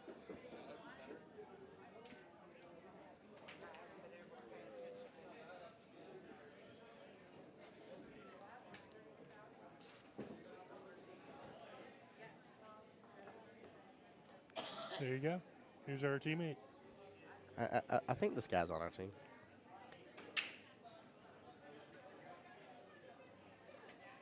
Hey, don't we play together on a team on Tuesday nights? We do. We do. We do. We do? Yeah, I know this guy. What's up, Ian? How you doing, brother? Good evening, guys. That's not Ian's voice, by the way. That Ian just happened to jump by. Same That time, could pass for you. yeah, it could have come close. Jimmy, how you doing though, brother? I am doing good. Good, man. You here for the skill level 4 or 5 bracket there for 9-ball? I am. I just jumped in to come here and say hello, see what's going on. There's a tournament going on this weekend here. Yeah, yeah. Mike and Kelly put a tournament on pretty much every weekend in APA. It's Yes. kind of nice. There's always something going on. So if you guys do not play for APA in Jacksonville, highly recommend it, because if you guys are bored of the weekends, there is always something going on here, and luckily in Duval. Yeah, there definitely is. I agree. It's a good time. Very, very good time. I was cracking jokes with Mike about that earlier. I was like, got a free weekend coming up here, Mike? Nope. I mean, let's be honest. Where else would we be? Yeah, We'd I still mean, be here. yeah, We'd still be shooting pool. So we do. We're pool players. Yep. You know, so why not do something that's competitive and make it fun? Make it fun. In this case, make some money out of it too. Yeah. So correct me if I'm wrong. Is there something that do you guys go to Vegas from this, or what's the outcome from this? Is it just good old cash grab, or? This is our MVP. We have 2 players from each skill level make MVP, each skill level tier. From each division, they're playing for cash. Nice. And for regional qualification. Nice. So that's the Vegas draw there. Okay. Yep. If they win this, they get qualified for regionals. Also, if they make it to the semifinals, they get qualified for our Jacksonville Invitational tournament. Okay. And that's where we give away like the Q-Tech Q, and we're putting in another $500 Always on something. top of it. Always something, I tell you. So there's a lot to play for. And the MVP, and the MVP champion status. So. Do we have a trophy here? No trophy? The trophy in this one is your qualification in cash. Okay. Cool. Money spends well. Yep. Like this group right here, the winner, there's 2 winners on this board. And each one will win $140. Nice. So it depends on how many players show up for each tier, how much the cash payout is. Looks like we got another one of those.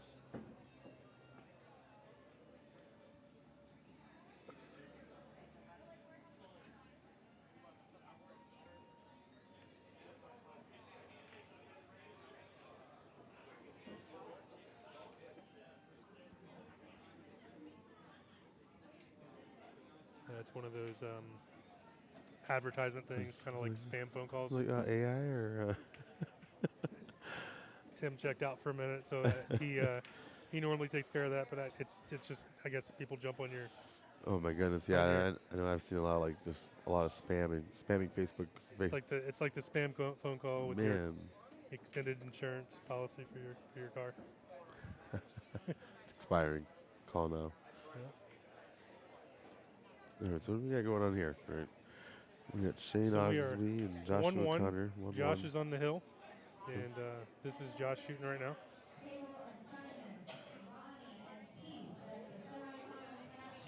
And this is a finals match. Oh, okay. I like this.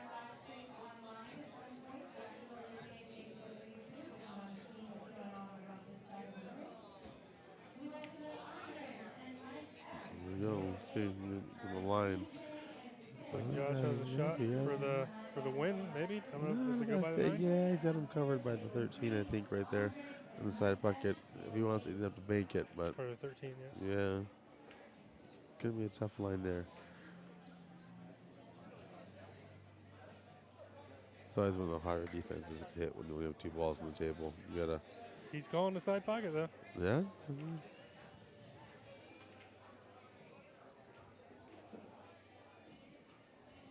He's gonna give him ball in. Calling in to Shane. Simple draw out. We'll see. He's pushing through. Fair enough. Played it the other way. Fair enough. I think this would make it hill. Should be pretty confident. Should be pretty easy. Straight in. Oh man. We got an off angle.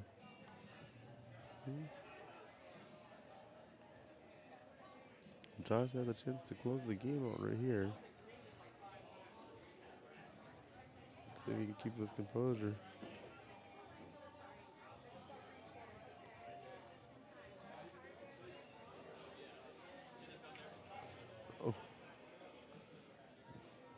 We're going to go another inning.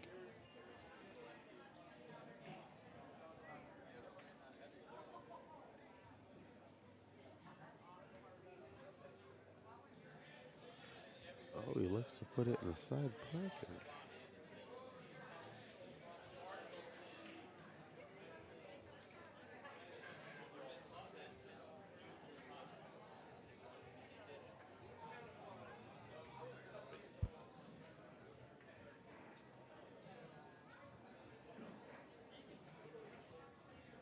Oh, he he overcut it. overcuts it. Looks like he might leave Josh here a straight-in shot. Does it Josh, I guess it Josh, goes there. he does. He has a chance to close it out right here in the side pocket, guys. Let's see if he can. Fingers crossed, he knocks it in. I think I would bet my paycheck he makes this.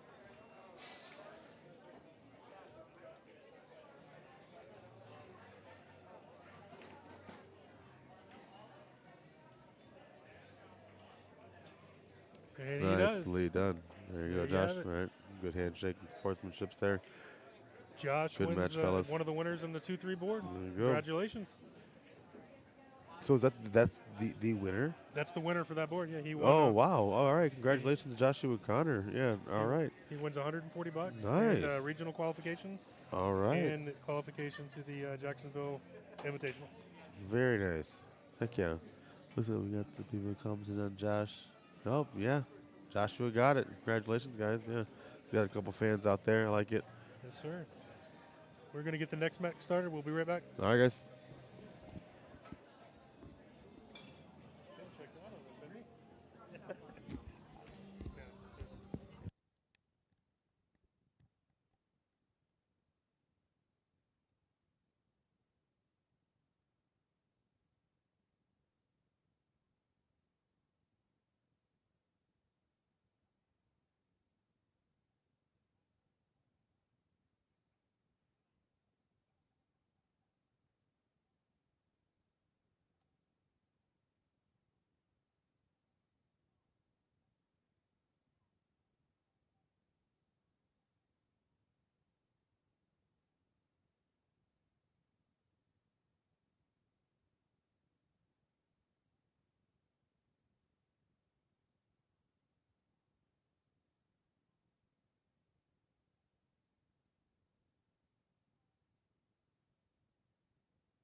All right, guys, I am back here. This is a matchup between Ronnie and Keith.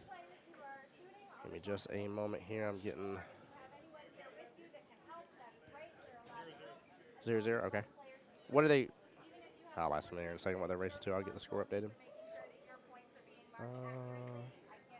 Oh, this is a semifinals match, by the way. This is a semifinals match here. You cannot wear headphones, and there are no timeouts in this. You're on your own. If you have somebody here with you, please just tell them avoid talking to me during my match so there's not the perception of help going on. All other game rules are the same as League Night. So this is semifinals. Ronnie and Keith go to their normal. Julio, Keith is a 7. Ronnie is a 7. Is a 55-55 race. I'll get updated here in just a second, guys. We had a couple people walk in late, so we got to get those matches fixed up, and then we'll call them for you. Once we call your matches, please disable or click mute. Hey, there you go. Big congrats to Josh there. Definitely show him the love. Break until your match is over. Even if your opponent's in the bathroom, just hang out. Josh has got to start shooting. Josh Johansson. He's got to start shooting that way on Tuesday nights. There you go. All right, give us just 5 minutes to fix up your bracket, and we'll call your score. All right, we should be good to go here. Tables that are open. Good luck, guys. Thank you.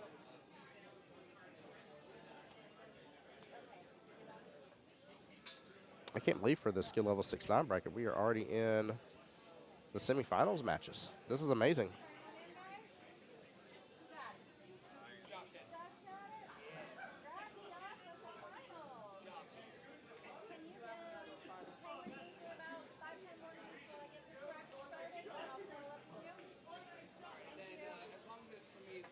Ronnie with a nice little run so far. Okay,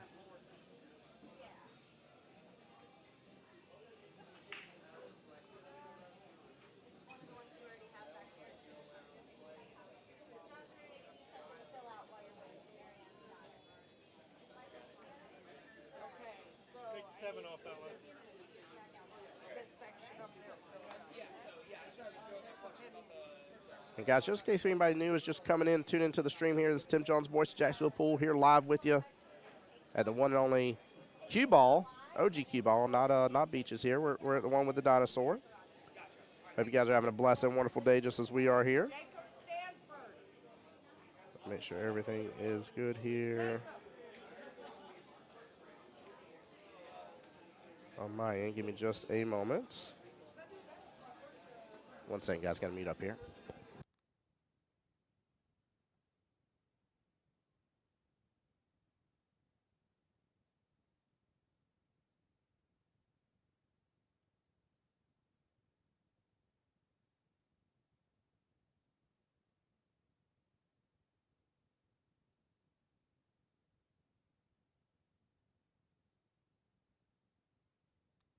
There we go. All right, guys, I am back. Thank you guys for hanging out with me here.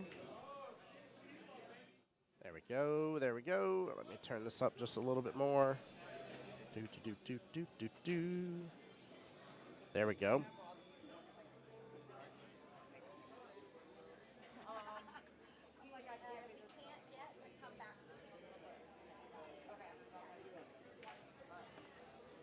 I ordered like 5 minutes ago, if that. I love it. Thank you, Rosa. Yes, ma'am. Ketchup, please. Yes, ma'am. Thank you, Rosa. Gee, my food's already come, guys. I don't even think it was 5 minutes ago. Like, I might be over-exaggerating saying it was 5 minutes ago. It might not even been that long. Thank you so much. Appreciate you, Rosa. Rosa over here getting me my delicious burger and tots here. I'm going to eat this here in just a moment, guys.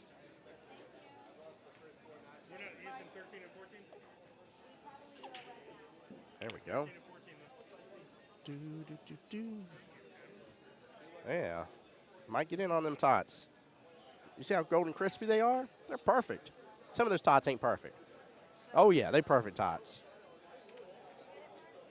I like this. Guys, I might just see if they're willing to hop on their phone on stream here to keep us score updated for us here in just a moment. So I do need to take a quick break here.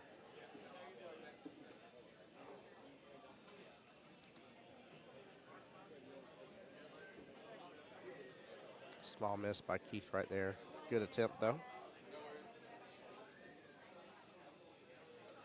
And again, appreciate y'all for being here with me today and hanging out. It's been already a blessed and wonderful day, to say the least.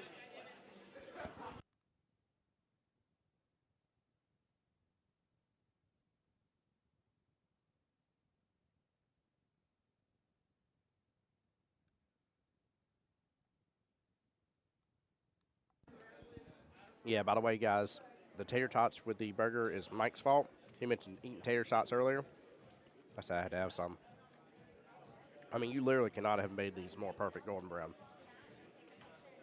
Like it looks like a picture in a restaurant catalog or a restaurant menu.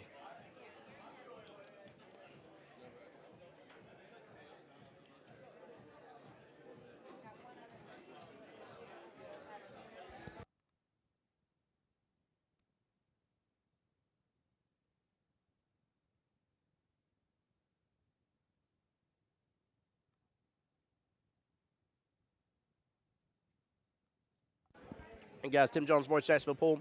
I'm going to take a break here. I'm going to enjoy my burger and tots. I'll be away. I'll get you score updates when I can. But bear with us here. Score is going to be off for a hot moment. If somebody at home is willing to take over for me and help out, would love you long time. Mean a lot to me. But please hold on here and bear with me. And guys, I'll be back after a break.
All right, ladies and gentlemen, Tim Jones, voice of Jacksonville Pool, back live with you guys here at the OG Qball.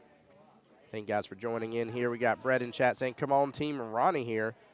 Ronnie down 13-22 against Keith, and Keith with an unfortunate miss on that 9-ball here. Going to give Ronnie a great opportunity here to be able to stand at bottom left-hand corner pocket and get on the break. Hey, thanks, wifey. Appreciate it, babe. How's the day going with the kiddos? Hope everything's good. Had Mike hold it down for the score for me. I just got done scarfing down a delicious cheeseburger with some nice tots. It was very, very good. I think Mike's going to confirm the score for us, make sure we're good.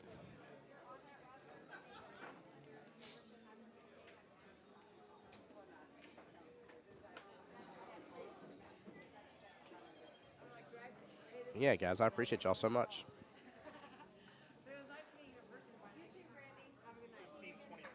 15-23, all right. So there's 2 total dead overall. Perfect. Figuring out dinner right now. All right. So I hope you and the kiddos have a good din.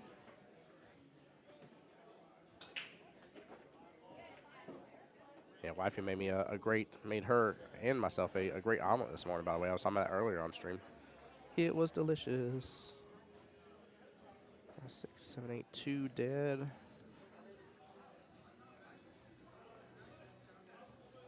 No clue what you're going to make tonight?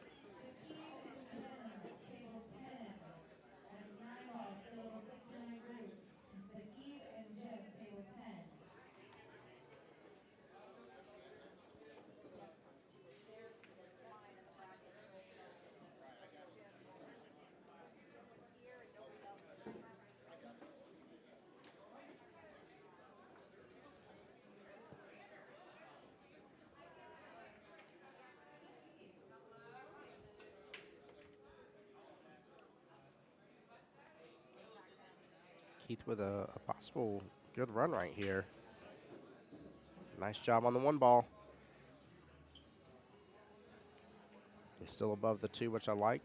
Looking to probably take that forward top right-hand corner pocket. So realistically, he needs to get the cue ball within a little bit of a window right there. I know my drawing's probably pretty bad. Oh, he's going to wind up on the right-hand side of it. I was going to try to finagle that. What's up, brother? Have a good one. I thought I was going to try to finagle a little bit more with that, with where that 4 ball was. There, he just didn't have the angle down there to be able to do something extra with it. Tough back cut. He's stretching as well on this. Could also go defensive here. No, he went for the back cut and lands it. Qball's going to drift back out from that bottom right-hand corner pocket area.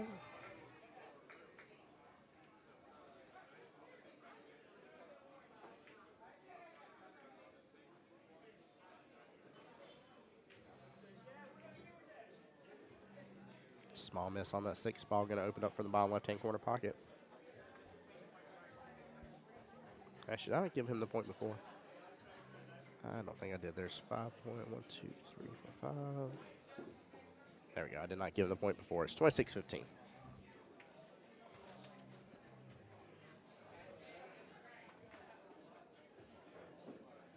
Yeah, wifey, we've had a pretty smooth, fantastic day to kind of break down the way today is ran here, guys. So for both 8-ball and 9-ball, there was 3 total sets of skill levels. So there was skill level 6, 7, 4, 5, and 2, 3 for 8-ball side. And for 9-ball, there was skill levels 6 to 9, skill levels 4 to 5, and skill levels 1 to 3. Every bracket, or every one of those skill level sets have 2 winners with them. And that may sound a little crazy here what I'm talking about, but essentially that means there's technically 12 tournaments being ran at the same time.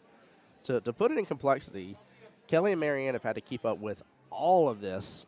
And, I mean, it's a lot. It's a whole lot of work for them to do. So, the fact they've been running it very well is amazing, to say the least. This is not easy. I definitely give them kudos and let them know that we appreciate them and the hard work they're putting forth to ensure that this runs as smooth as it possibly can.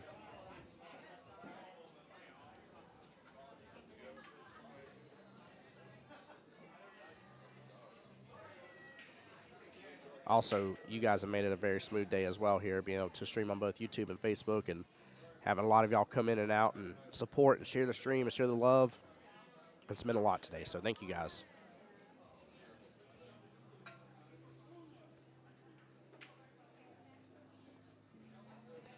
Ooh, Keith with a nice attempt on a bank shot here, but a small miss. 9-Ball's going to sit almost pretty center of the table there, just a little bit above the side pockets. I like cutting this in that right-hand side pocket there. Oh, 17. I was going to say 7. I didn't see him over there. What? Oh, he's already got the shoot.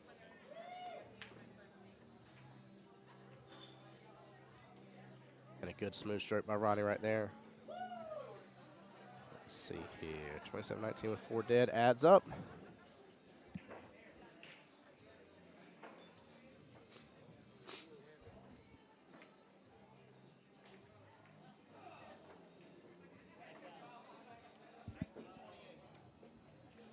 $19.28. I must have been off on one of those being dead there.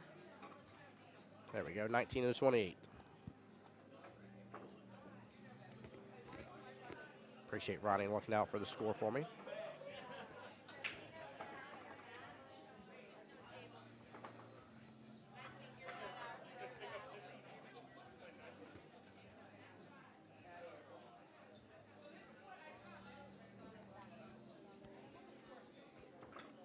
Guys, this is really cool to get to see so many matches going on. There's different places in the brackets that we are. Some are in semifinals matches and so on, and like it's really cool to see how this is ran throughout the day.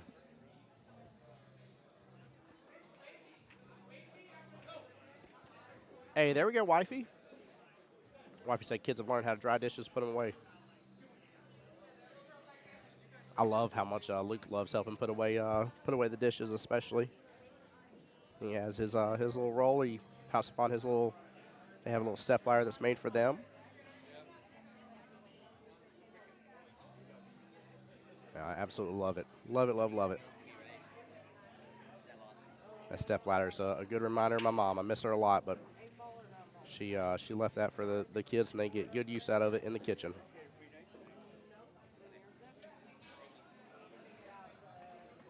Ronnie looking to take that one top left-hand corner pocket. I'm assuming he's trying to get a breakout here because that's the 2 in the mess. It goes 3-2-5 there right above the 1 ball. That's the 4 to the left of the 1 ball.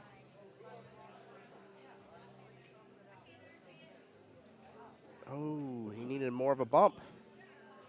You see his head nod right on down. Good try, but he did not get the bump out that he was looking for.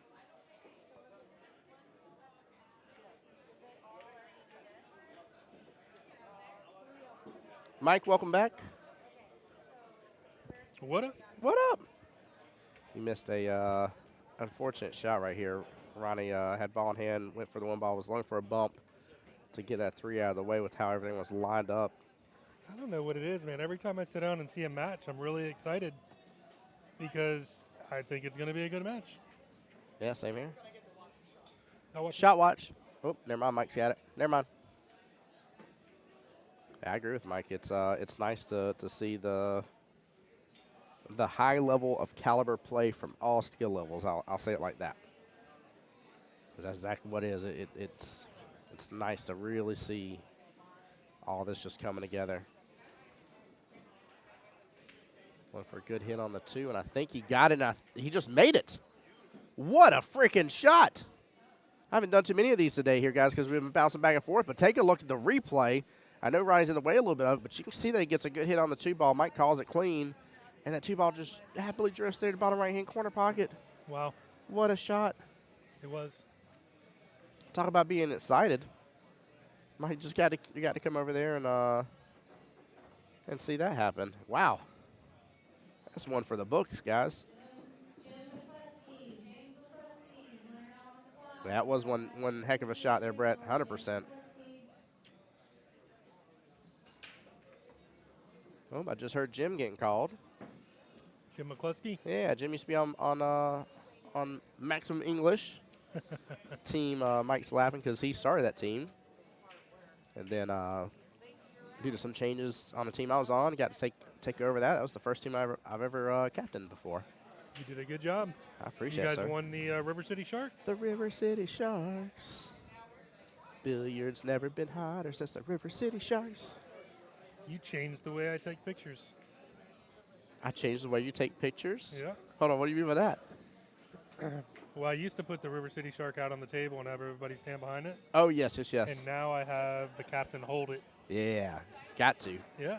Yeah. And that trophy, I mean, if you ever like, I need to work out a little bit, pick up that trophy. That thing is solid. It just looks better. It's easier to take the picture. It really is. I love that trophy. I'll tell you why. Back in my Best Buy days, we used to have contests between certain sales teams, and they were always percentage based. That way they were fair for everybody involved. And we would have a little trophy that would get passed to the different sides. Your traveling trophy? Yeah, a little traveling trophy. And so the moment y'all even remotely mentioned that's the way that trophy worked, I was like, we've got to earn it. It's got to come to the OG Qball. It's got to be here. So it was awesome. We'll be going. We took it to Beaches this past Monday night to Pockets Too Big and Omar and team. And this next Monday we'll be taking it. I believe it's Cancel Christmas. Oh, there we go. Dead ball, my bad. At 9-Ball Heaven, 9-Ball Heaven on Monday night. So. Yeah, I may be semi-biased / fond of that team name. Cancel Christmas? Cancel Christmas, yes, sir. I was an OG member.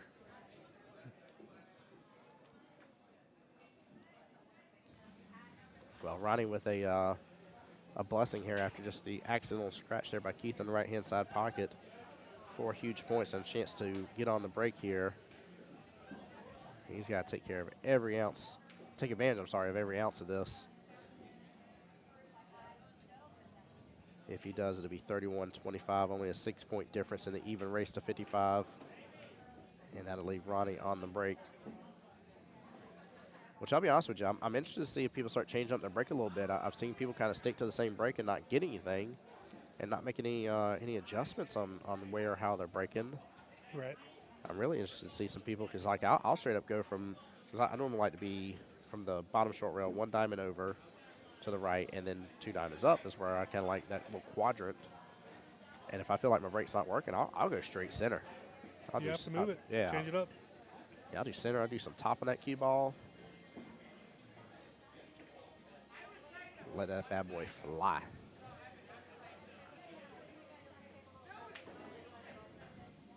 Keith with a good out, Ronnie with a small miss on that 9 after ball in hand. 33-23, still a 10-ball difference here.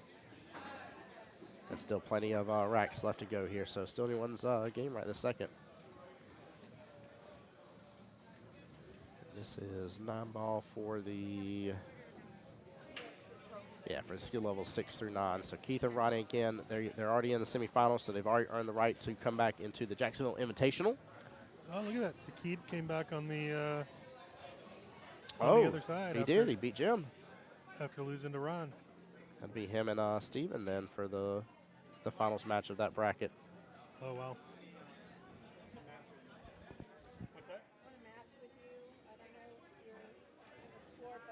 Give us 1 second, guys. Hold on. We got to mute.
Peppers, he did need that ball to get the momentum back 100%.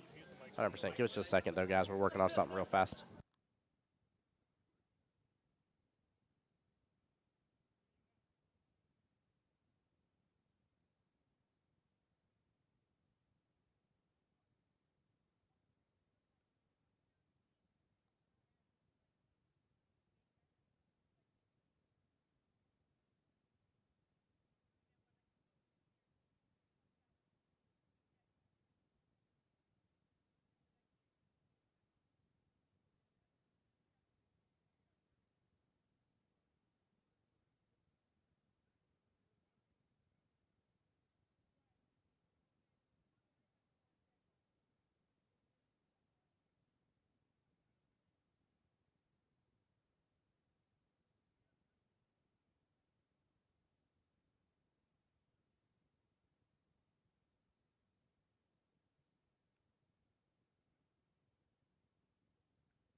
All right, guys, we're back. Sorry about that here. Had to take just a moment and just trying to get a score confirmation, so bear with us on that, guys. I do apologize.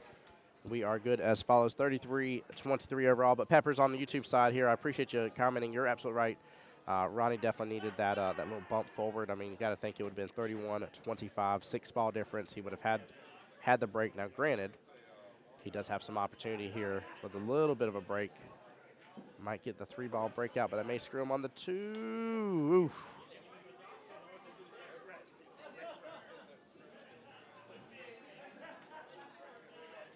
Yeah, he does not have direct eyes on the 2. He looks like he's going to come up off that top short rail. Give me one second, guys.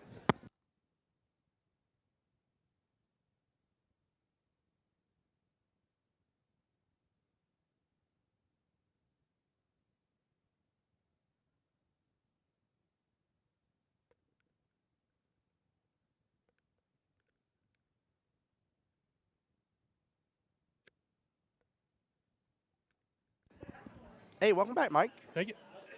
It's been a while. I missed you. We had a little score thing going on, but I think we got it straightened out. We got to figure it all out. The math is mathing. People are playing. The pool hall is bumping. Yes, it is. Yeah, I was telling chat earlier. I was like, anytime I don't have a weekend with commentary and stuff like that, I feel like I've done something wrong. it just feels like something's off. You have anything going on tomorrow?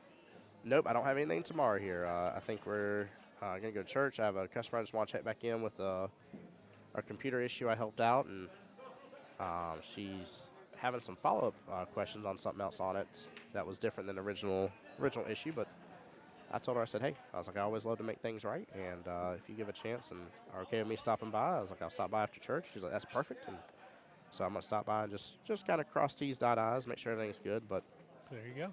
I felt bad for her. Her 3-month-old build, already having hardware issues for sure. Wow. Yeah, and she spent a pretty penny on that computer build too, so.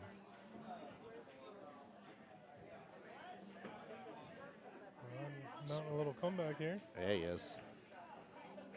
All he needs is a slight, like he's not far enough down to where it's crazy, but he just needs a slight momentum shift. I feel like Keith has the momentum right now. I feel like Keith has the good positivity to everything. I think he's wanting this to be, I don't know what he just pointed. I think he was trying to ask for it to be watched, but then he waved. Oh, he waved me off. Okay. I was sitting there trying to think about what he was doing for a second when he was pointing over here at us. I'm like, wait, what? Like trying to interpret sign language out of nowhere. I don't know if he told me to still third base or what. He threw a lot of hand signals real fast at me, Mike. I was really confused for a split second. Oh, man. I like Ronnie going on the defensive here when he had no choice, but I think this is a pretty firm defensive shot. I know some people want to swing for the hills for that 6-9 situation. I thought he was trying to carry him in the 8. Oh, he might have been. I'm going to light this leave if I would have made it, though. Nope. Play safety from there. Yeah, I would have probably used that 9 to hide the Qball, I think. Hit the right-hand side of the 6 and leave the 9 on the right-hand side. But that's not where we're at. Huh? That's right where we're at? Is that what you said? I said that's not where we're at. No.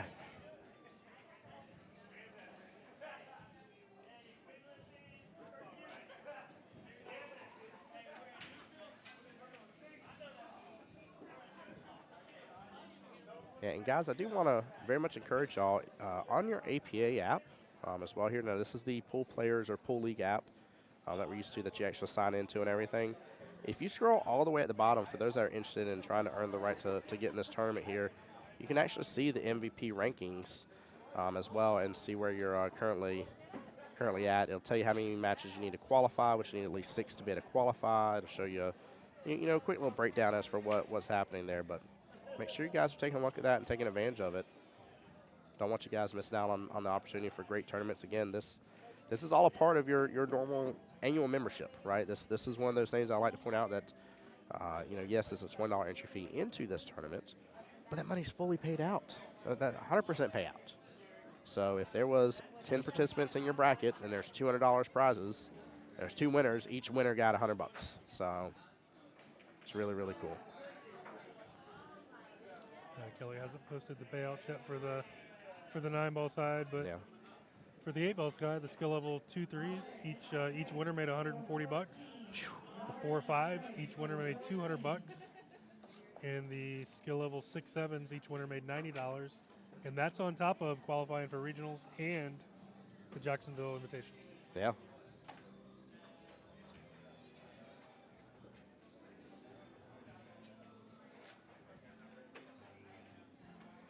Yeah, I love the qualifications though.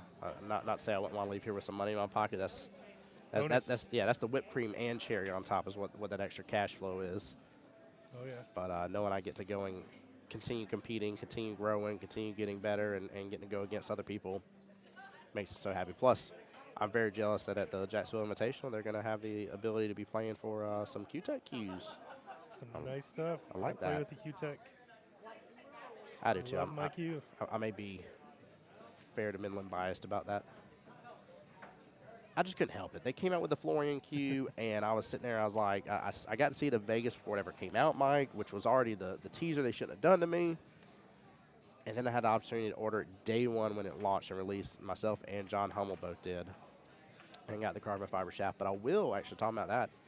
There is a tip. I was talking to Billy Burke for obsessive Q disorder, and there is a tip made by Kamui called the Athlete, and it is made specifically for carbon fiber shafts.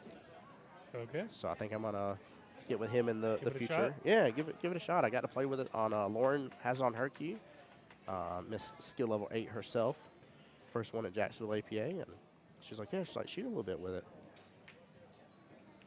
That's probably one of my most favorite things about being a part of the pool league like this. You get to Try everything out. You can try everything out. Yeah, everybody has different style, tastes, preferences, all that kind of stuff, and it's really, really fun whenever you're like, I'm really interested in that, but I don't know if I want to fork out the money for a new tip and not have ever played with it. Well, now I have. It can get expensive.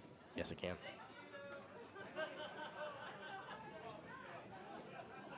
Oh, I don't know if Ronnie wanted that ball to go in or not. I don't think he did. I don't remember whose post it was. Let me see if I still have it.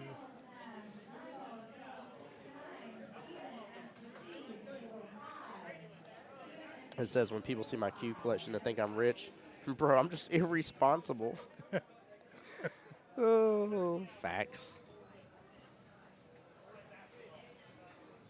Ronnie, instead of even remotely attempting that very, very difficult back cut here, look at a good precision defensive shot here.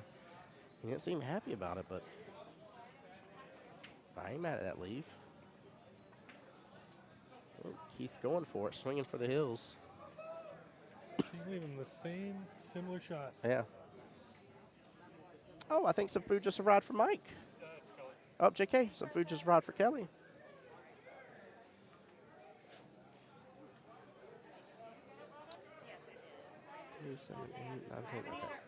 Scores up to date right now. I was just making sure. Ronnie may have flipped this and reversed it. Ronnie says, hey, just come on down. That 9-ball's got to roll a little bit further. All right, that should be a fairly tougher shot for Keith. Not impossible, but tougher.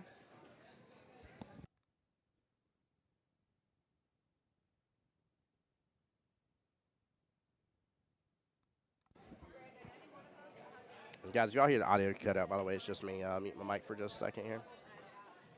Good attempt by Keith here. Good defense by Ronnie right there. Worked out.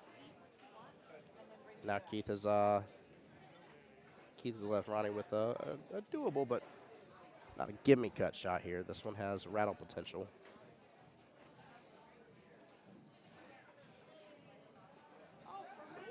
Ronnie smooths it, but hits it off just a little bit. And he's going to say, Keith, you are good to go. Should be 35-31. Let me see if Spencer got it. That boy shoot good. I love it. I love seeing my old teammates, man. Him and Tabitha are both here. Mike Smith I've seen as well. You can see all my buddies here. I love it. Catch up? Yes, sir. There you go. Mike done got himself some more tater tots magically.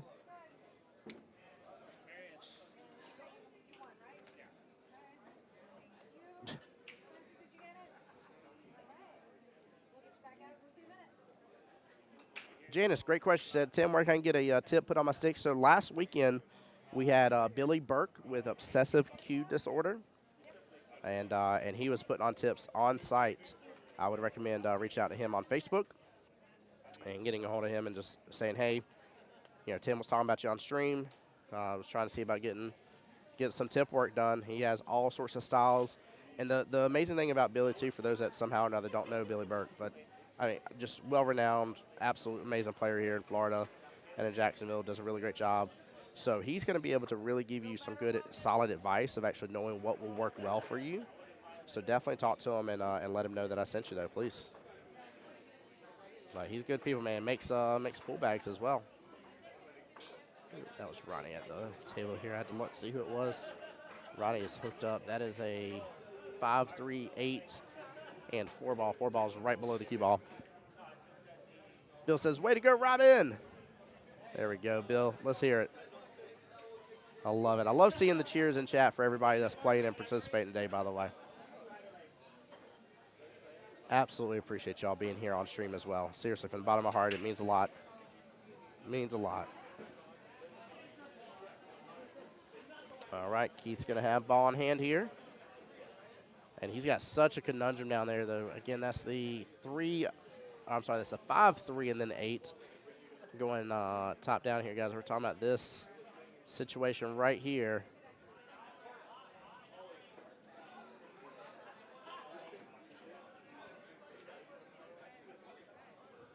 But yeah, Janice, are you? Do you know who Billy Burke is, by the way? If not, if anybody on the Facebook side can tag him, that would be greatly appreciated. As I will go ahead and tell you and vouch for his work firsthand. I've got to see him and his crafty work here. He's really good at what he does. And again, super knowledgeable. Like I would hate just to buy a tip from anybody that may know how to put it on, but may not know how to really advise you on what they would recommend and kind of why they would recommend it. I mean, that's what came across the conversation about the Kamui athlete. I was telling him, I've always had a Kamui clear for the longest time on my other cues. And he's like, but you're shooting carbon fiber now, right? And I was like, yeah. He's like, oh, man, he's like, you got to know about the Kamui athlete. And I'm like, oh, do tell. He's like, yeah, designed for carbon fiber. Like, this would be a really good option. We were just kind of discussing it. And then again, Lauren Kowalski was like, yeah, I got it on my cue. Go test it out.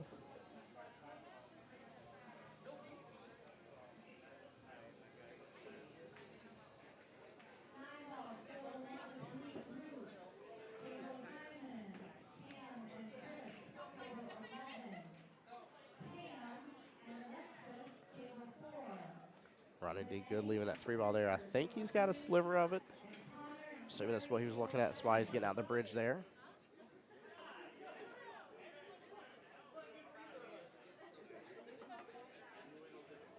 But yeah, my pleasure, Janice. Not a problem. Thank you for asking about it.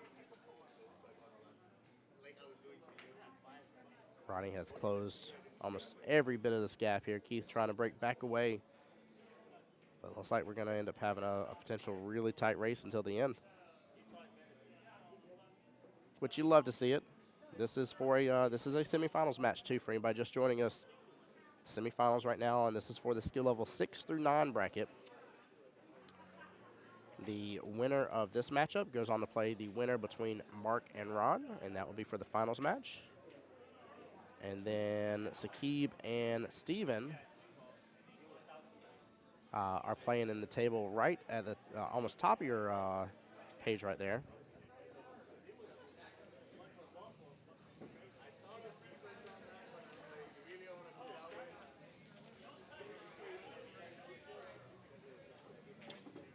And I definitely missed one here. Who made the 5 ball chat?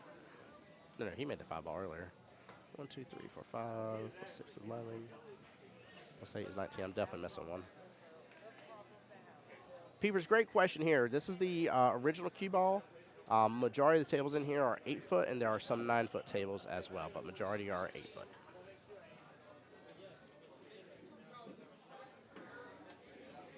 All right, I'll get a quick score update, but I'm pretty sure I'm off by 1 point for Ronnie.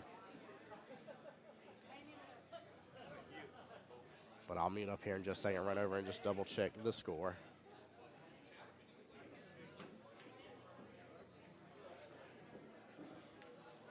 Keith So a nice, good, smooth stroke right there. Let the cue ball drift down a little bit after that right-hand side pocket shot. And should have enough angle here to get back below the 9-ball, take 9 in the same pocket.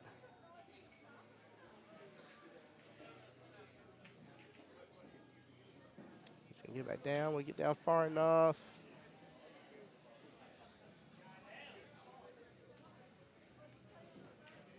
We definitely want that a little bit further down, make it a little easier.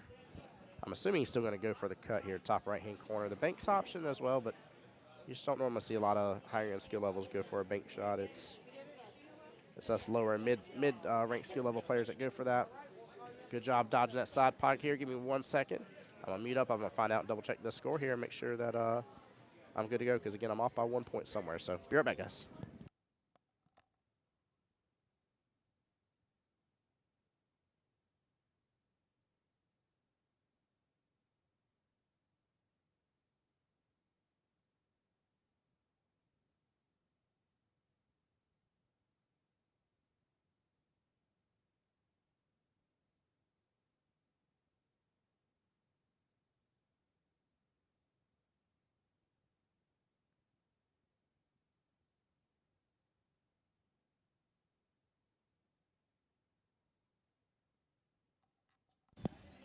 All right, 41-35 score stands here. I was correct. I was missing 1 point for Mr. Ronnie there. I thought I was. Keith down to his last 14. Ronnie down to his last 20 here. Very close matchup. Again, this is for the skill level 6, 7, 8, and 9 bracket. And these guys are fighting for the right to be able to not only get qualified, which they already are for the Jacksonville Invitational, but fighting for the right to win the money for their bracket, which I believe, let's see here, 3, 4, 8, looks like 9 participants, so should be $90 per winner, because there's 180 total dollars in winnings there. What a shot and a half by Ronnie. Very well played. But also they're fighting for their right to be qualified for the fall regionals for a singles board here. It's very cool.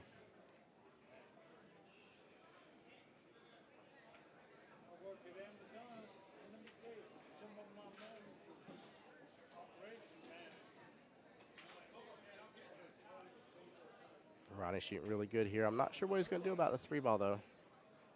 I don't know if it goes past that 8 just fine or what here.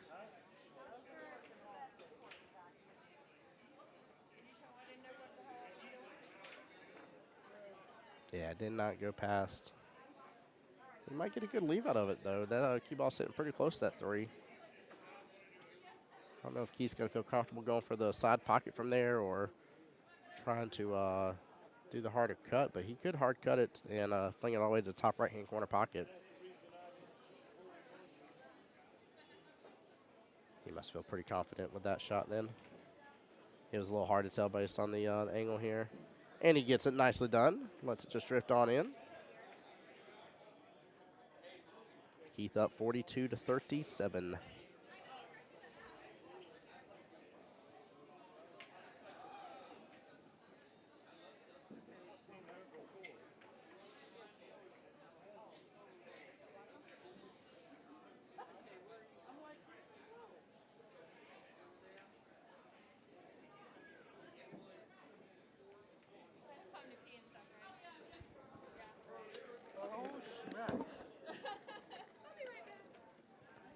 Oh, snap, crackle, and pop. Mike is back. What is the prediction here, Tim? Well, we're getting close to the very end here. Ronnie has done a fantastic job really closing all the gap. Just staying in it. Yeah, but, I mean, Keith keeps – the moment Ronnie closes it, Keith gets back ahead another 5 or 6 balls. Ronnie closes again, Keith gets back ahead 5 or 6 balls. And the problem is we're at the tail end of this matchup now. Like, this has to stay close in this rack or else I think Keith's going to run away with it. It's not a matter of me wanting him to one way or the other. It's just a matter of – Sure. I mean, he's down to 10. 10 more versus 18. It's a big, big whopping difference. So, but I also know that both these gentlemen can break and run. And if that happens, that flips every bit of the script here. Have you gotten one yet? I think we talked about that. No, I haven't. Right on the edge, right? Right on the edge. Yep. Yep. It is. Before I ever left, I had one. But that was. What do you mean before you ever left? But before since I've been back, I've not. Oh, gotcha. I Yeah, understand. yeah. So you had one previously. I had one. Yes. Yeah. I think it's like my 3rd year of being in APA. So me and Kelly have not been able to give you a break and run patch yet. Is that No. what you're saying? Yep. Yep. I have not earned one with y'all yet. I'm trying to. So you need to make Stop. sure it happens at a higher level tournament. Yes. Yeah. I do want the fancier patch for sure. Thank you. There we go. Deal. Look at that. Getting compliments on the stream setup. Let's go. I love it. But yeah, I do agree. The high level. Oh, actually, I didn't even ask that question earlier. This counts as a high level tournament for patches, or are there no No. patches for this? No.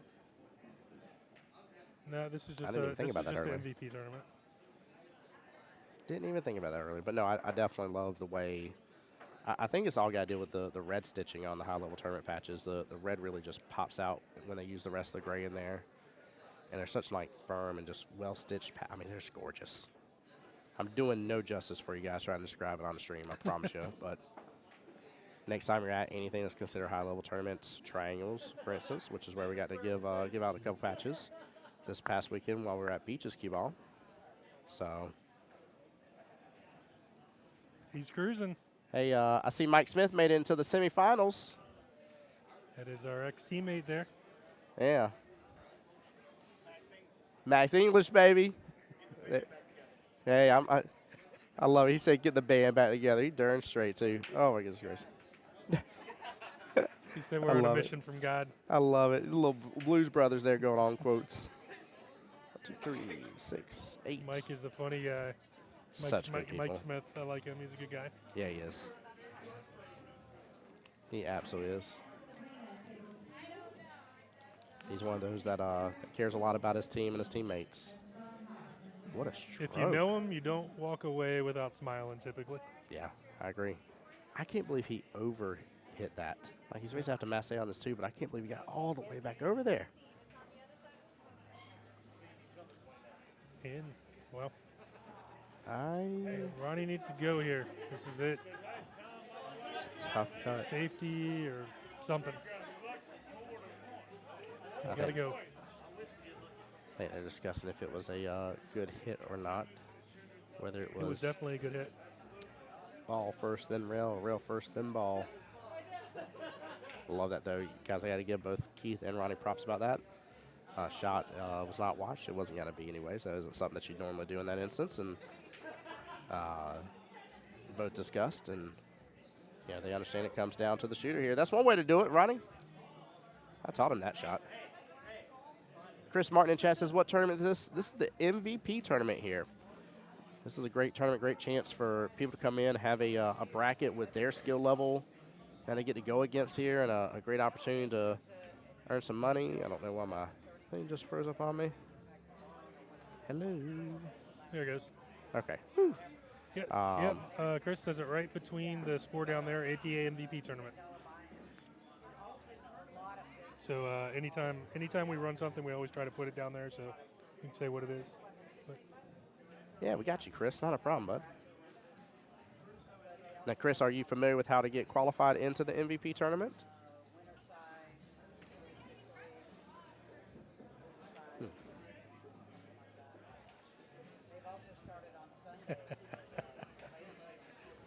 he knows I'm messing with him. What can I say except you're welcome?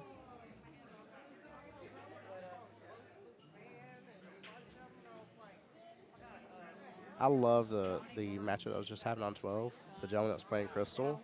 He's not only got a whole Jack Skellington Nightmare Before Christmas shirt on, but his 8-ball marker is a Jack Skellington like little bobblehead.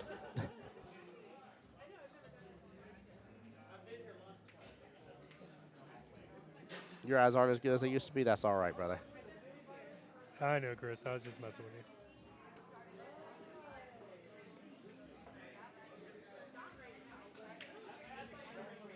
Chris has got to be practicing, getting ready for Vegas. There you go, Chris. He's going out there for, I don't know, is it 8-ball or 9-ball? I think it's 9-ball. Chris, are you going for 8-ball or 9-ball? And that was for singles, right? Yes. Yeah. Oh, some more tater tots make their way to you there. That's so funny. Mike is all about them tater tots today. I had to give the other ones away. There you go. Chris said, yeah, for 8-ball. Nice, Chris. Good for you, brother. I don't know what that means. I've never made it this far. Hello, we got somebody with some good shock and awe right there. Here, no, I'm good now. Thank you, sir. Some good shock and awe. Kale's like, congratulations, you won the finals. And he was like, I don't know what that means.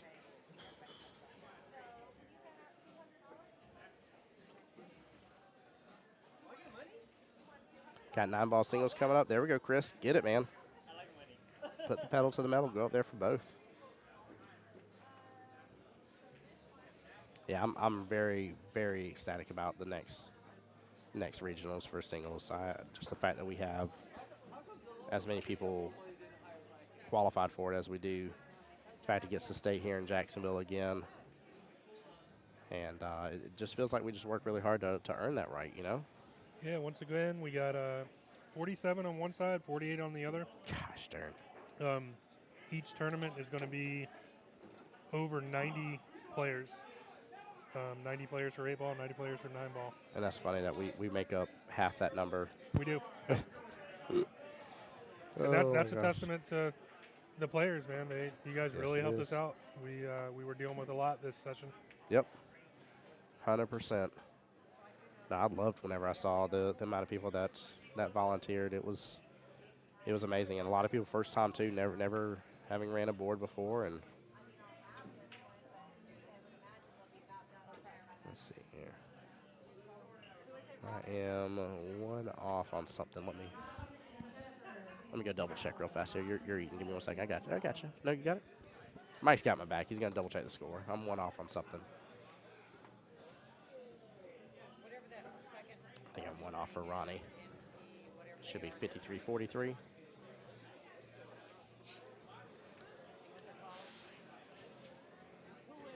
Oh, is it? All right, so there was another 8-2. 33, 43. 43, yeah. 53, 43. Perfect. All right, I was one off for Ronnie, and I was like, I don't think there was a dead ball that rack.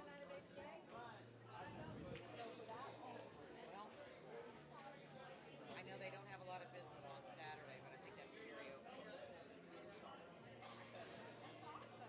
Man, what a good day, Mike. I know you're over there eating. I'm sorry. I'm sitting here engaging you while you're trying to enjoy the good food, but I mean, this really has been an actual treat of a tournament. Because I'm trying to think, because I'm pretty sure I did commentary for another MVP for y'all.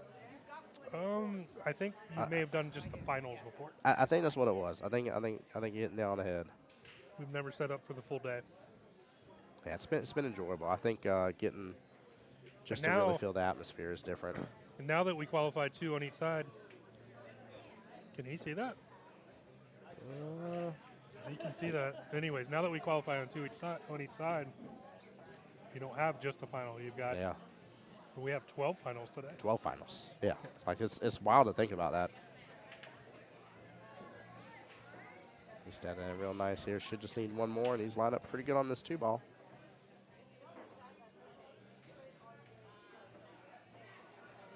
Careful, that 2-ball can be funny for a moment there, and he gets it. There we go. Big congratulations, Keith, taking out Mr. Ronnie here. That was a heck of a matchup, actually. That was for sure. I'll say this much: if I saw both the names on the bracket list, and they didn't come together to play each other at some point in time, I would actually be highly disappointed, because these are 2 really, really good players, good captains and coaches for their teams. We actually saw that this past weekend as well here. So give me just a second, guys.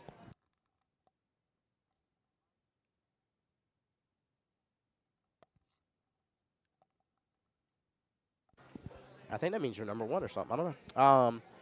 But no, in all seriousness, I mean, we got to see it this past weekend as well. And Lisa, what's up, my dear? Bye, Miss Crystal. Take care.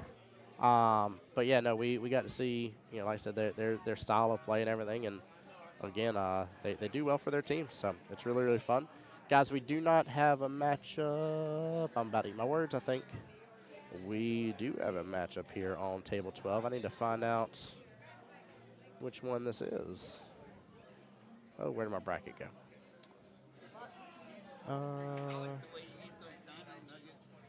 I like the way you eat those dino nuggets. Get out of here, Zach. Crystal versus Mike? No. Nope. We just That one because just Mike happened. won, Mike so, won. So you want to go to the 9-ball boards down there? Is it the So, 4? Is try she in the the 1-3? 4-5? Try the 1-3? 1-3? Yeah. No. Right there. There we Jennifer go. and Robin. Jennifer. So Yeah. this is 9-ball. Jennifer Reisner and Robin. If you scroll down there, Robin's name. Where's Jen at? Jen. And Robin R-E-I-S-N-E-R. Lorimore, and she is a 3, and Jennifer is she's a 3 as well. Oh, there we go. Good matchup here. Oh, I don't know if they have a. Do they have a shortened run for this one since it's not in the semis? I don't think so. Yeah. Kelly, is this a shortened race? Oh wait. Table 12? To 19. Yep. Same skill level to 19. Wait, we said they were the same skill level, right? We just checked that. Yeah. Yep. So they're racing to 19 here. We have a shortened race. They're both 3s and they're racing to 19. Thank you, Kelly. By the way, we had somebody ask earlier why the shortened race here. Guys, I'll be upfront and honest with you. With there being technically 12 total winners. Time. Yeah, that is just a time difference. It's really necessary in this instance. If not, we'll be here all day. And I don't know about y'all, but I like being here for a long time. I don't like being here for all the time. Well, we have been here all day. We have been. We'd be here for 2 days if we. Yeah. did short Yeah, we race. would be. Especially some of the 8-ball matches. Goodness gracious. It would be getting wild. All right, anything on the break? 3, 6, 9. Nothing on the break. Do.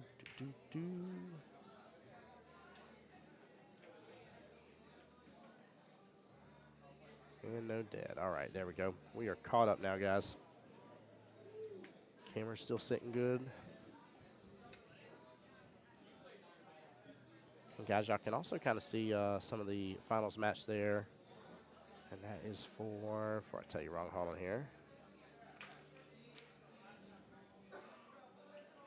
Oop, helps them under the right bracket here. That is Steven and Sakib on table 5. If y'all look, the diagonal table up here, right there. That's table 5 right there for you. And that's the finals match going on right over there.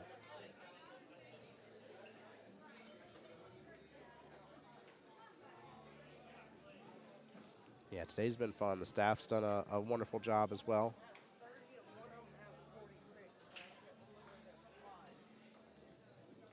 Shoot, I still see Brandon over here. That man's still working hard.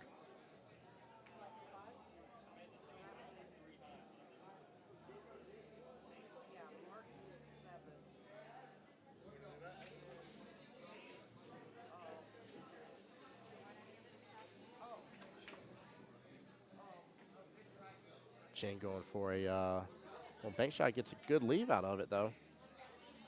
Gonna leave that 1-ball pretty difficult here for Miss Robin. Now, chat, y'all were rooting on, if I heard correctly and remember correctly, there was a lot of Robin being rooted for earlier. So I wanna hear y'all come out and show the love for her now. Mike, welcome on back, sir. Thank you, sir. Yeah. How are them tots?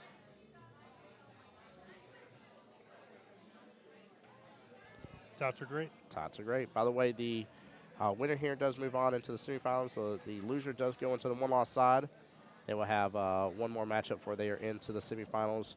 The reason we're even talking about how important semifinals are is because that's what gets you guaranteed entry into the Jacksonville Invitational. So bare minimum, they'll award themselves with that. What's up, Alden? How you doing, bud? Welcome to the stream. Alden plays on my Monday night team. We were together on Wednesday, Alden. and he's still with John Homo on Wednesday nights as well.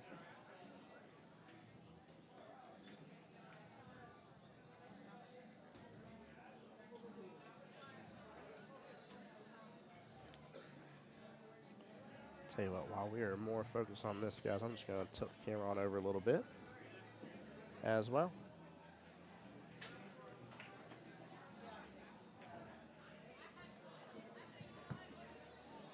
That way it's a little easier to focus on this table.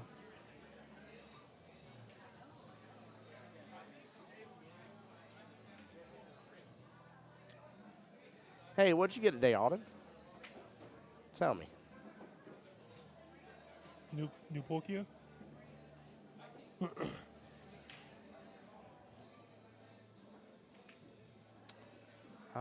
Which way is Miss Robin going for the 2-ball? Oh, she was trying to kick at it. Okay. I just didn't know if I was missing something on the table, she was shooting at the potentially wrong ball there. Keith won the match against Ronnie there, Rich. Yeah, Keith kept a pretty good lead of almost about 10 balls majority of the matchup, and even when Ronnie had a chance to close it in, Keith would just start to break away right away. So it was really good.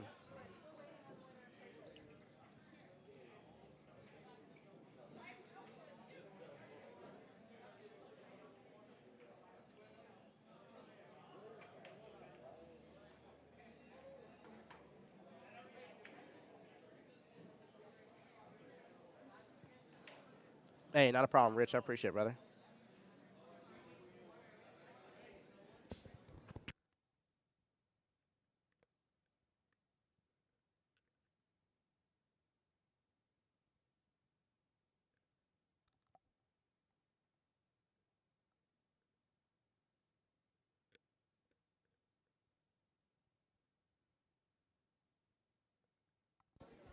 Rich says Ronnie's my nemesis. Oh, my goodness.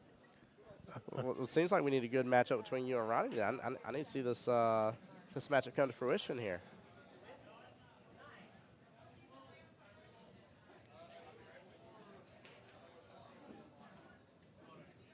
I need to see it come to fruition.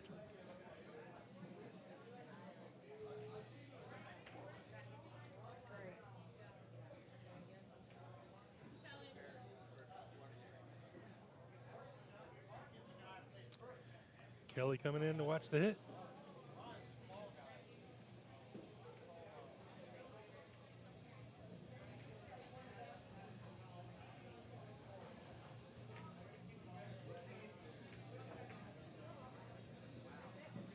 There you go. Kelly said good hit. Funny watching me watch Kelly watch hits. Yeah. She hates it. Oh, that's hilarious. Oh, I'm surprised she Well, didn't she'll grab tell you you. then. She'll tell you she hates it too. Yeah. I mean, it's stressful. It definitely is stressful. I always love to just double check in and make sure both players are good with me being the one to watch too as well. Like, they always give me a funny look for a moment there, like, of course we are. And I'm like, it's okay if you're not. Like, I don't take offense. What a nice cut by Miss Robin there. Sure was. Very well done.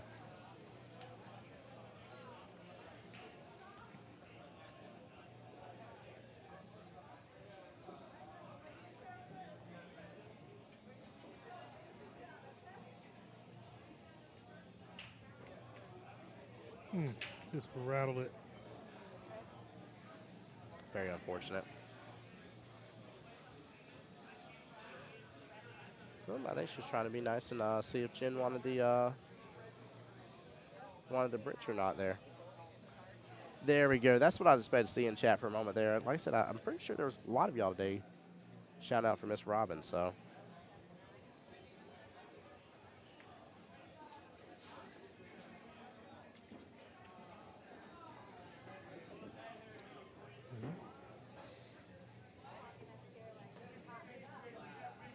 Oh, what a nice bump into that 7. That developed that perfectly.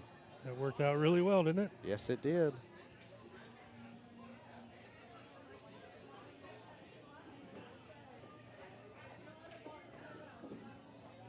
She actually threw it back really well, too. I was about to make a comment. I was like, this is where the bottom can get people in trouble. Hey, Miss Rachel Bernard, what's going on, Miss Rachel? How you doing? She's for Team Jen over here. There we go. Let the smack talk begin. Which of these ladies are going to win?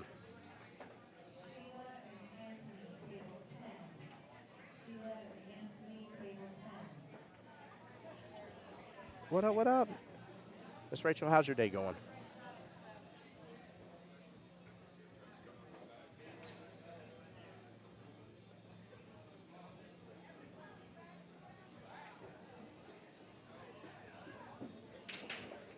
kids and the sheepdog are happy. I'm glad to hear that, wifey. We have a ongoing joke because our dog gets a little furry at times. We call her sheepdog out of nowhere.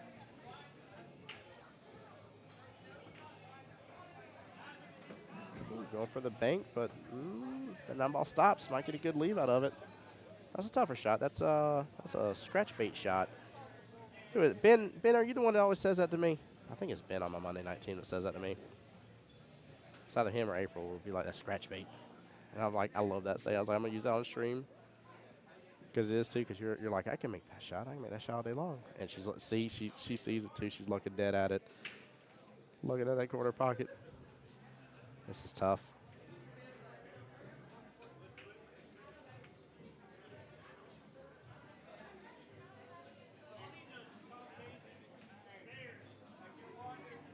Oh, it's the, oh, I see it now. Huh.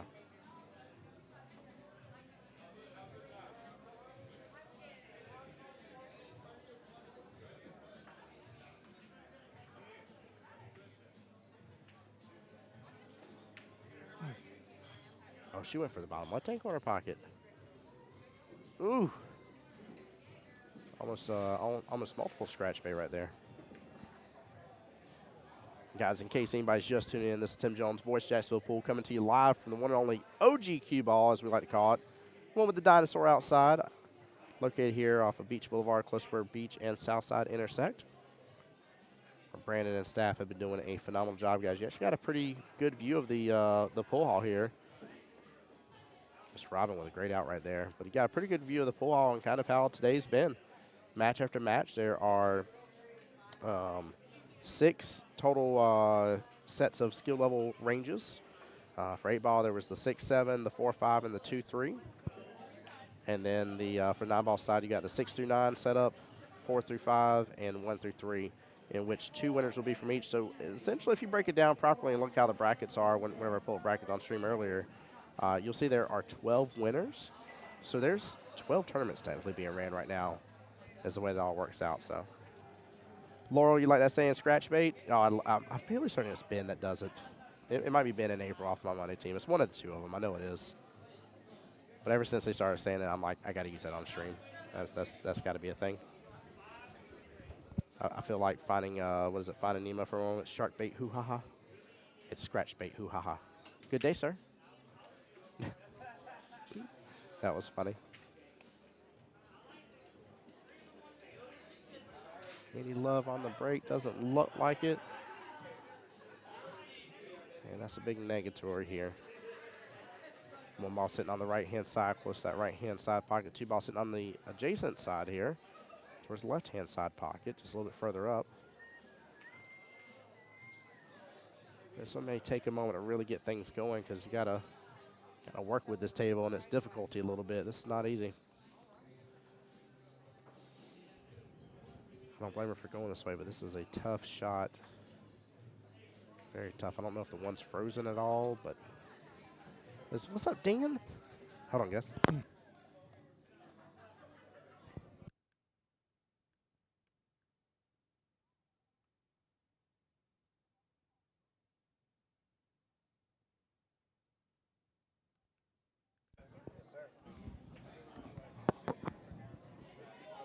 Sorry, guys. Had to give Dan some love here. Yes, you are. As long as both players agree, you're allowed to keep score. Yep. Players have got to agree, though.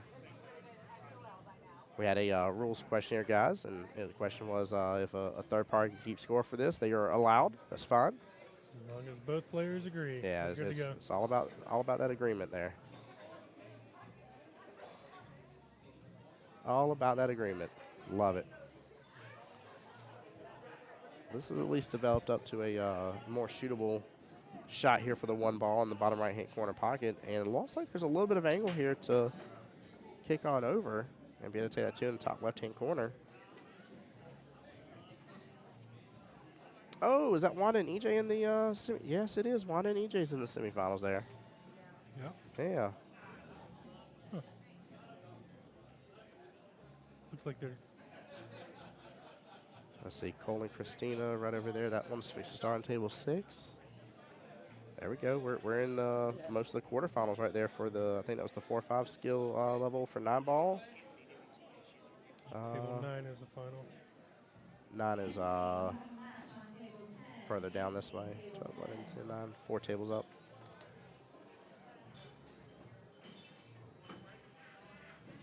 All right. Make sure that point goes to Miss Jen.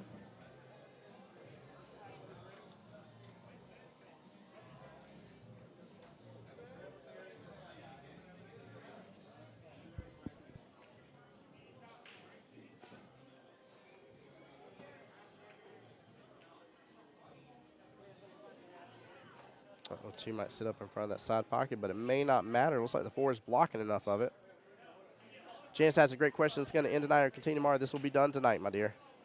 We are a huge majority of the way through. I would probably say a couple more hours, give or take, left in overall run. But I mean, we're cooking. Actually, I'd probably say 3 more hours at most. I'm being realistic.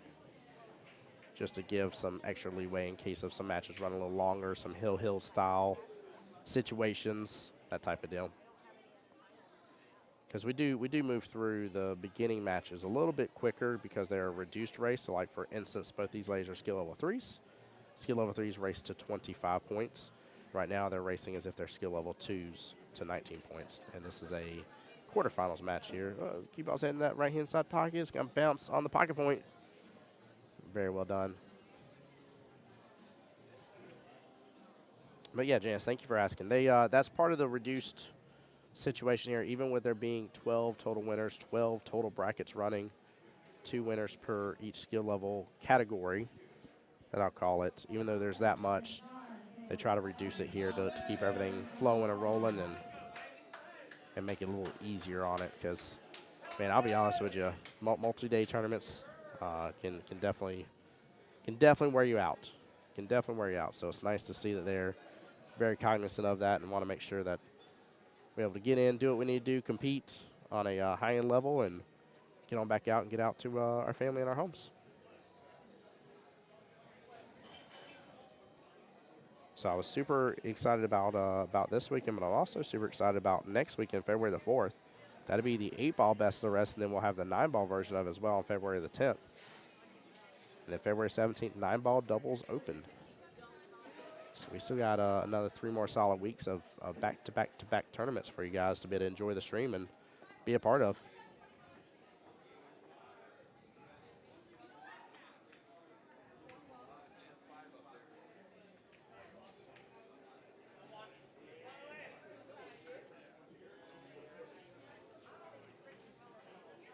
Definitely missed a ball here. I'll get a score update here in just a moment.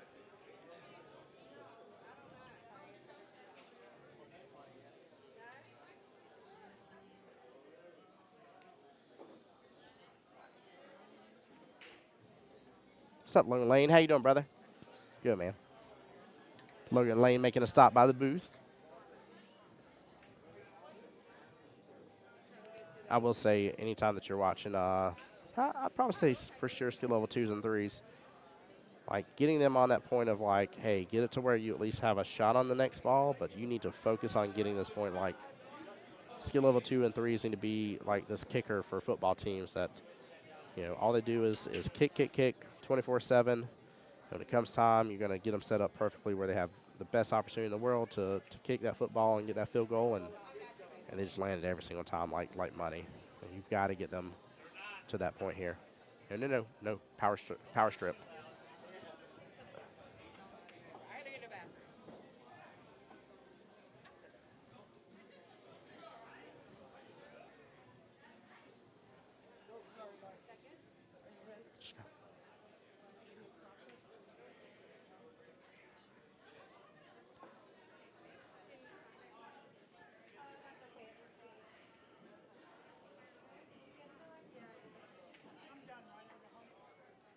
But yeah, Janice, I appreciate your participation in the chat, by the way.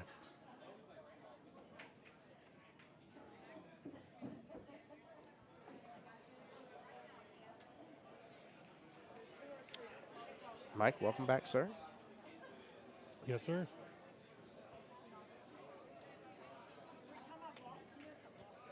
Nope, we definitely hope we get done today. Oh yeah. Yeah, I was telling her that I'm appreciative of that, not just from a streaming aspect, but just if I was competing in this. From competing, Yeah. sleeping, the whole 9 yards. Yeah, getting But getting we're in, getting winding out. down. All these brackets. Yeah, I'm pretty sure we're bare minimum in the quarterfinals and everything at worst case scenario. I don't think anything else. And I this one think- here's just getting started, but it's still a 1 to 3. Yeah. So those matches go a little quicker. And we're in the finals, and these are the longer matches. Yep. Have we So- claimed all of our winners on the 8-ball side? I'm assuming we have. Yep, we sure have. The 2 3s are done. 4 through 5. Table 9 is our last match There we between go. Walt and Brian. Very And that's nice. the skill level 4-5 group. So as soon as they're done, we'll have all 8-ball skill level brackets done, over, winners claimed, prize money handed out, good to go, rocking and rolling. And yeah, we're already pretty far along in the 9-ball side. I mean, we got a finals match already happening in the 6 through 9 brackets. There is I think one semifinals. Yeah, the semifinals between Keith and Ronnie. Hold on. Sorry, Keith got that one. Forgive me. The Mark and match. Ron on Mark and table Ron. Forgive me. 17. That's what it was. Sorry.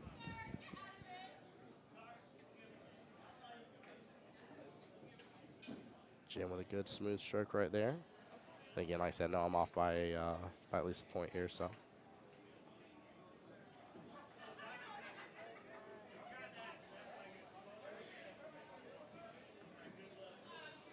I love it too. I really start to see such a cool benefit that APA and bar owners just work together with this type of stuff, and it's awesome to get to see because during the day, like they wouldn't be nearly as busy, and then by the time we get done, which it won't be much more longer until we're winding it down to where we're only using a couple tables. And They'll they be- got their late night crowd Yeah, coming they in. got a late night crowd. Yeah, it'll be time. They'll be rocking and rolling with that, and nothing For but sure. a win-win. We get a great, well taken care of pool hall, good staff, good environment, good food. I would imagine by the time we leave here tonight, it will be packed in here Yes. with the late night crowd, Yep, definitely will be. which is great for the business. Oh, I love it. I love seeing it. Kept- Plus, I love seeing it because if some of that late night crowd comes in and sees what's going on, they may start asking questions, and then we'd be like, "Hey, like, What is this? yeah, let's get you into APA. Let's have that conversation. What, you want to bring over a whole team? Let's get a whole team started. I'm down for that." What a good shot by Miss Robin here. Jen and Robin doing a great job really keeping this super close.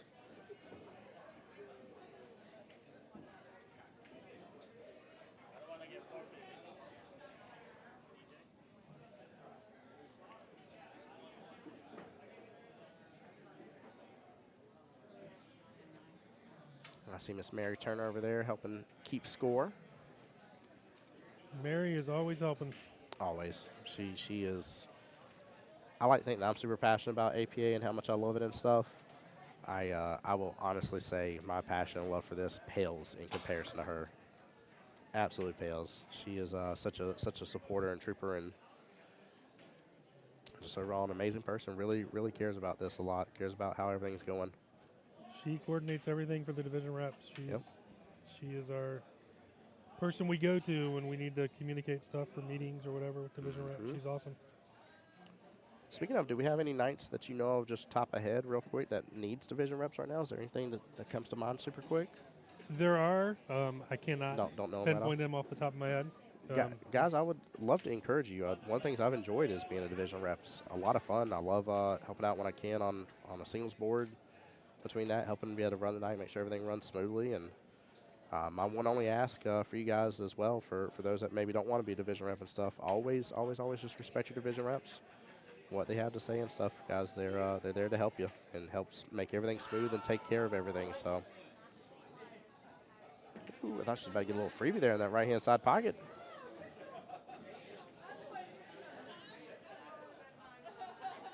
But yeah, if you are not currently division repping and interested in it, I would recommend you reach out, guys. So especially if you're on a night, you know for sure that you guys do not have an official division rep. encourage people on how to get their patches, right? Encourage the good sportsmanship, friendliness, introduce people. That's one of the things I love most is whenever we see, maybe it's a new team and everything, like Team Not Them Again from Wednesday nights. That was a lot of fun when they first came in. Good out by Jen. Nicely done. All right, guys. We will get a quick score update here and double check. Perfect. Yep, I was one off from Miss Robin here. Robin has 9, Jen has 11. It is an 8-10 race left in this. And then on to the semifinals they go. Ooh, Mike Smith and Gar on table 9. Goodness gracious. Oh, that means our other table 9 match got finished. Weren't we waiting on? Yeah, I thought it was Yeah. a final. Yeah, I'm pretty sure it was. I think it was for one of the 8-ball finals. Smith and Gar, so that's a semifinal match. Yeah. And Wanda versus EJ. Goodness gracious. So table 6, 5, 11. I think it was one of these. Yep. It was Walt versus Brian. I don't know who. I haven't seen either of them come up unless I've just overlooked it, but. I didn't see him either. Yeah. I would love to know who won between that one. And that's, guys, we're talking about the skill level 4-5 bracket is what we're talking about here.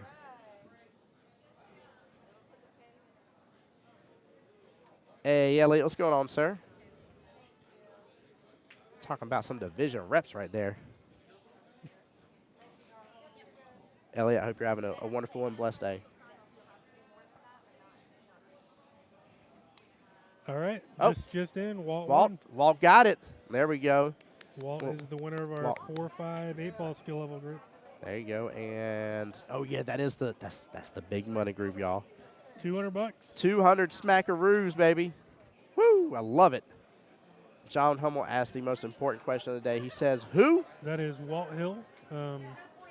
He plays out of our Mayport division and our Beaches Qball divisions. There we go. And he is the skill level 4-5 8-ball champion. Yeah, I was actually enjoying his matchup earlier. That was a lot of fun to get to see him play. But John Hummel, to answer your question, who? Tim Jones, sir. The voice of Jacksonville Pool. Soon to be the voice of International Pool as well. Oh, did she miss that one ball? Oh, she did miss it. No. I mean, you're talking about she was a millimeter off from actually back cutting that crazy one ball in, and I think it would have went for her too. That was wild. Good try. Very, very good try. John, hope you and the family are doing well, sir. Appreciate you, bud. I'm still waiting on score sheets to update here, but I was telling Mike the other day that I think I'm seven match wins out of 9 for my session so far between Monday and Tuesday. Good job, 9-ball. man. Yeah. Cruising. Yep. I'm jealous of all these people here. I want my opportunity. I want to earn it. So. Next session. Well, this session. But be here playing next Sonny, session. what's up, buddy? Yeah, I'm excited.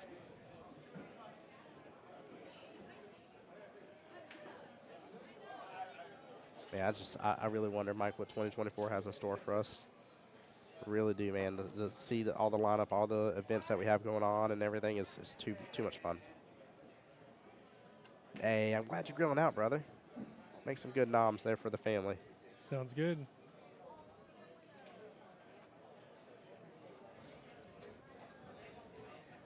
Yeah, I hope it's a great year. It's we've got a lot of new things coming in. We're going to be releasing a lot of new things this year, so we're excited. I know I've done a bad job, guys, about talking about it, but I'm super excited about the soup and shoot coming up, though. Yep. That's going to be fun. And I think we discussed, I think it was $5 for the entry to be able to taste the different soups and be able to vote on them, and then it's $10 for the, I believe, for the marbles game that's going to be happening. Yep. We have a marbles tournament and the soup cook-off tournament, which should be fun. Laurel's asking you to talk about Montreal. I think you like talking about Montreal. I love. I've only talked about it twice today.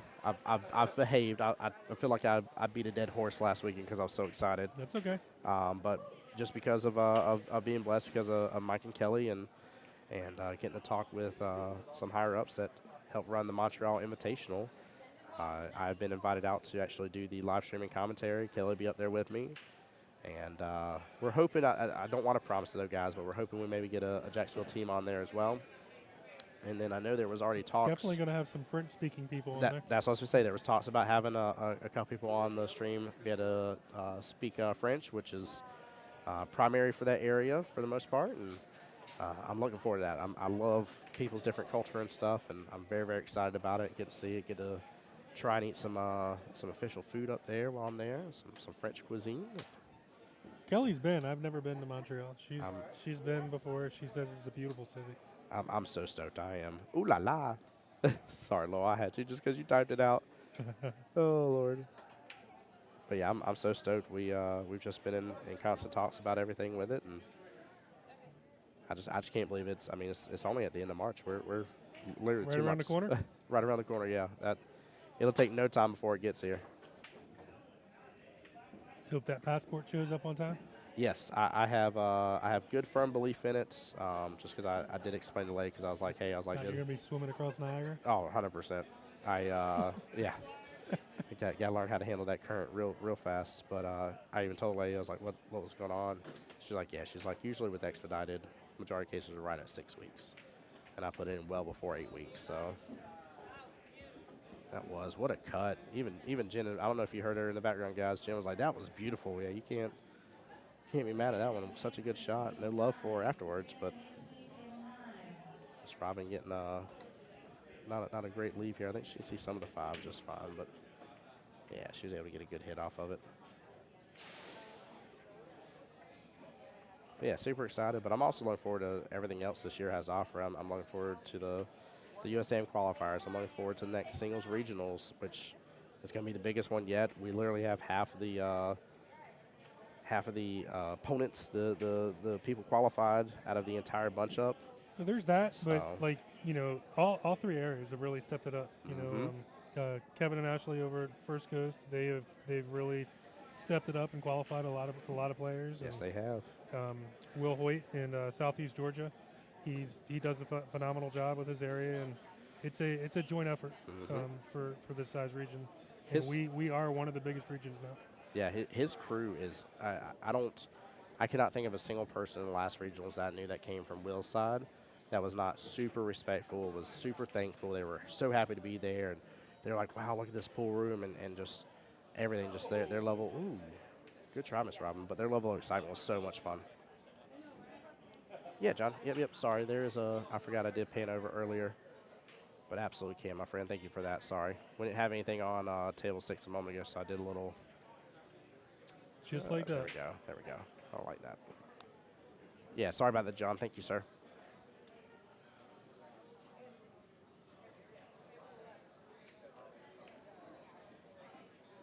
But yeah, I love it. I was sad not to get to see Will last time. I know he had some life stuff. He was taking care of some business and. Yeah, a wedding or something. Yeah. He had a conflict, but he'll be down here. Yep. This time, and it's always a good time with him. Yeah, Will and Kat Hoyt, they are good people, and yes, they are. Enjoy seeing them and hanging out with them. So yeah, this we would definitely need their help along with Kevin and Ashley as well. Yeah, it's going to be a big one. Yes, it is. And guys, again, I would even encourage you. I know some of us may not be in it or part of it, but I remember last time they were starting to run up a bunch of singles boards, which were fun. We had a good time with that as well. Funny. Congrats, buddy. Which was also fun, but it was nice to see the amount of people that were there to cheer on their friends. Walt really coming over and giving us a fist bump after his victory, walking out with $200. $200, baby. So far, that's the biggest. Yep. Yeah. Well, double qualification. Yeah. That was a good day for him. Yeah, it was. I mean, he 10x'd the amount of money he put in and had a good day of shooting pool and. Exactly. Yeah. You can't beat that with a stick. I like that Kiyomi's taking a second back away from her table while Jen was looking at her shot. I always love whenever I see that because it cracks me up the amount of times I think back to the days where, like, I would maybe rush a shot instead of just taking a moment, taking a break for a second, let them shoot, get it done with, and then do my pre-shot routine. I'd be so mad. I'd be like, "It's their fault I missed the ball." I'd be like, "No, you just didn't reset, man. Like, what? They didn't do nothing to you. Why are you trying to blame them?" But I would, like, guaranteed. Oh my gosh. It always cracks me up when I see that happen. Man, Robin getting that good side pocket. Dude, her and Jen are built for each other. This is a great matchup. Back and forth. Yeah, good little back and forth. Both taking on some difficult shots. I mean, this is a fun one. This one, there's a kind of, I almost feel like there's a little bit of an intensity, almost like this is like triangles or World Qualifier. Like, it's come down to where the other 4 matches didn't matter. At this point, it just matters who wins this one type deal. And like, I love when those happen as well. We're back up on the big screen, by the way. Hey, my boy Brady got us. Oh, I love it. Mike knows I cheese every time. I know that. Jackie! Miss Jackie's here. Good, how you doing? Sorry to be yelling at people, y'all. Jackie, Victoria. Seen her today. I see Jensen's back there. Brandon's back there. We got a couple others, too. Such a good staff. Now, I'll be honest with you. I like the fact that Jen didn't just try to overshoot that situation. I know she's going to have to take her medicine on the 9, but right now she has a pretty good lead against Miss Robin with it only them only going 19 for the short and race for this one. So I kind of like the fact she really focused on that shot. Keep the pressure in your opponent's court.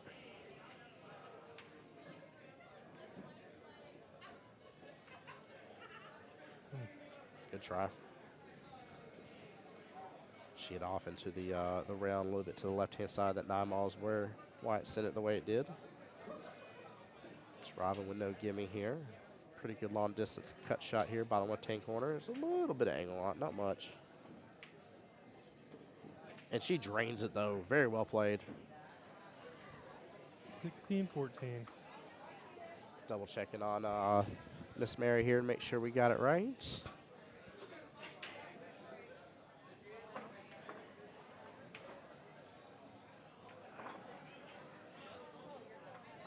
Yeah, I'm pretty sure we got it right here. I was trying to listen to her again when she called it out earlier.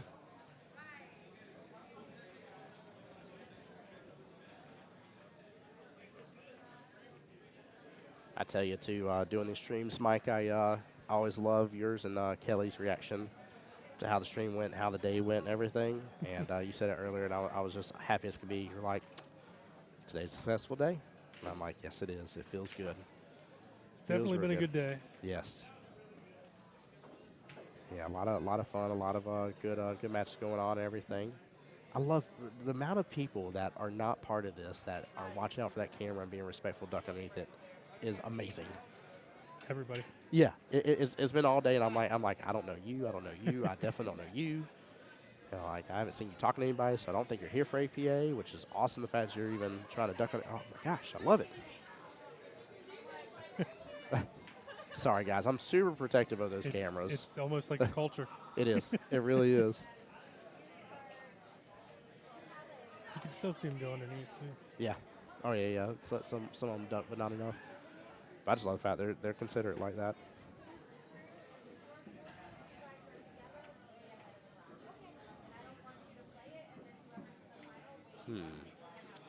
Looks like she may have enough of the one to hit a sliver of it, but no, she must see more than enough of it. There ain't no way. Oh no, she was one rail kicking. Okay. I was about to say, I thought she only had a little bit of a sliver of it, which I think maybe she did, and she just felt like the one rail kick was a better choice for her, better percentage.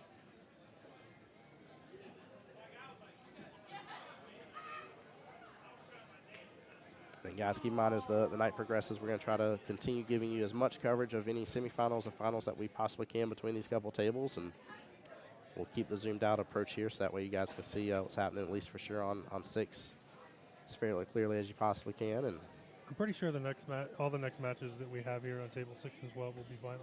There we go. Oh, perfect. Wow.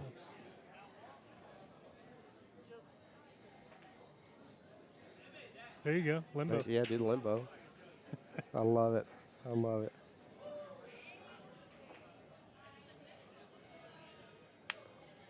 My man. Ain't coming by showing the love. Don't you scratch in that corner or side pocket.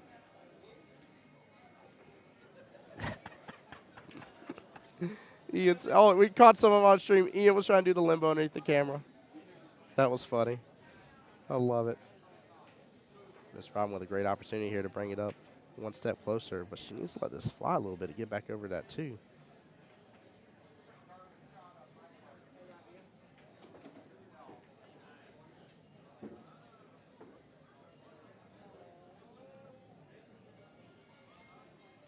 Man, oh man, it's coming down to it. Mm-hmm.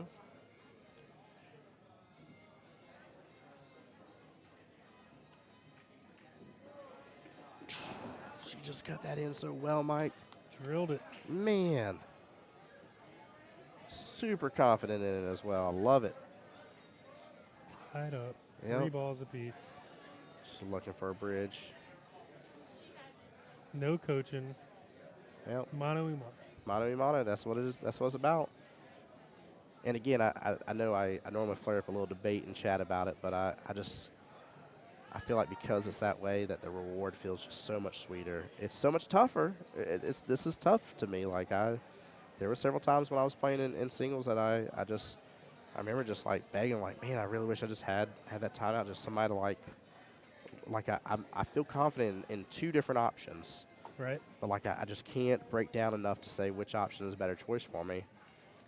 And sometimes getting that little extra boost of confidence of like, hey, like the first one you're going for is the right way. Like leave that second one alone. You got to commit for it and just go for it. Yes, you do.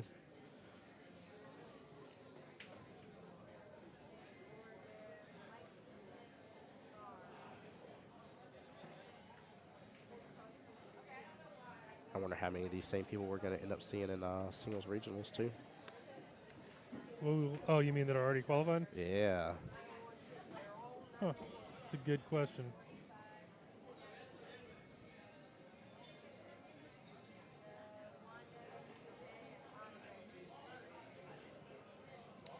You could pull the list and go through it. But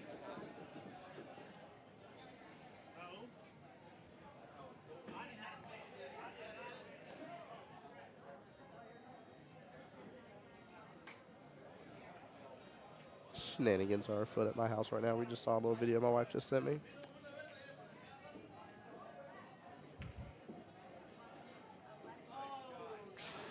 Nicely done by Miss Jen. On the hill it is. 1 more point to go. She doesn't have the best eyes on the 5, but she could possibly drill that down the bottom right-hand corner pocket. Do a nice little bank here. I think it's pretty wide open. Cuttable. Yeah. Bankable. Both are tough shots. Yes, they are. She gets it, though. She earned it based on that last shot. That last shot was a good one. Very confident in it. She goes for the bank here. She gets past the side pocket. And she's going to get a good lead by the luck of it because of bumping into the 8. That 5 would have definitely drifted over. Laura, I agree. It does make you think more whenever you compete on an individual level. I definitely agree. I will say that unfortunately my shot time probably goes up by a few seconds for sure.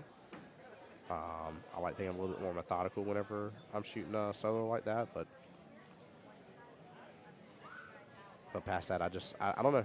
Like I said, I love the reward. I mean, when you get here and you know that nobody else was directly right there, influencing, coaching it. Coaching. Oh, she gets the 9, and that should be it. For the win. For the win. Wow. And in the blink of an eye, it changes right there. Score 18-19. Miss Robin gets the win after a, that's like a Florian the Venom Kohler shot right there. I mean, oh my gosh. That was amazing. That was. I mean, if we're being honest, even if the 9 rattled, she did at least have eyes on the 6 afterwards. Oh, yeah. And 6 led to the 7. So, in fairness to her on that one, like she still had the opportunity there, but hey. That's the way the cookie crumbles from time to time, right? That's right. And then that is a 9-ball match over there for Kiyomi. Let me see here. I'm going to score a bit over there. Thank you, sir. Oh, where are they at in the list? That is a bad beat. It's not fun to lose that way, but also, again, she did have eyes on other stuff, so. Where is there? Christina versus Cole, table 6, got it.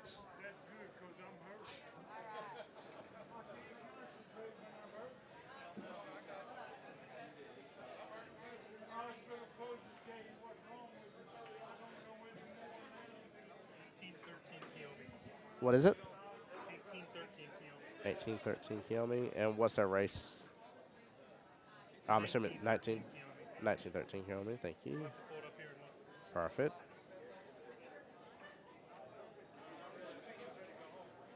Cole Carter. 19-13 Kiyomi. Perfect.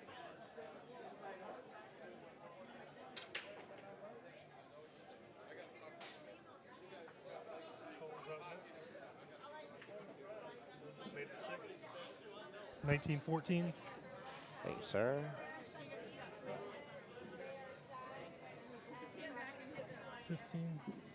Got it.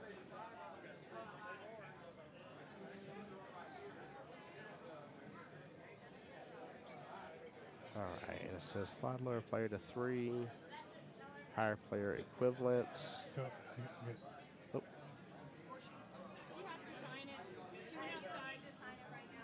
Kiyomi 4, Cole 4, so I'm assuming they're both playing the skill level 3 then, so 25. Yep.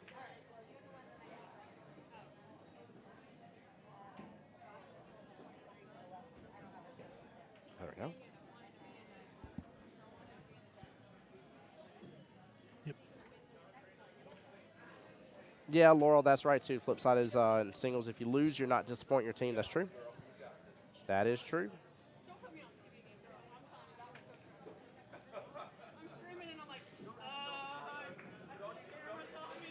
Good attempt by Kiyomi for the bank shot here.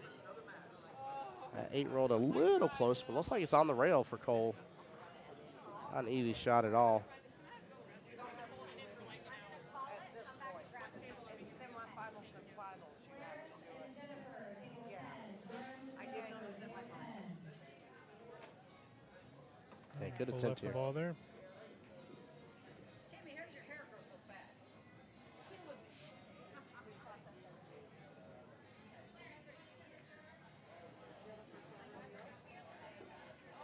It's hard for me to tell her exact angle. I almost feel like she's fairly straight on with it.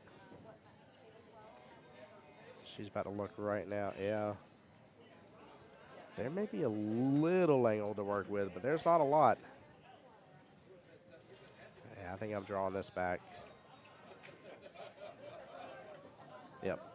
I think she played that as well as she needed to there. Don't overthink it. Secure the point. You have a lead right now. You're really putting the nail to Cole there, and especially with that out right there, very nicely done. All right, she needs 3.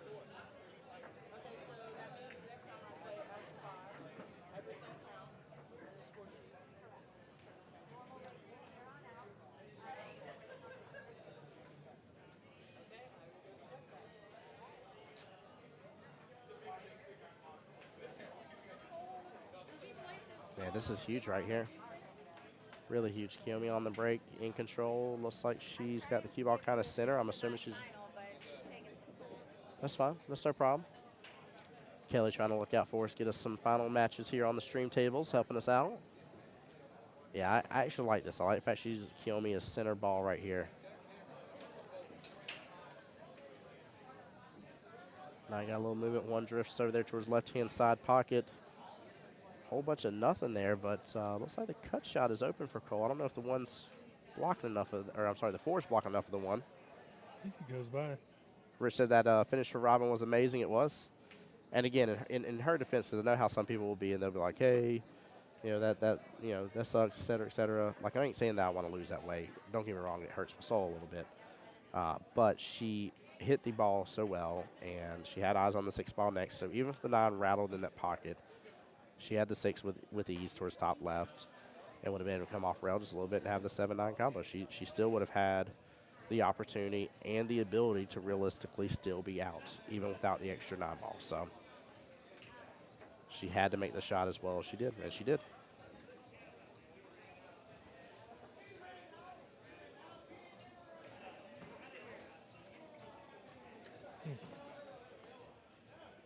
Ooh, small miss right there. She would have to do a little back and forth between the 1 ball and 2.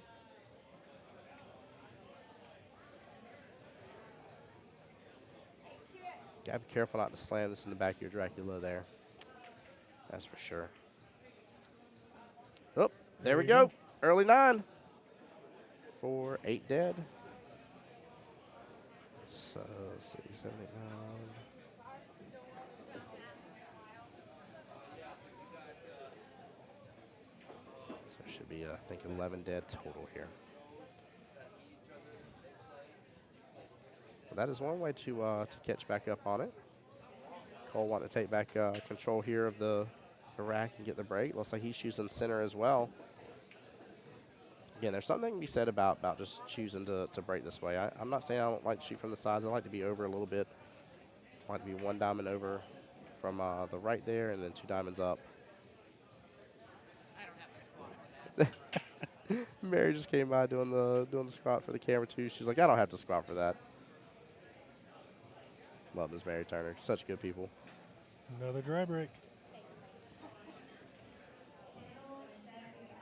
I feel for them because I feel like they made the change that I was expecting somebody to make today, and that was shoot from the center. I was like, man, watch us start seeing stuff go in instead, and never mind. It's a tough shot shooting over that side pocket. Worked out though. Yes, it did.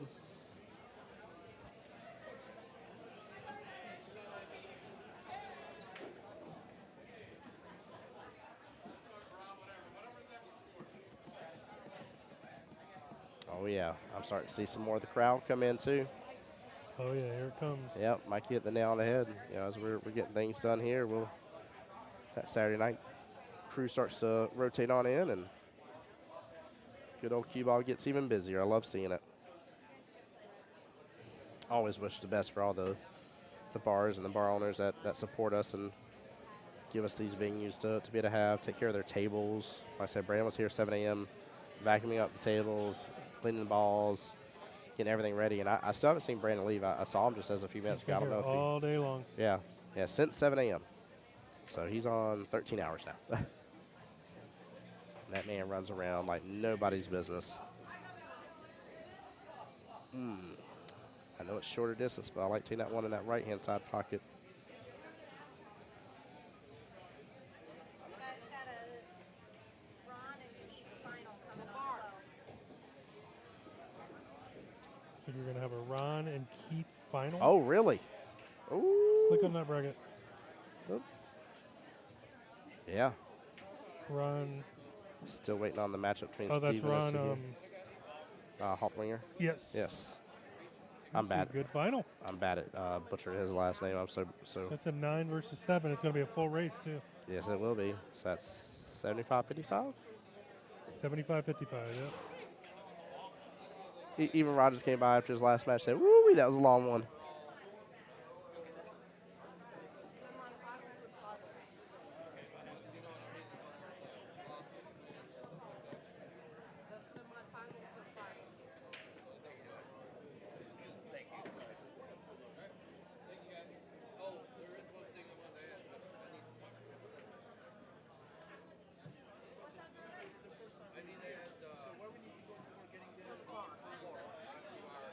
Shame there's not also some footage of you guys so we could use it for a bad lip read video later on. Those are so funny. Oh my gosh. You gotta put the potatoes in the pot. Oh my gosh, I love those. You've seen those before with the football coaches and stuff? Yeah. I love those. 24-17. Thank you, Dan. Sorry, I'm over here running my mouth for a second here. After Lowell just gave me a great idea. That is not a great idea. Oh, it's hilarious. That's it. There we are. So let's. Big congrats right there. All right. So does everybody else, Laurel. So that's going to be table 12. Let me switch this up. Let me get things ready for this one here.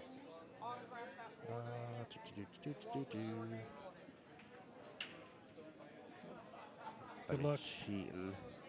H-A-L-T W-A-N-G-R. You saying good luck because of his last name? Yes. So I don't butcher it. What's that? 100%. Absolutely. I'll keep myself. Okay. What is he talking about? He's asking if clothing's optional on the feature Oh, table. Lord. We want to blow up in the ratings. I don't think we want to blow up that way, though.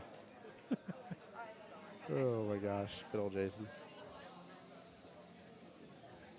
So we got a 75-55 race. Yeah, we do. This is going to be a good one.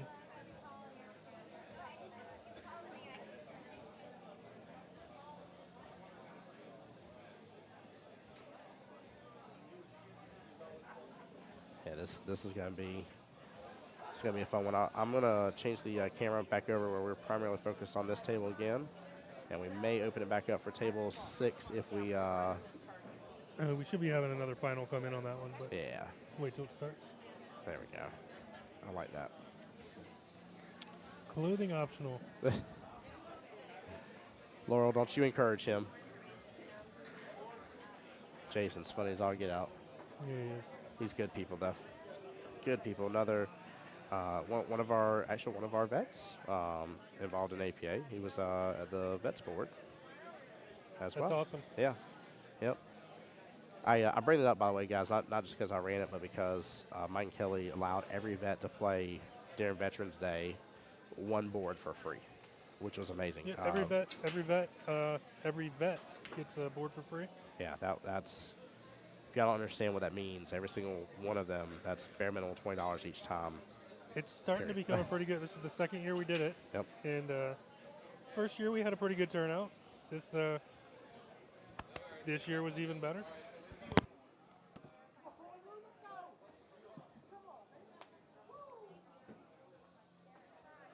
Mike Smith won.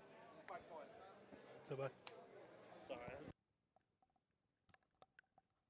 Sorry, I had to flip the mic down. Our boy Mike Smith won his matchup. I'm very, very proud of him. Very proud of him. Wow. So Mike Smith qualifies on the 4-5 board. No, he's just in the finals. He's in the finals, yeah. He's in the finals. Whatever. That's he's right there. So he's going to play the winner of 21. So he's going to play Christina. Oh, my gosh. Oh. Or no, he's going to play the winner of Christina and Kit, who are playing on table 20. Mike, there's a board right over there with your name on Excuse me, sorry. So he's still got a match to go. Yeah. But whatever. Hey, he's there. He's there. He's there. He told me he was going to win. The opportunity, you know what's so funny is I believe him too, man. He's got the heart and determination. But, Laura, I agree with you about love our veterans. I don't remember the exact numbers. I'd have to cheat and look at the post, but we added up the amount of years of service, and it was through the roof. But also I enjoyed the fact that a couple of the boards that were ran were straight up just vets. The entire board was vets. And there was multiple boards, so it was awesome to see. And those things take some time. You know, like I said, the first year it was a decent turnout. This is the second year, and even better turnout. And yes, it was. You got to keep doing things for things to gain traction and people to see what's going on. Yes, you do. I would imagine the third year will even be better. So we get excited about it. So, Janice, I love how you just put that here. Janice asking a great question. Are they playing for money? You darn straight they are. They're playing for $90 and the right to not only, which they both already get to be qualified for the Jacksonville Invitational, but they're playing for the right to be qualified for singles regionals in the fall. They're playing for, they're already qualified for the Jacksonville Invitational. Yep, they already got that. They're playing for qualification and the cash right now. Yep. That's what this match means. 90 smackaroos for their bracket. So there was 180 total dollars gathered for their entire 6-9 bracket. There will be 2 first place winners. So each winner will get $90 apiece. That is correct. Yep. Yeah, I'm just interested to see how this goes. This is another one of those instances where, like, I may have my favorite between these two. I cannot tell you who's actually going to win. There's not a way that I could ever honestly say that somebody's like, you've got to tell me the right answer right now. I don't have it. It's not in my pocket. I expect great things from both these gentlemen. I expect it to be a close match.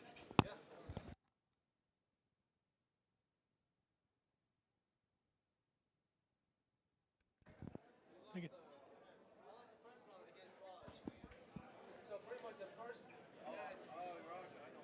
All right. Double checking the rack here.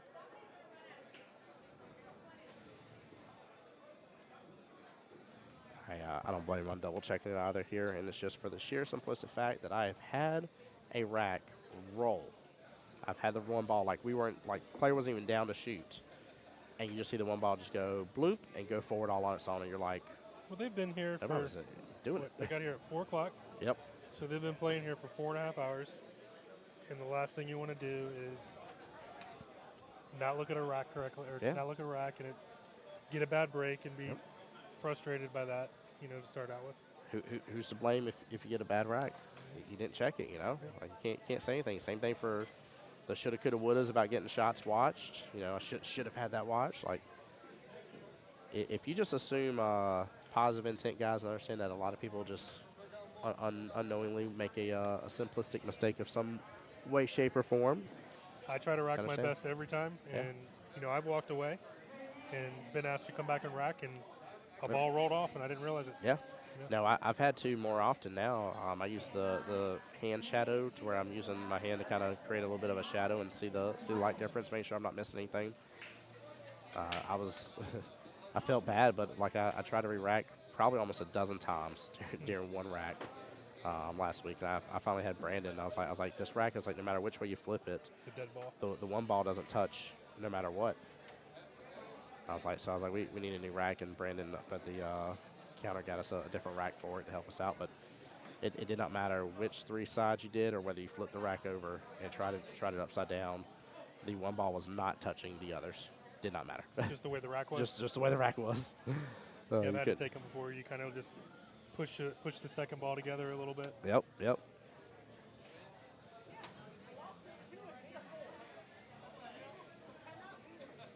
All right, Keith is going to kick it underway here. Keith gets a couple racks under his belt, like a 6'4", 7'3" rack.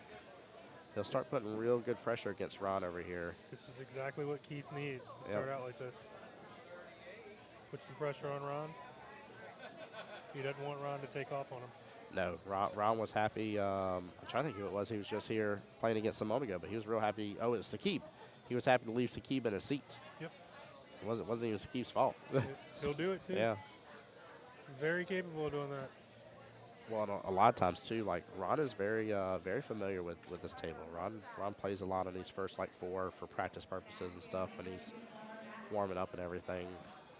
At least on Wednesdays when I got to see him, it was always one of these 4 tables over here that he was always playing on, and it's always him, and I forget the other gentleman's name. I'm so bad about it, but it was great getting to watch him play. Like it's just good, so much knowledge and so much ability. But same thing with Keith now. Like I've started to learn with Keith. Oh wow! I started to learn from Keith though. I mean his ability to coach and really talk to his team about stuff and shots is too awesome. Keith's a very good player. Yes, he is.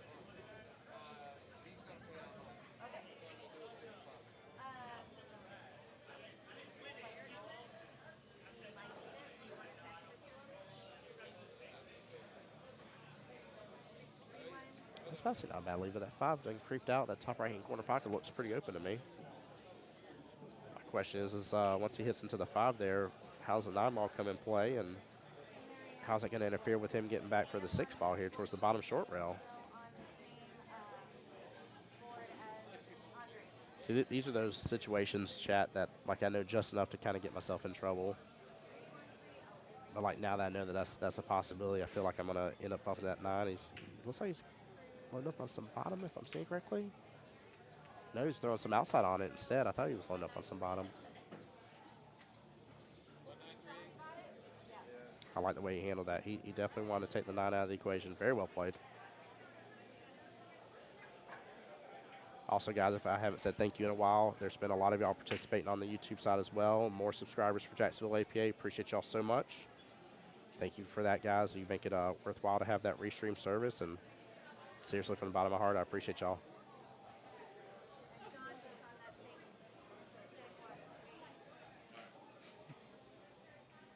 Ooh, small miss right there. 9-ball coming into play on that one. Brandon walking by and checking the big screen to make sure Yeah. it's still there. Makes me so happy, man. I love the support like that. I'd love to see it at the little 4 TV setup at Beach's Qball. Oh, no. Oh, yeah. Uh-oh.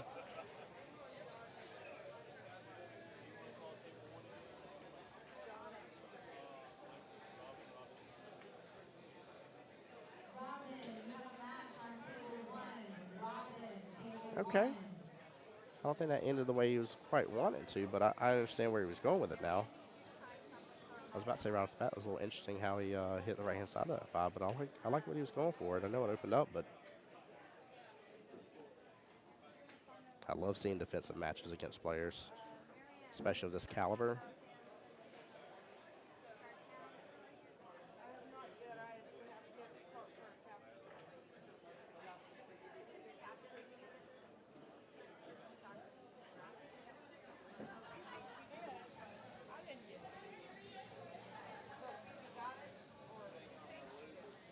Looks like Sakib lost that match over there. Oh. Laurel, great question here. Let me think about the total number of tables. I know Beaches has... No. No? No, they've got 23 tables here, Yeah. and Beaches has 16 8-foot tables, And then 4 4 7-foot 7-foots, yeah. tables, and then they have a 3-rail table. I was about to say, I thought it was close. So they basically got 21 tables. Such a good selection. I actually had somebody via my Facebook page reach out to me. He was telling me how his brother was coming down to Jacksonville, and he's like, my brother specifically wants to play on diamond tables. He's like, what options do I have? And like I just started going through the list a little bit with him about some of his choices. And he's like, oh yeah, he's like I know the dinosaur one. I started laughing. Yes, both locations are all diamonds. Yep, our other, which not to say we don't have more, but our other like big kind of mainstream pool hall. I don't know how you want to word it, but our other main pool hall is 9-Ball Heaven, and they have predators, 7-foot predators there. And 9-Ball Heaven has 16 7-foot predators. Yeah.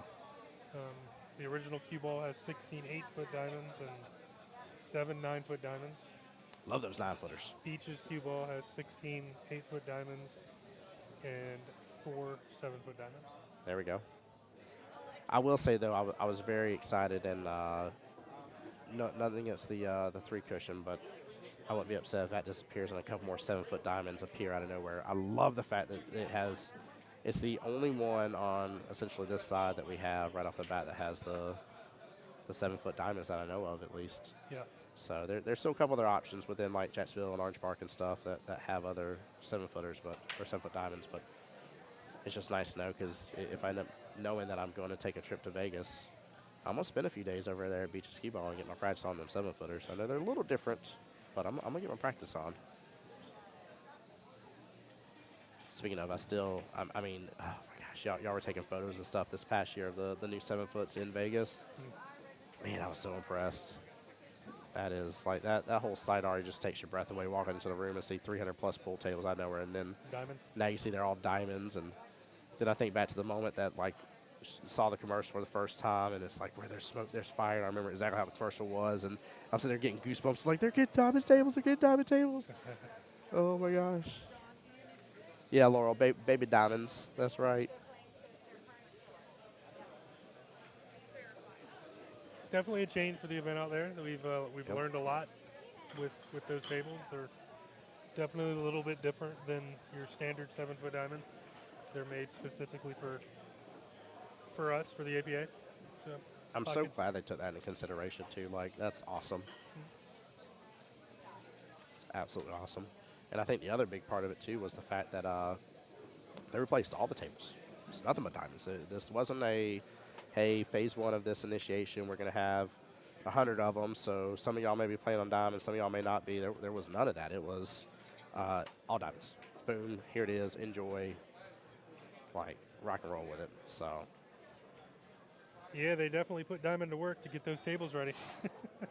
Gee, I can just imagine the facility for getting all that, and then also just the amount of time it took to get, all of them put together and get them level and everything. And they had some really good detail when it came to leveling those tables. I remember a video about the difference a single $1 bill makes underneath the level. And you see how much of a difference it I ain't talking about one that's been folded up 15 times. I'm talking about a flat $1 bill on the felt on an already balanced table.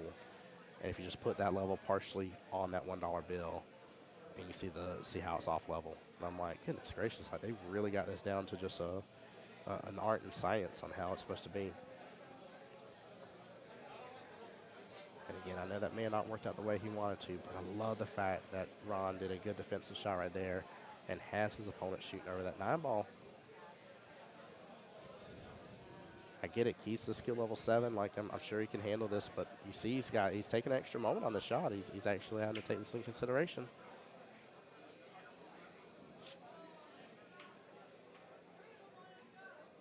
I love it, guys. He's actually using part of the rail for his bridge there to kind of balance out his shot there. What a good Nice. shot. What's going on, brother? How you doing? Mr. Payton coming by, showing us love.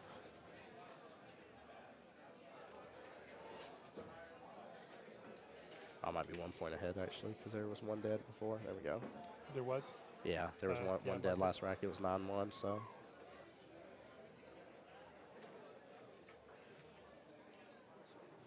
Tell you that's still been one of my favorite things, getting to get coached by you during Tuesday nights is you're like, hey, there's nothing sturdier than this rail.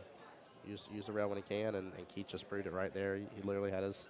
It's not going to move. Yeah, yeah, it ain't going nowhere.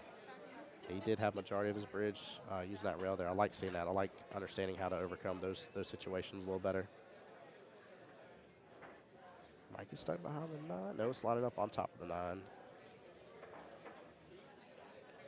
Man, Keith's running away on this. I'm a little shocked. Ron needs to get this shot, get this rack, and get a good break in. Yep.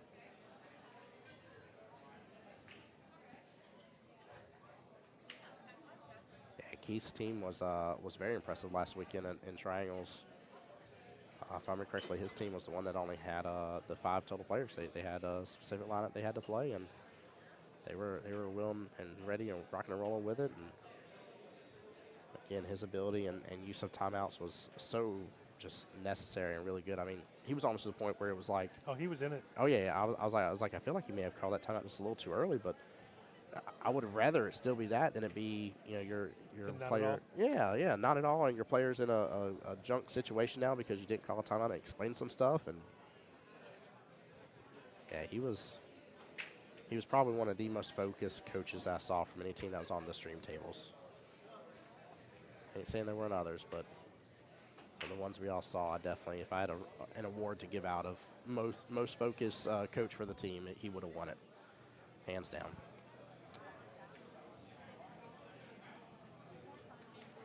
Ron with a really tough cut here if he goes for it. I'm worried about the scratch happening, even though you should kind of let it be able to go against the rails or between the rails, but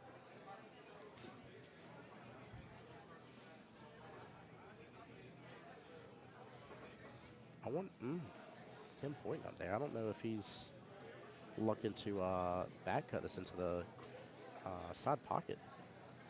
Do a back bank, I mean. If he doesn't overhit it, he'll have eyes on that 9. The cue ball's going to rotate up table, yeah. Yeah, he's trying to actually make it in that side pocket he's shooting over, guys. No, he was playing defense. That's what he was pointing for. And the cue ball definitely leaked out, hit the 9 pretty solid, and didn't get behind it. Good try. I love it with Ron. I'm never sure. I'm like, I see him pointing. I'm like, I think I know why he's pointing at something. He was pointing the whole time to go hide the cue ball.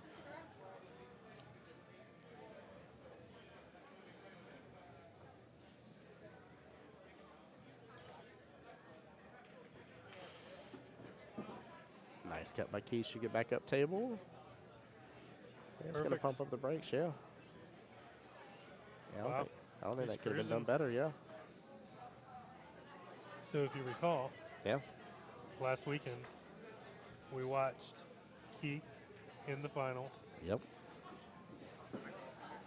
Get 20-0'd. Yes, we did. Yeah, he got shut down. Unfortunately, it was sudden death, and I'm trying to remember who his exact opponent was, but it was tough. Very, very tough. And now he's looking to flip the script here on Ron. And again, guys, this is a finals matchup, by the way. Keep that in mind. Just so y'all can see a little bit more of the other table there on table 6. Against David Henry. That's right, yeah. Yeah, on Gar's team, yep. everything was just falling. He was shooting great, Yep. and everything was falling in. Yes, Falling he was. perfectly for him. Yeah, Keith was taking on the weight of his team on that one. 2 balls, 3 balls. Goodness gracious. Yeah. 3 total. That's a way to start right there. I do laugh at a lot of these times though whenever they get 3 or 4 balls and they have no eyes on the next object ball. It's almost comical how this is such a common occurrence. If you make 3 or 4 on the breaking 9 ball, Right. don't ask for shape or not even shape. Don't even ask just to be able to see the next object ball. Don't ask for it. It ain't gonna happen. It's almost like the pool gods say no, it's not allowed.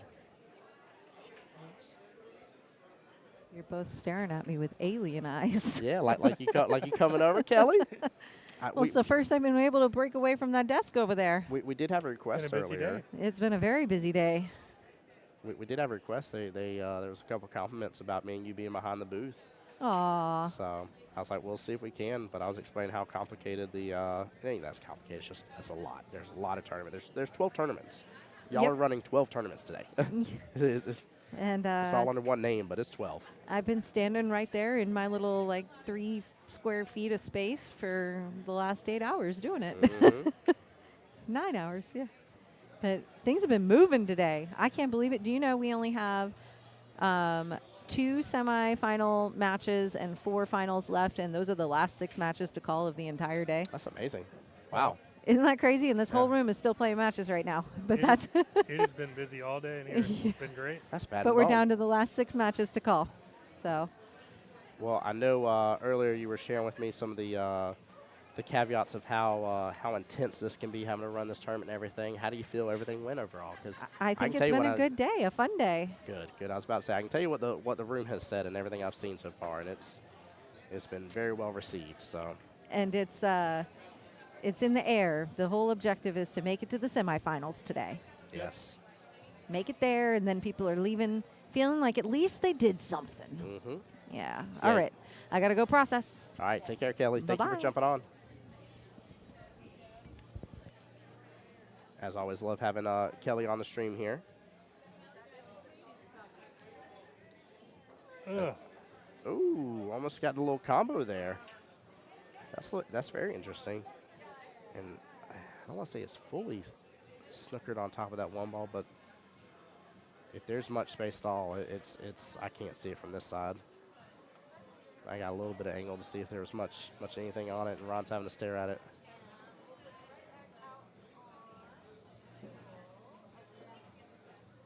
Oh yeah, they're paired up. Ron might get it hidden here. I don't think so. Man, good try. And I'm Very telling good you, try. 9 ball, when it starts to go a certain way sometimes, it just goes. Yeah. I would feel almost less intense if it was like, I don't know, let's say my opponent's on the hill in 8-ball and I still need 3 more racks. Like, I'd feel almost less intense than I would about this. Like, this starts to feel like it's done slipped away from me. Like, almost like, can I even recover from this? Oh, Like he can. Oh, definitely He can. for Ron, sure Ron, can. Ron It's has just, freaking run in his blood. But it's that feeling that you're describing. We do it to ourselves, don't we, Mike? Yep. I still think that's part of why I love pool as much as it is, for it to be such a calm game. Is one that can make your blood boil, make you shake a little bit, make you happy as can be.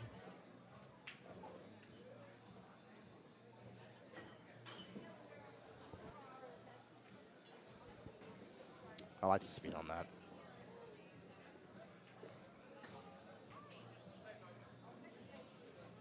I'll never forget finally learning what pocket speed was. It was my first year in Vegas, and we were on the Valleys, and it was one thing. I think it was both Joe and Justin, I think, were helping me out. It was before we got started for the day. We were in the practice room on the Valleys, and like we just set up balls in pockets and have me just hit them as nice, smooth as I can every single time. So I always like when I see people not ever hit things when it's not necessary and just use that pocket speed, especially on diamonds. It's almost a necessity at times. You gotta know how to finesse these pockets.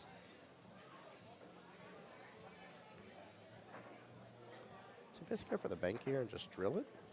Bottom left. He was. Yes, he was. I like that shot right there. Still no shot for Ron. Man, Yeah, you can feel a little bit on Ron. He ain't showing all of it, but you can feel a little bit on him.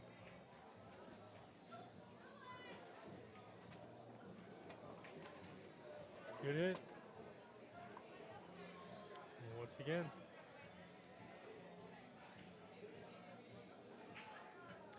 He's just got to wait for that opportunity. Yes, you he know? does. He's got to be able to pounce and be ready. This is one of those situations where I think I'm going to start staring at the TV screen for a moment. Pay attention to the, what was that, a Baconator commercial for a second there? Like, I'm going to start paying attention to 18 other things for just a moment to get my head out of this. And that way, the moment it comes, I'm ready just to extend all my energy onto this table and go at it. And he's kicking again.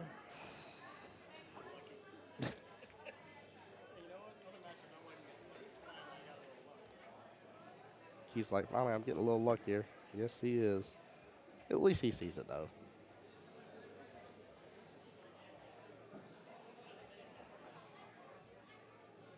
Ron just needs to kick at it and not let the frustration get to him. And like we said, just wait for that opportunity. Mm-hmm.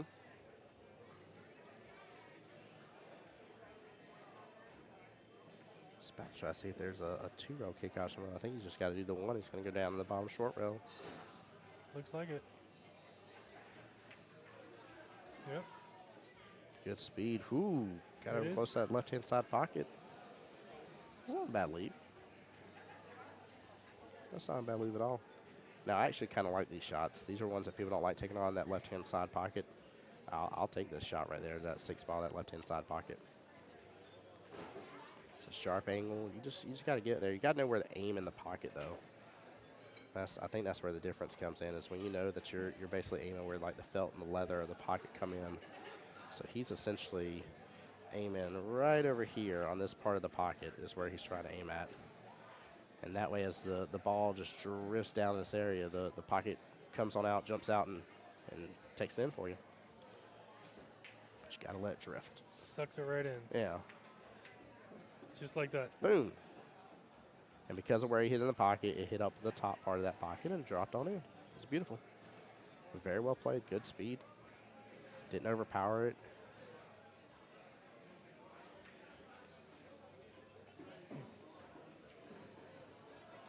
Get over a little further than maybe what he was hoping, but he's fine on this. This is, good. yeah, this is normal for, I'd say 7s and above. This is a normal shot within their wheel well of comfortability.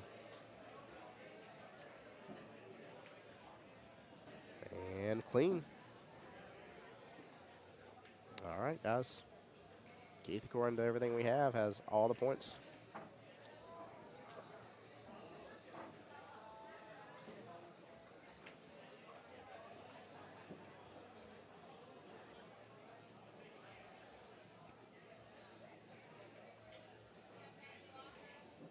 Yeah, we did just get score confirmation, 29-0. We haven't missed anything. This is a, what, 75 to 26 race.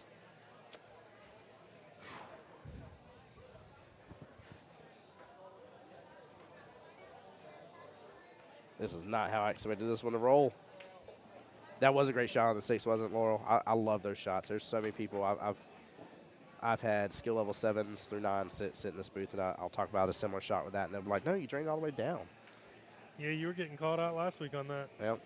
Well, there was one that was a tighter shot than that, but I still take them on. And you can. Once you start seeing it's possible, you understand the mechanic behind it and where you're shooting in the pocket. If you understand where you're shooting in the pocket, and it's not a normal corner pocket, you're not shooting for the heart of the pocket, you understand how to do it. Same thing as well with some of the trickier shots in the corner, right, where maybe you're coming a little bit off the rail to hit into the right-hand part of the pocket, let it still drop in over the shelf. Like, those shots whenever you're coming in and you maybe come off this rail right here just a little bit to hit down flat right there, it's still going to drop on in, and it does a little lightning bolt, like a just like that with sound effects and everything for you guys. But you saw right away, I mean, he literally aimed his cue over, and if you just pay close attention which part of the pocket, again, where the blue felt matches that dark leather of the pocket, that's where you've got to be aiming for. And I just recommend you practice it, guys. Those shots come up more times than not, and all of us men in low skill levels will attempt for a bank. We won't even attempt for what some of the higher ups go for with draining it all the way down in the pocket too.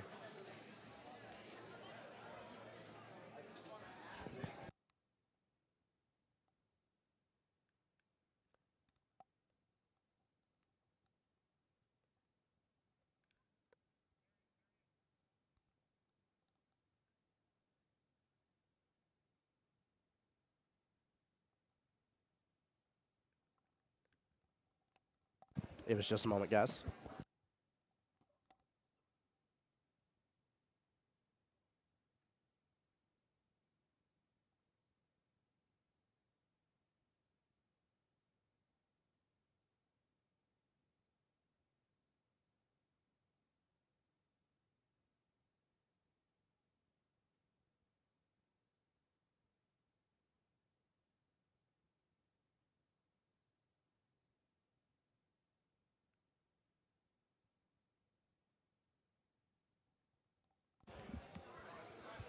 All right, guys, we're back while Ron and Keith are getting settled here. We're having a little bit of glitch on the camera. I just realized that even though it's not fully charged back up yet, I have had that bad boy on the battery pack for a while. And I'll go and tell you real fast, these cameras get hot, they get a little mad. So we're going to give it a break here.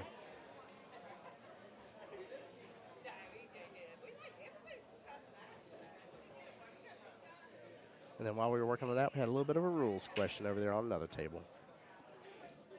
Yeah, player tried to do a second ball break like an 8-ball. Mm. And his opponent thought that it was a re-rack and they would switch breakers, which is not the case. And guys, to kind of explain, because this is something that takes me some thought process as well. The reason why is because technically the rack hasn't started, right? Because you got to strike. Yeah, the game never started. You got to strike the one for it if to he would have start. scratched. Then it's on like Donkey Kong then, right?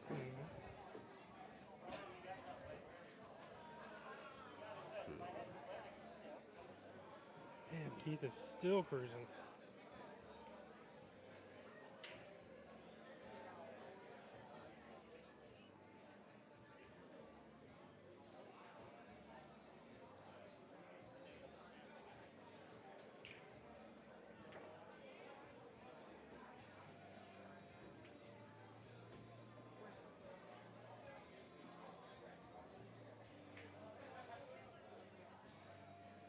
Yeah, Keith is still cruising, 31-0 here.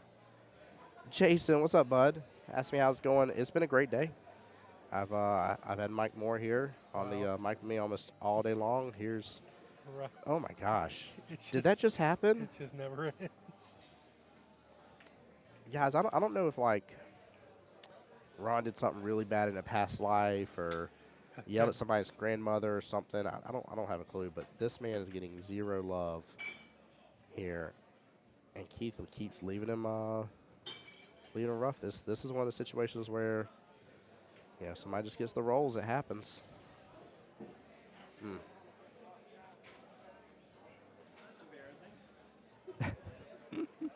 I like Ron's response to that. He said, "That's embarrassing," and laughs it off. Golly, how has he got the mental capacity and fortitude to handle this and not just be like I've seen people not half as much of a difference wanting to start breaking cues out of nowhere, man. He is handling this like a champ. Flip the pool table over? Yes. And with the strength to do it somehow, like because of how mad they are. You can't flip this pool table easily by yourself, by the way, guys. I'm just pre-warning y'all. Watch them when they Depends flipped on it. how mad you are. Yeah, I watched them when they had the special dolly here to flip these and refelt when we were getting ready for the USAMs of all things. It was the prelim USAMs. That's right. Yeah, that's what that was for. Because they swapped table 12 and the arena table. So that way we had the 8-footer in there. Yep. Yeah. Well, it was like flip the table. Yeah, flip the table. I mean, I know Ron wants to flip the script on this, but yeah, Jason on the YouTube side, appreciate you being here to support, my friend. Thank you.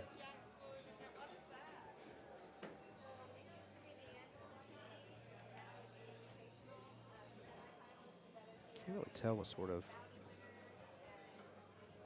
angles on that 3 ball. Laurel says, "Oh, do I know about table 12? Oh, Lord. Laura, what do you know about this table 12? Actually, I don't even know if I want to know the answer to that. Is this one of those things I shouldn't ask?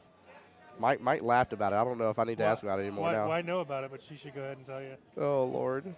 Laurel, please tell me. Is Ron going to get on the board here? I think this might be the window. It's his first, This is the first real opportunity. Yeah. Yeah, like this one is not a give me, not super difficult. It's a good cut. It's a good cut.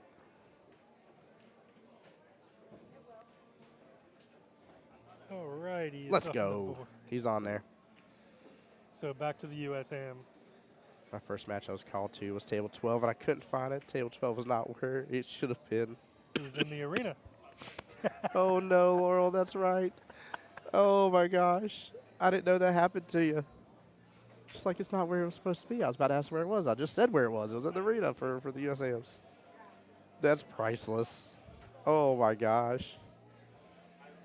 Laurel got trolled without even knowing we were going to troll her. She's like, That's there's amazing. no way they would put me on the live stream on my first USM match. You darn Yes, Skippy. we did. Yep. Yep. Been there, done it. No. No, no, no, no, no.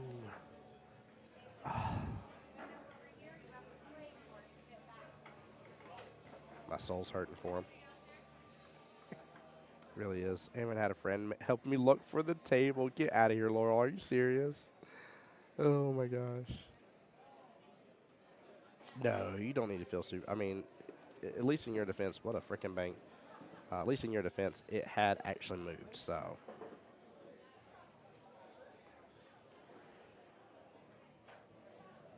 Yeah, I don't blame you for feeling nervous. People react to being on the stream table differently. Oh, did he, Jason? Hooked his wrist on that last shot for Ron when he bobbled the pocket. Did what? Jason saying he hooked his wrist whenever he bobbled that top right-hand corner pocket for Ron. And I love playing in that arena. I'm glad you did. I just like the space it provides. Somebody said something interesting. I think it was last stream, and they were like, what about a pool hall that has nothing but arena tables? Like, the only downfall is that's such a space consumption, but it's a cool idea. Yeah, I mean, you'd be wasting a lot of space. Mm-hmm. But you'd have to charge a lot, too. Mm-hmm. Yes, you would. Yeah, that would definitely be a premium, without a doubt. Ron with possibly 4 big points, 5 total potential for this rack, and possibility of breaking next. Might be the shift we need into first gear to get him going. He's got to go. Yep. Yeah, at least.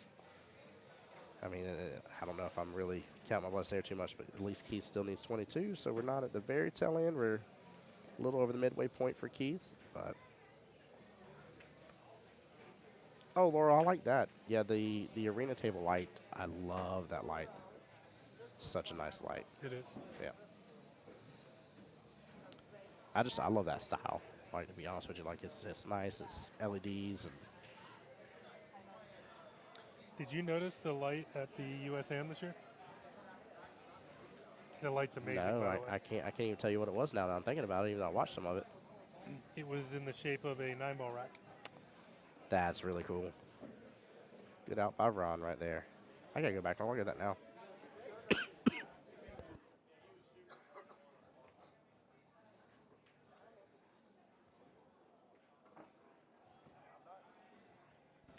I think Mike's gonna pull up a photo of it for me now. See if I can find it.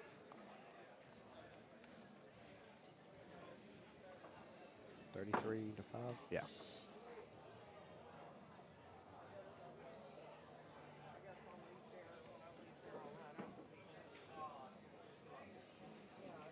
Yes, that's what I love, Laurel, is the room and the fact that, people are not gonna be chasing you and messing with your space and stuff in there. Like, it really gives you good breathing space. It also gives you on the flip side, that you're talking about that pressure, it gives it where people can easily sit there around the entire arena, have all eyes on you. So.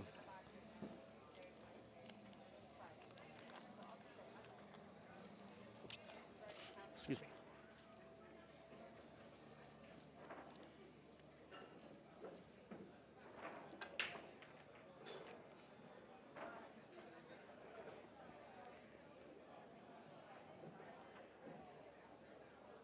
Ron with nothing on the break here. One ball hidden a little bit by the luck of it. Looks like one rail kick option is open for the one ball off the right hand long rail.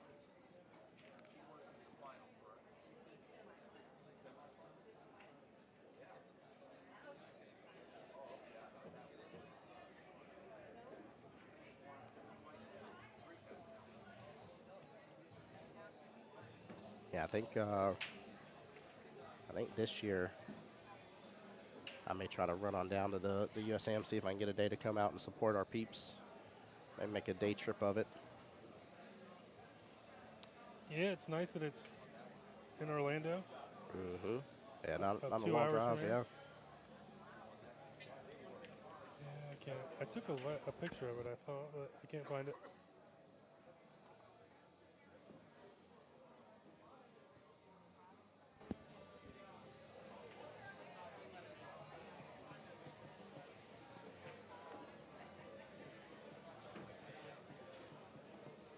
Well, chat, I love this, by the way. We talked about a little bit of everything today. Talked about next upcoming streams, what all's going on, and how to get qualified for this and others coming up as well. Y'all got a lot on your plates, guys. A lot of possibilities. From fun events such as the Soup and Shoot coming up, and the one-day doubles tournaments that are coming up for the $50 entry fee. And What are you making? so I think I'm going to do my loaded baked potato soup. That's right. Yeah, that's. Remember we had talked about it. I was kind of leaning between that and chili, and the more I think about it, I think, I'm sure somebody else is going to do a chili, but I don't know, something hearty about a loaded baked potato soup, and if for some reason or other it doesn't get eaten, hey, I was going to say, I'll take it on home. Like, I'll destroy it, promise.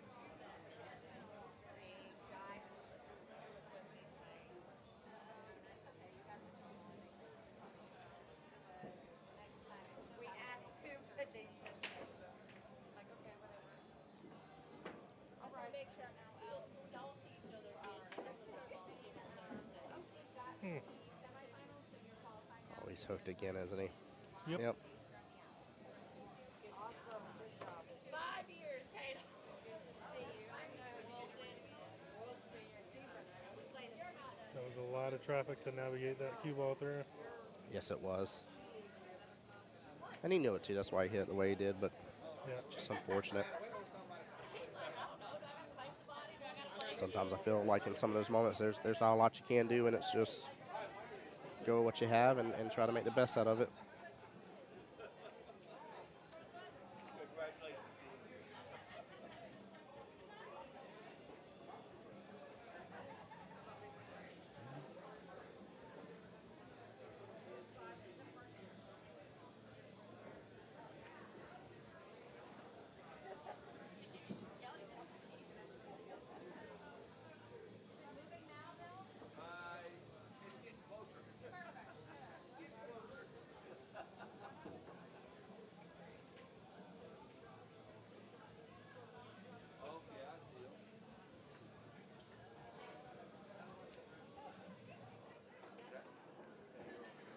Miss there. Bowen and to Keith.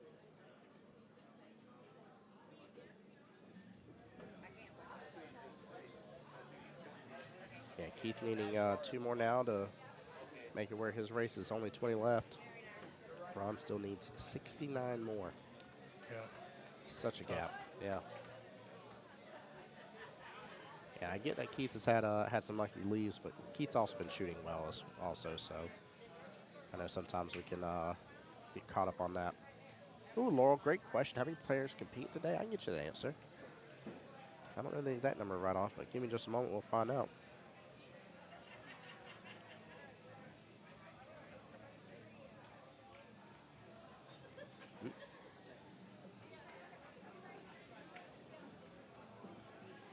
Oh, there we go. Hold on. Best 9 for that bracket.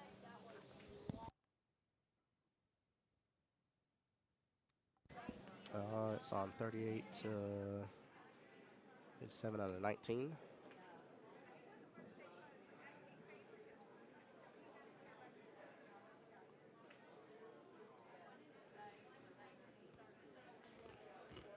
Oh,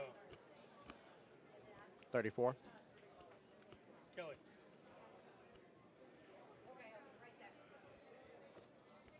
How do I do this and make it tell me how many people? How do I do this and go and it tells me how Drag many? all the way down. 20. Oh, thank you. There we go. So get I your see what you calculator did. up. Yep. Up to the what? That's how much they're winning. Oh, yeah. I didn't even think So- about that. All right, so So 180 is 18. Ooh. jeez. So 18 and 20. No, just 9 Yep. plus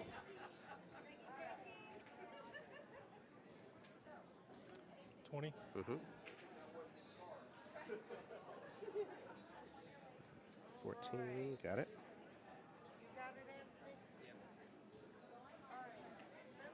9. Got it. 12. Got it. 16. Wow. 80 players exactly today. 80 players. Goodness gracious. That's a huge turnout. Yep, it's a good turnout. Yeah, it is. 80 players. 1, 2, 3, 4, 5, 6, 7, 8. Perfect. We are caught back up here. Round 6, Keith 34. And yeah, Laurel, thank you for asking that question. I didn't even think about that earlier. Yeah, 80 players, man. That's shoot. That's pretty good. Yeah. Of all variations too. That's the brilliant thing. Yeah.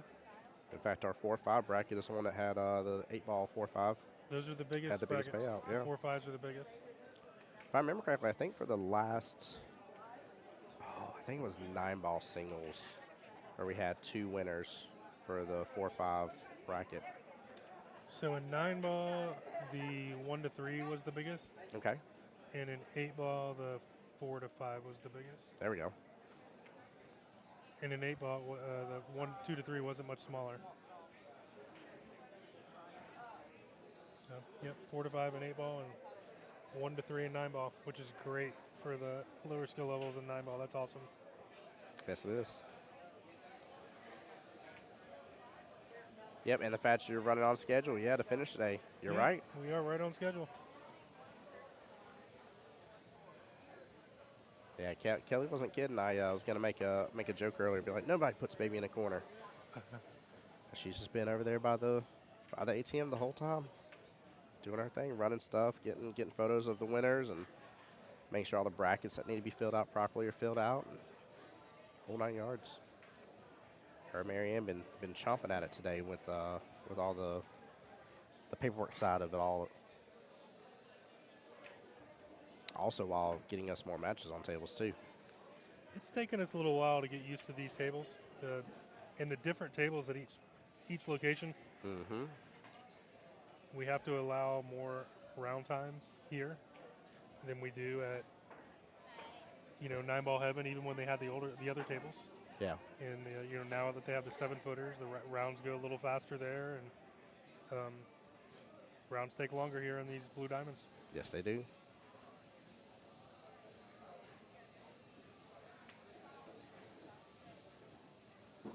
Big time for team events.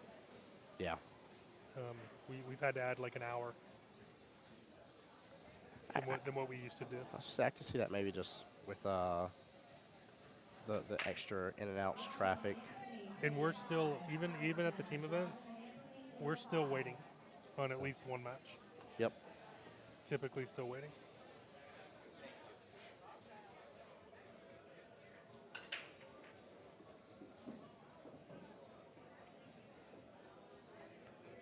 Keith down to 19 left.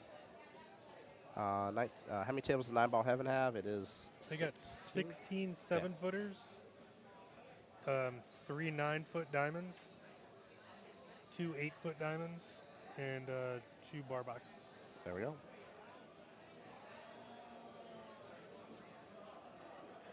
So is that 23 tables? Yep. Yeah. JT, welcome to the back to the stream here, sir.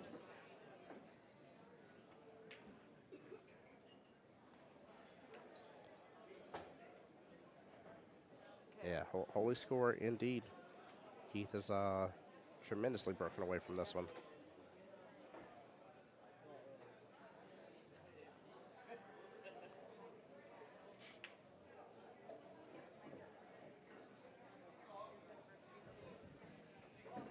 And this is a finals for those just joining back in for 9-ball skill level 6 through 9 bracket. This is for all the cheese.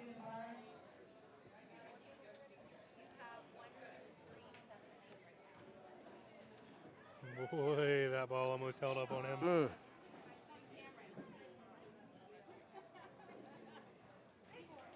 Mike, I'm going to be right back while you got it for just a second, sir. Yes, sir. And hopefully a lot of room for crock pots. Ain't that right, Laurel? Super shoot.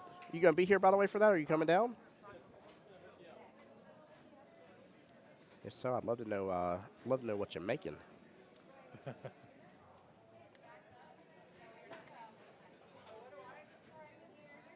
Right, I'll be right back. All right.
All right.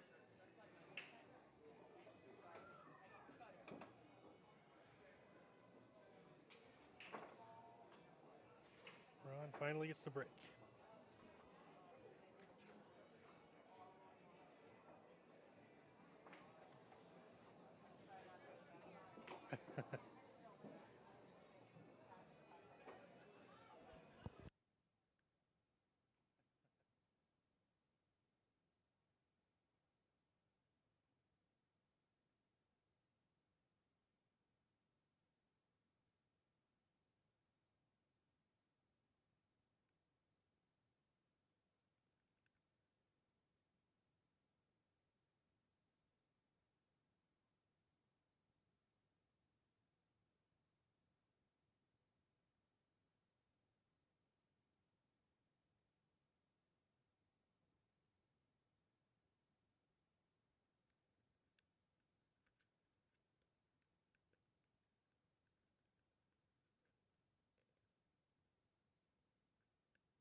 Yeah, that is John on table 6.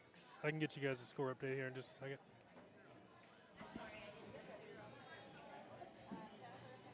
All right, guys, I'm back. Thank you, Mike.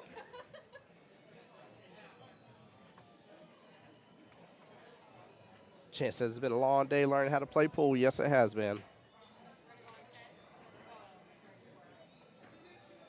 And Jason, I don't blame you for pulling for your fellow skill level 9 player. Tough thing to achieve. Yeah, Brandon, a random Ian keeps appearing on stream. I don't understand why his face just appears on the screen sometimes. It's like a weird pop-up you can't get rid of. Oh, love picking on Ian. Ooh, thought 2Ball's going to go on the right-hand side pocket here.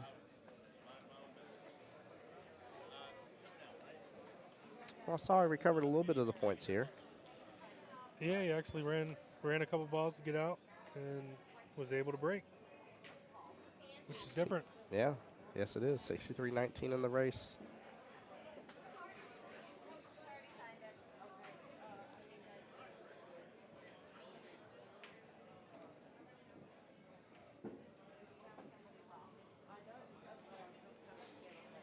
And guys, again, I would love to encourage y'all, for those that are not already part of it, please do hop on that link that Mike posted there for Jacksonville APA's YouTube page. There will be more streams to come.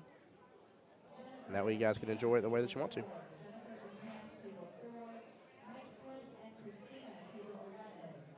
You'd spill the entire crock pot in your vehicle. No, that's funny. So it may just be taste testers. That's all good, Laurel. You come be a taste tester. Come enjoy.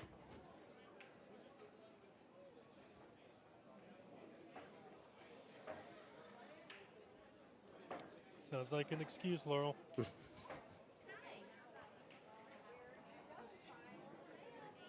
Well, I see Christina is in the finals. So that would be, we looked at that a minute ago. Let's That's against see. Mike. Yeah, that should be against Mike. That was the 4-5 bracket, right? Yes, it is on table 11, so it's one table down from this one. We'll get to see part of that, Yeah, guys. you can watch it. Yeah. I just can't commentate on it at all. Can't do it. Don't ask me to do it. I won't.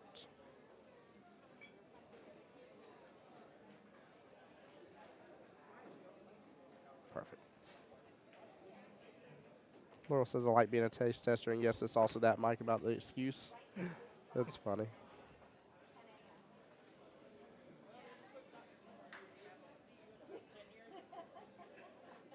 She doesn't wear as high shoes as she used to. Sometimes. She used to wear the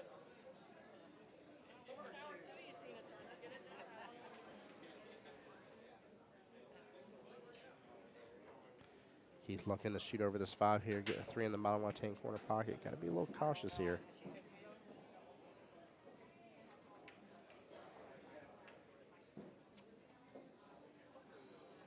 Yeah, he definitely knew the possibility of a scratch was there. He knew he was losing a little bit of accuracy, having to shoot over that 5 and make his bridge over it. So I think he handled that pretty well. Honestly, that's not a bad leave at all. I actually kind of like back banking this in the bottom right-hand corner pocket, though, from here.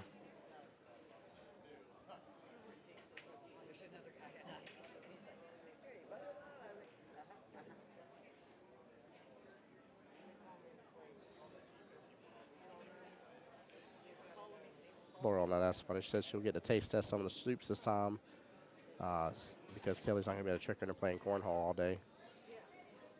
She's underestimating Kelly. Right. Man. I might get this swapped out here in just a moment. Just trying to let this matchup finish, but I may need to swap the cameras.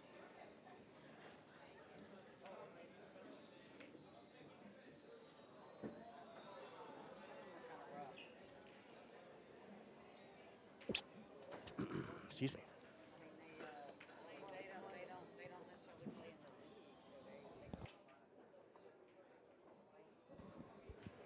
Laurel, you on to Kelly's tricks here? She's not gonna be able to fool you this year. No.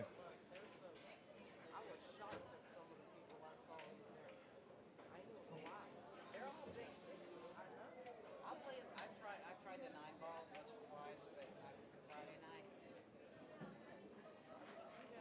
That's a race to 2 on the winner's side and a race to 1 on the I promise you. I walked in there and I was like, hey, Marion. Hey, Marion.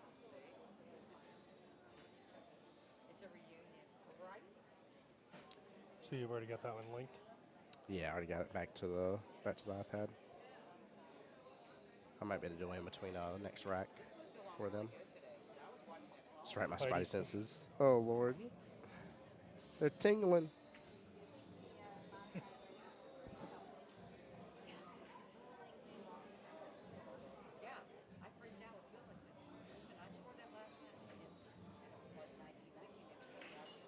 With a tough back cut here. Drills it. He does, but is the 8 in the way? I think it is.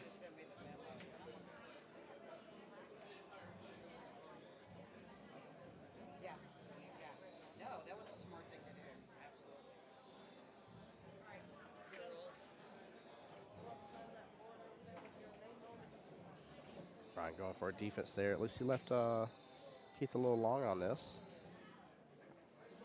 Qball isn't sitting on the rail though, so Keith should have a little more comfortability going against that.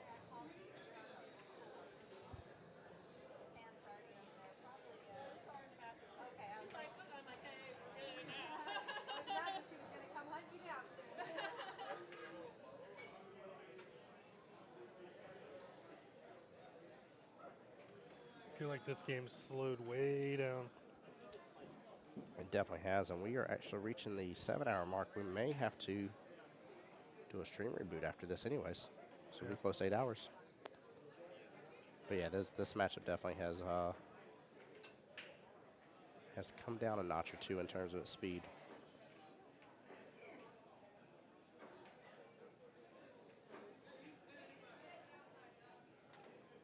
It's a good shot.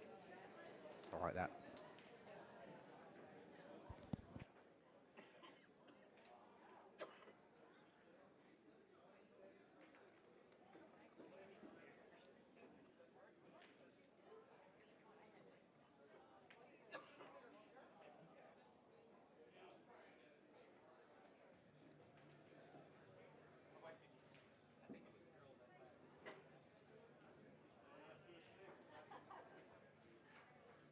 Nice try. Yeah, what a good shot. Qball's going to rotate up table though. Ron's got a shot coming off the rail here though. Yes, he does.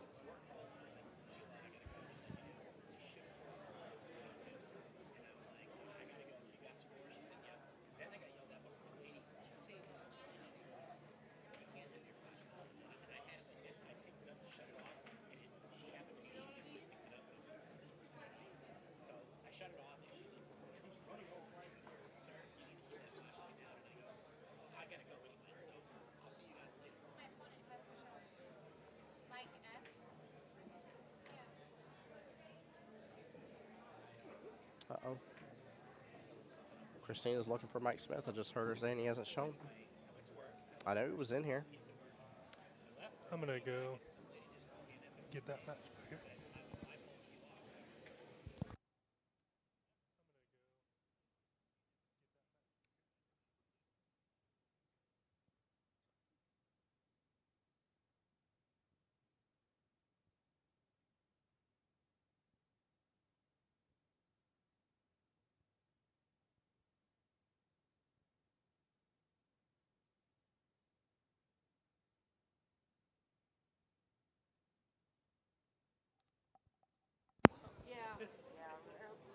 Probably wouldn't have been too good of a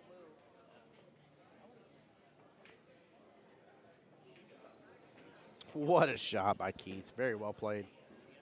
Very nicely done. Good shape on the 8 as well.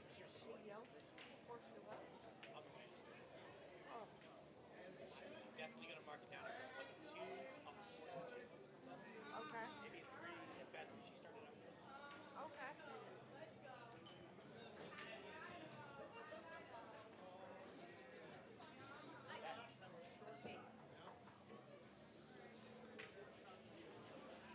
That's funny. The guy that hadn't shown up to play was watching the game.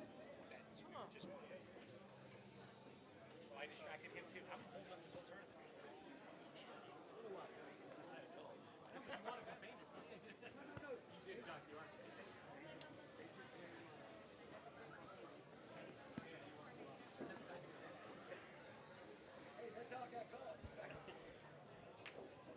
Great shot by Ron right there.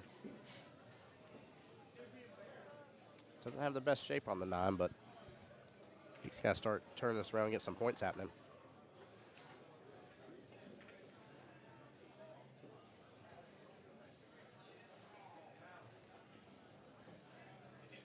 Guys, I am going to swap out cameras in between this right, just so you know. Just bear with me for just a moment. Don't go anywhere, y'all.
Oh, sorry. It's because I haven't adjusted it yet. Yeah.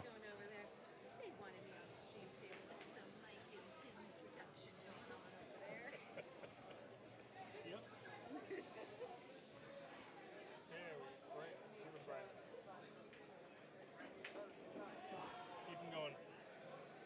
There you go. Right there. Sorry, guys. I had to make a quick camera change there. And 1, 2, 3. Let's see.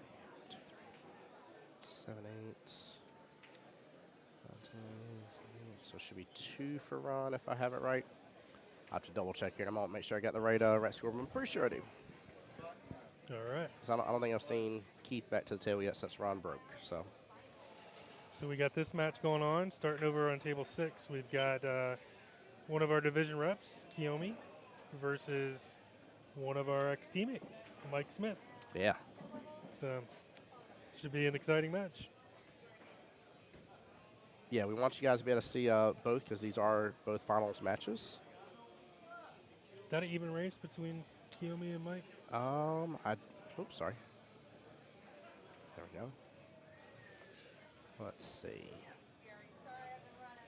I think Mike's a 5. No, he's a nope, 4. 4. So yes, even race to 31. And again, they're fighting for the right to be singles qualified for the fall regionals, and they're fighting for the right for $120 for their skill level bracket.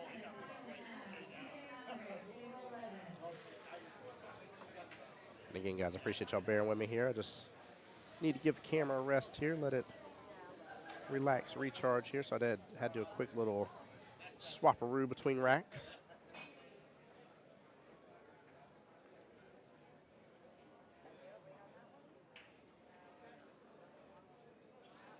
And hopefully we can get both of these done before the dreaded 8-hour mark here.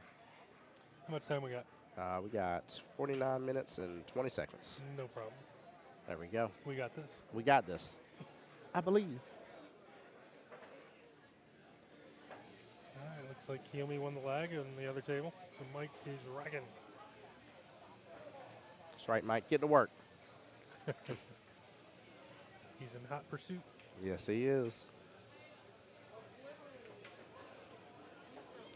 Good shot by Ron right there, top right-hand corner pocket. Let the Qball come on back out and around.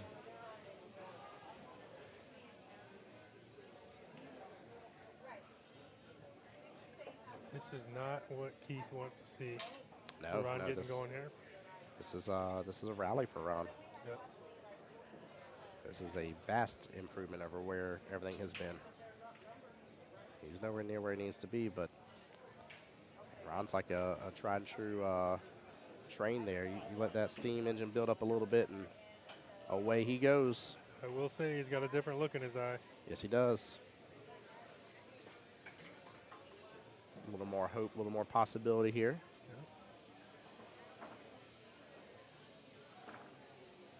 I don't know if Dan has the live stream pulled up for us or not. I see him like looking at his watch or something. Yeah, I think he does. Or he's going to. I think he's pulled up right now because I was staring at him. And again, as soon as this matchup is done, we'll fully commit over there for table 6 for you guys for that finals and keep everything going. Let's see these guys get their winnings and move on up the chain here.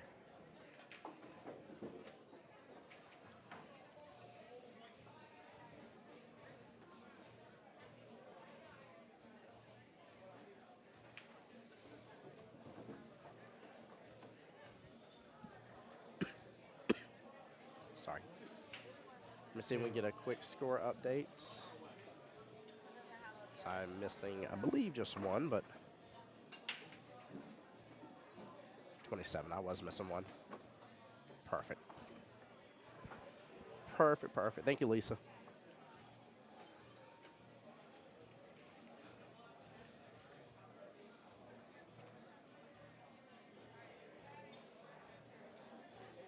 Get him a badge.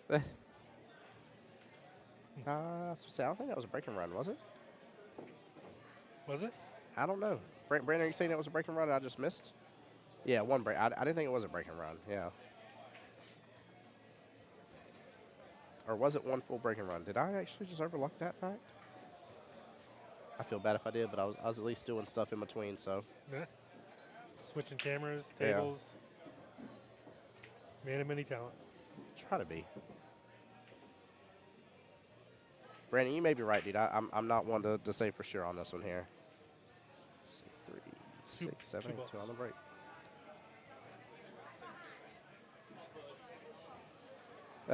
Ron just looked over and said, I'll push.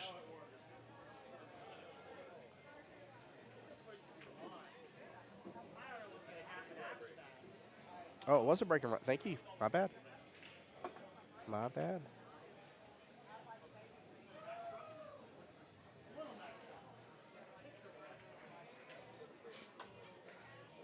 That's definitely what Ron needed underneath his belt for sure. He still needs 14. He's not liking this, though. No, this sucks. This is not a fun situation to be in. I think the only thing I'm doing here is because I feel like I'm going to get ball hand regardless. I'm just rolling that 7 up even closer.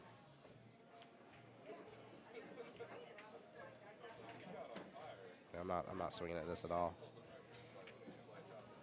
3 ball first. Good try.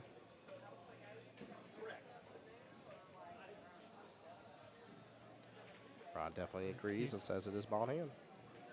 I think Keith's going to play a safety right back at him. Mm-hmm. One more finals match to call.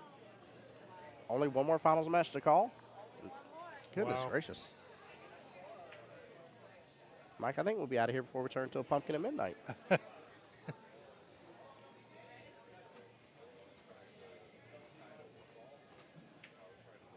It has been non-stop pool on all these tables since, what, noon? Yeah, 11. 11, yeah. 11 o'clock.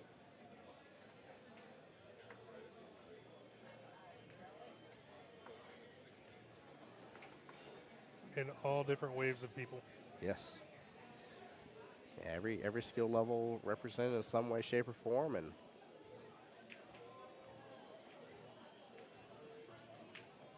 just a lot of good action. It's been fun. It's been a great day.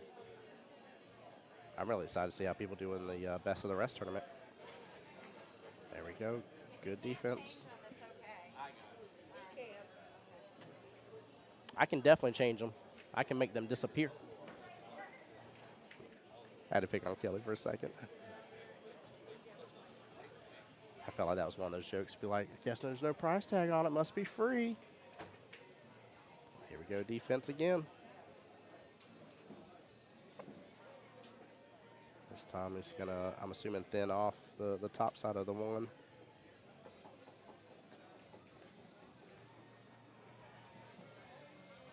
No, he's still going to stay on top of it, but I feel like he's going to break loose from this.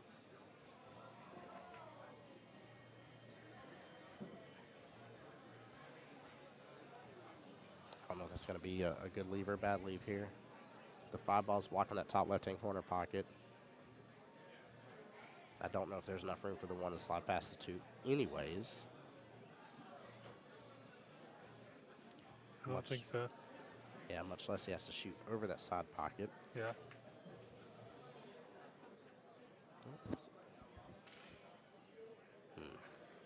That worked out good. He drew it back and hit it behind the 7-ball. Yes, he did. Did very well.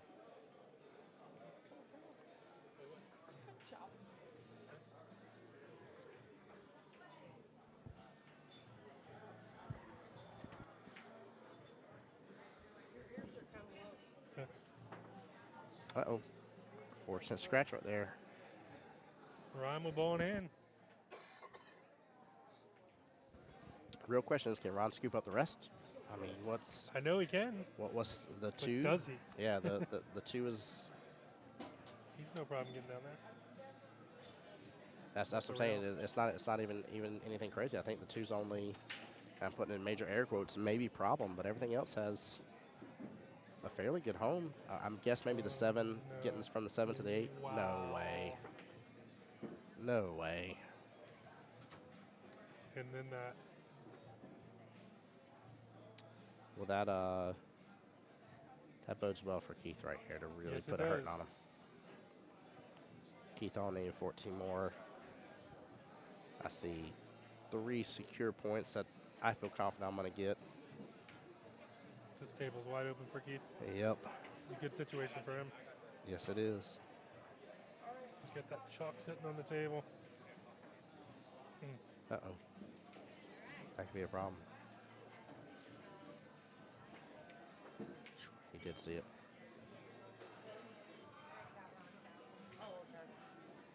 That brings a good question. Had that chalk stayed there and interfered with the Qball or something like that, what would have happened, Mike? I'd have to look that one up. Yeah, that'd be a tough one. I think that actually means the table next to them gets ball in hand. Because it's such a random one. Like, that'd been a first for me ever.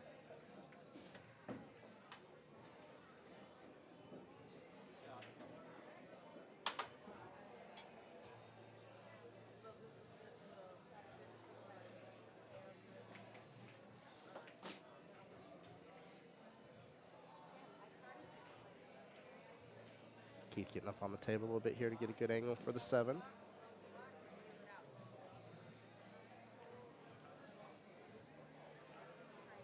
I done picked Mike Spring there on that one. I just want to make sure if I quoted, I'm quoting it correctly. I love that. That is probably one of by far my favorite habits that you and Kelly have. Even though this is a one-off, even on rules that they know, like you'll still see him bring out the rule book. And I'll explain to you very easily as for the why. Because that stuff changes, guys. That rule book does get updated. There are plenty of things that are tribal knowledge being passed down from skill level player to skill level player over the years. That's for what certain rules are what.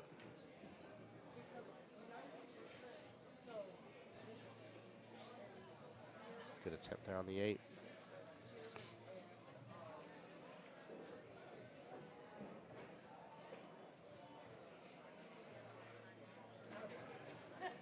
Keith Slice got a good side pocket shot here on the left-hand side pocket.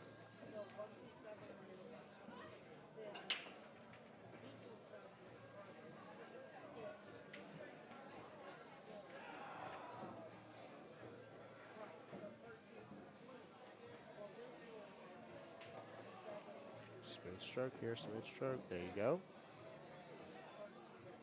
Nicely done.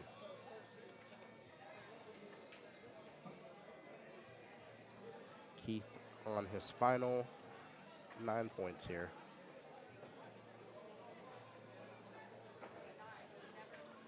Ron still needing 46. Keith gets out with that. Should be 29-48. We'll double check the score here in just a second.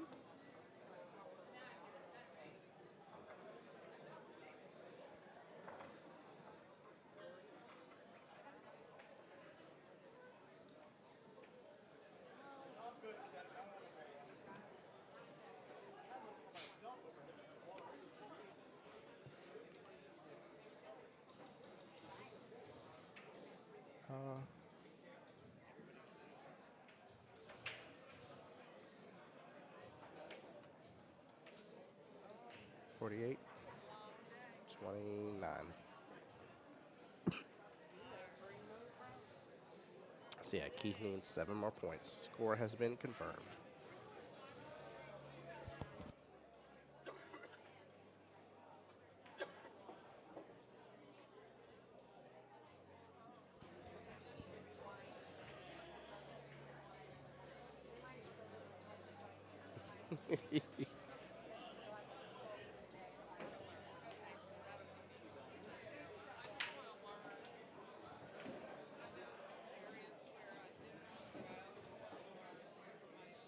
Keith with a fairly nice break there. No eyes on the 1. 2 on the break overall. Keith down to his final 5. Cruising. Yes, he is. That scratch was huge for Ron. That was a spot for him to get back in it. Yes, it was. Yes, it was.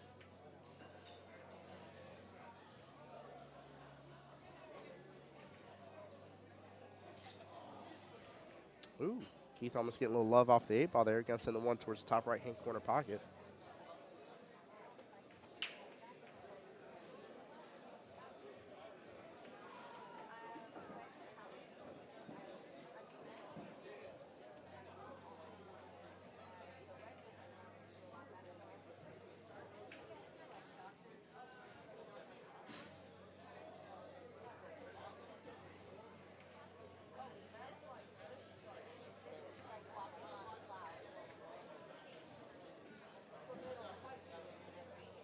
Nice option there, hitting on the right-hand side of the 1 ball.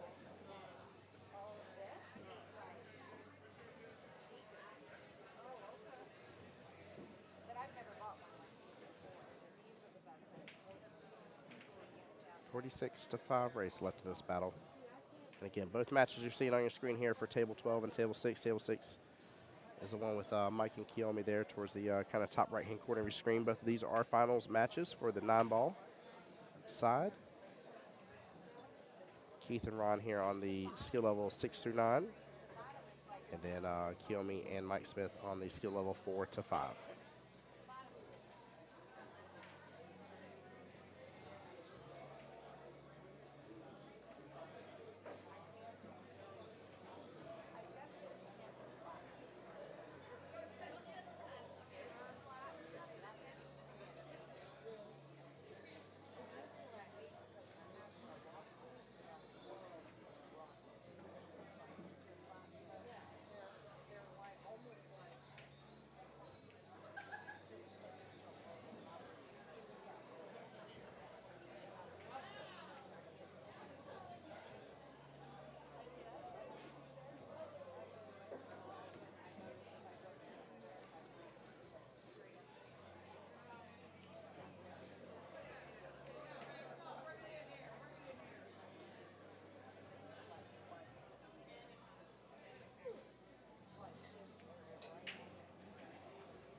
Oh, Brandon asking a quick question. What happens again if a non-player happens to hit another player while shooting? That's an interesting one, too. I've not seen that that happen before. I know it's come close before, but I've never seen where a hit has changed or impacted the game. Like I've seen somebody get bumped and then, stand back up and shoot, but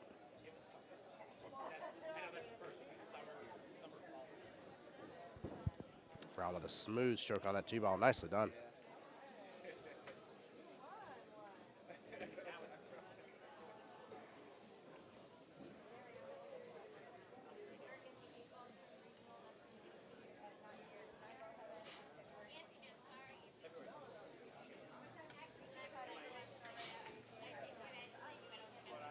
Fadi says you look familiar, JT. That's too funny. Mr. Fadi had another win to his belt there earlier today.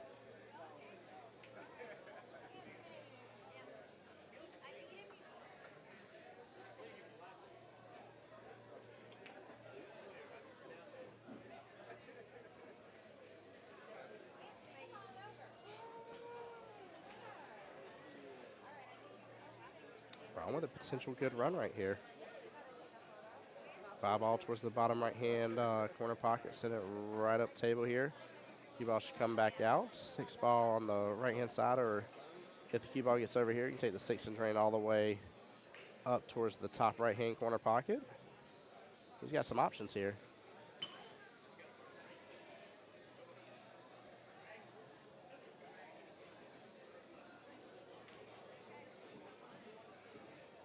He's got some options here for sure.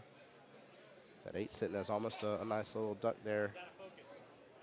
He got back up a little bit further. You can take the 6 now, bottom right-hand corner pocket still. Now I'm assuming he wants to kind of stop shot, leave the Qball where the 6 is, to come into the 8, off the rail, and back up table here. Hope you guys are enjoying my wonderful drawings. Yeah, there we go. Nicely done.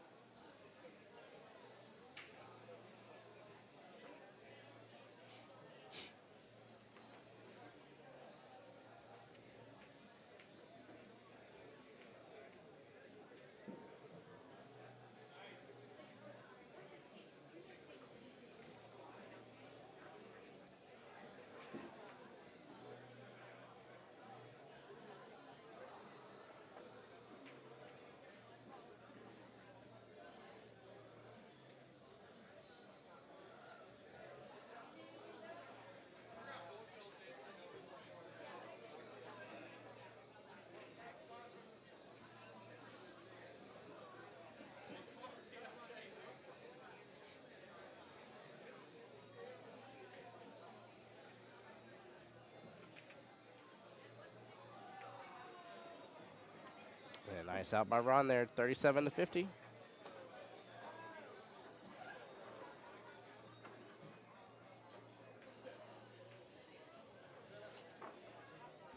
Guys, again, I appreciate everybody coming on into the stream. For those who don't know what's going on here, my name's Tim Jones, voice of Jacksonville Pool, your streamer and commentator here for today's MVP event for the Jacksonville APA here at Qball, the OG one with the dinosaur outside, located off of Beach Boulevard and close where Southside Boulevard intersect, right down the road from it. And you are joining in for 2 matches right now, 2 finals here, one on table 6 there towards top right. That's Kiyomi versus Mike Smith right there. And this matchup that we have the score up for, which is Ron versus Keith. And as JT said, 38-5 race. That is tough, yes. And it's coming down to where it's getting close, but Ron has fought back, so. Ron has definitely fought back when he had the opportunity.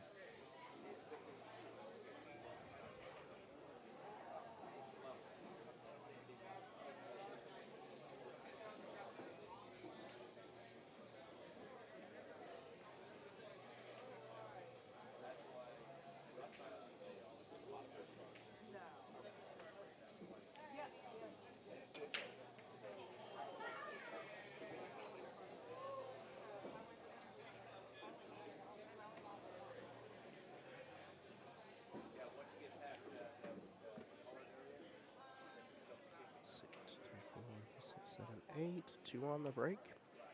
Looks like anytime they get a hold of the break, they're both pretty much consistently getting 2 on the break every single time. Mike, you doing good over there?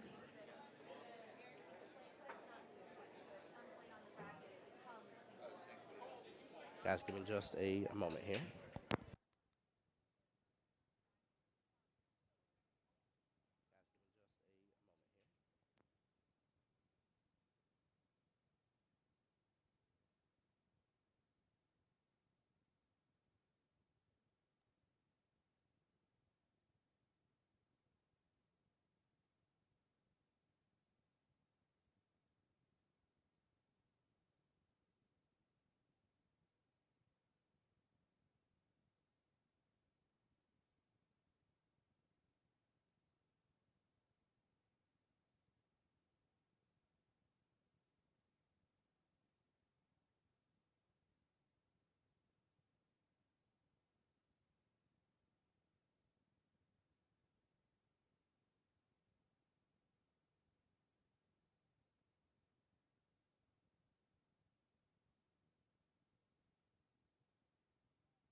Well, that's one way to do it there, guys. As I'm coming on back here. Sorry, I had to handle something for just a moment. But that is definitely one way to handle that situation.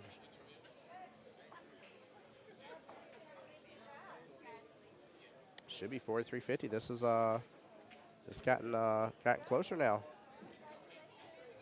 32-5 race. I know that seems kind of crazy that I even said it's gotten closer, but it definitely has.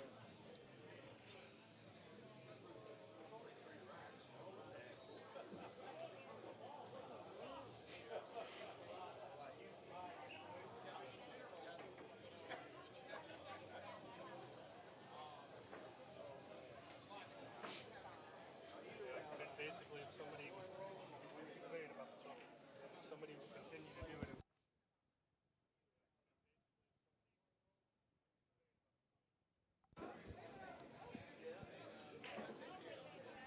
Oh, welcome back, Mike. Thank you, sir. Yes, sir. So what's the score over on the other table? Do we know? I do not know. No, I've been trying to look over it at Dan when possible, but I do not know what the score is. I do know I've seen Kiyomi break in several times, though. Not say that for sure. Suppose if she gets there or not, but 2, 3, 4, 6, 7, 8. There's another 2-ball break again. Very consistent on that. And Ron needs that consistency right now. So we had a question here earlier. I guess it was from what happens if a non-player happens to hit another player while shooting. That's a good one. You have to be aware of your surroundings. If somebody comes and bumps into you, we can't go back and reset the shot. It's you know that's we play in pool halls, we play in bars. We're not playing in arenas. We don't have referees there constantly to watch matches. If something like that happens, while it could be unfortunate, Yeah. we have to basically be aware of our surrounding. Sometimes that's a difficult rule to follow, but especially if you get bumped and it creates a foul, but Yeah. it is what it is. Yeah, I can definitely see that that being frustrating here, but I think also too, I think hitting the nail on the head that just being very aware of our surroundings, like especially in a lot of our team events, right? You got your whole team looking out and Yep. gets eyes on the one afterwards, maybe. And Brandon, thank you for asking the question, sir. Appreciate you. It's definitely an interesting one. It's a tough situation, and we've had it. I had it happen in the tournament. I don't know if it was Saturday or Sunday last week, but a player bumped in, and it was actually a player, but bumped into somebody. His cue stick hit the ball and created a foul. There we go. And I didn't like making that call, but yeah, it was the right call. It's by the such rule a book. such a few and far between situation though. I mean, realistically, most time I've seen people get bumped. You get bumped and you reset and get back down on your shot. I think it's going to be. I mean, I'm literally trying to think in all the years. Like, it's been so minuscule that I would even think it would happen. I've never had it happen to me, but I have seen it happen. Yeah, I can definitely see the frustrating part of it, though. Sure. Go Chiefs. There we go.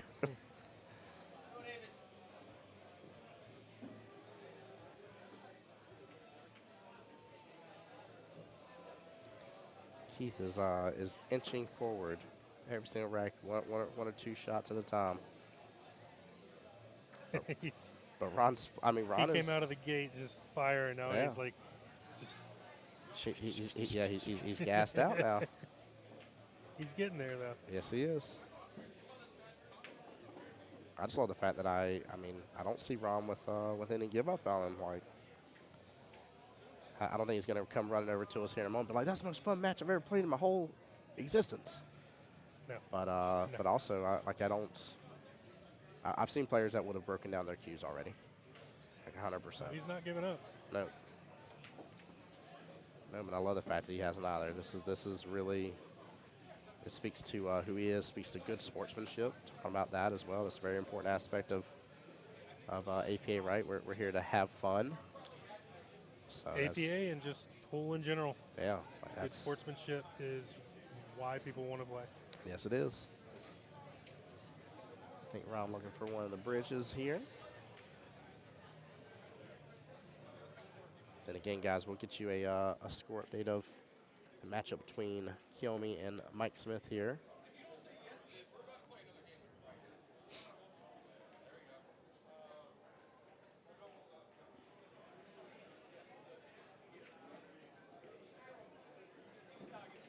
See if I can get a score from Dan. I'll be right back. All right. Thanks, Mike. Mike and I are real interested to see how that matchup is going between Kiyomi and Mike Smith for sure.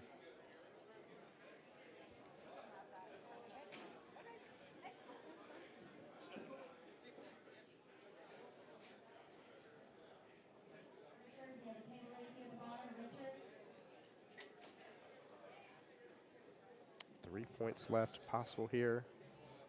If so, if Ron can secure all this, it'll bring him up to 52, leave him with 23 points left to 4.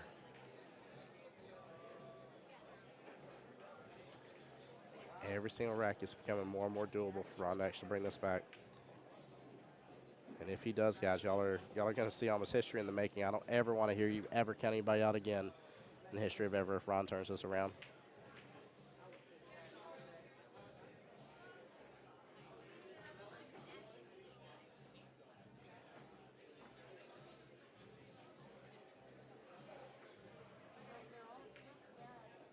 And a good out by Ron right there. For the first time in the entire run, Ron is ahead in terms of the regular points. And he is down to 23 to 4. I can't believe this. I mean, this is literally why you cannot throw in the towel, literally why you can't give up, literally why you can't have any quit inside your body here. This is a no-quit situation. Perfect. Lisa looked over at me and let me know that it is good. Score is correct. 7 total dead balls overall in the rack, 52 to 51. 110 total possible points have been up for grabs. 103 of them have been snagged. I mean, you're literally talking about a break and run puts this within sniping position essentially. So Ian's like, I don't know how to handle it. I don't know. We captured almost all of that. Almost all of that was on camera. Yeah, it was funny.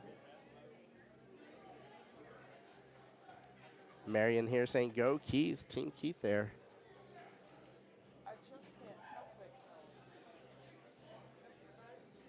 The Ian limbo, that's exactly what it was. Let's keep the cue ball, Ron. There we go, Janice. Way to support Ron. Oh, 9's getting some traction. Okay, no go on a 9 on the break. And I don't think anything dropped. Nothing dropped.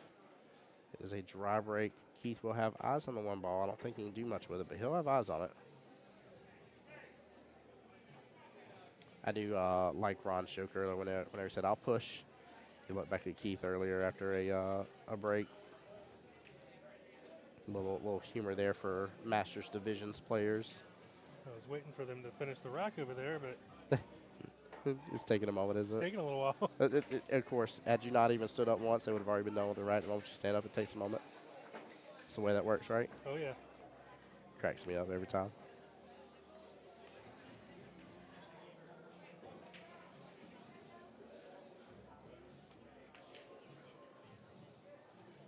Good attempt. Well, I think he saw enough of that to make that happen. He came close. Ron's real question here is, what about the 2 ball? What can we do with the 2 here? I think I'm going to focus on maybe this 1 and maybe just try to leave 2 up towards the short rail there, towards the top of the table. I don't know how much room. I mean, it looks to me like the 5's taking up more enough space for that top left-hand corner pocket to go out of the option here. Ooh, just try and get a good leave out of it. So he sure did. That's not too shabby. He's going to stretch for it and say nope. Did not have a good shot on it either. He just made contact. I think Ron is dosing out a little bit of Keith's medicine here. What do you think about that? A little table turn. Appreciate it, Mike. Thank you, sir.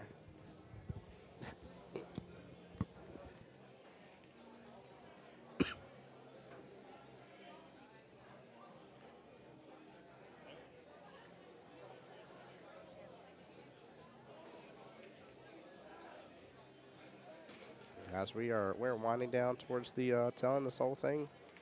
We got 16 minutes to change, so I have to restart stream when Facebook's going to kick us off. So I'm really hoping both these matches will be done by then. Just saw Mike Smith with a pretty decent break. Looks like he's going to have eyes on the 1 ball there.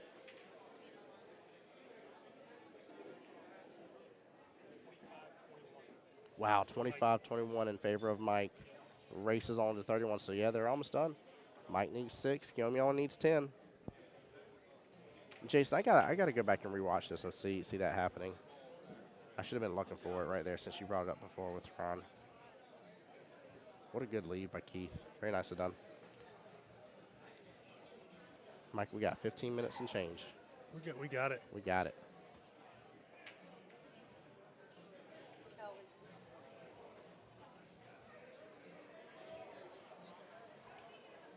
And again, if there's, I'm assuming there'll still be another match or 2 to go.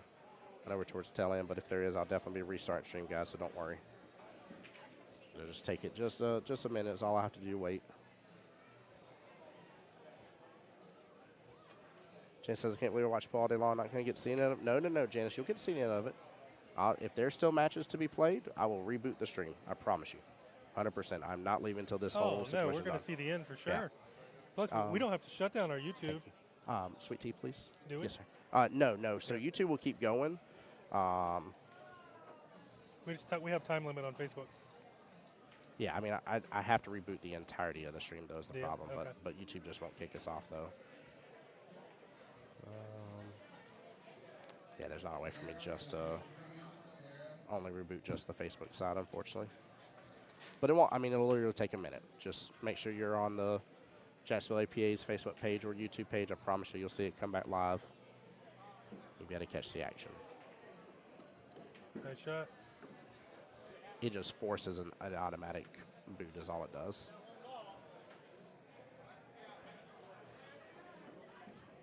There we go. I'll just do a cherry Coke, please. Yeah, thank you. Hey. Oh. Jensen? Jensen. Sorry. My bad. Or you need another drink too? He'll be coming back with mine.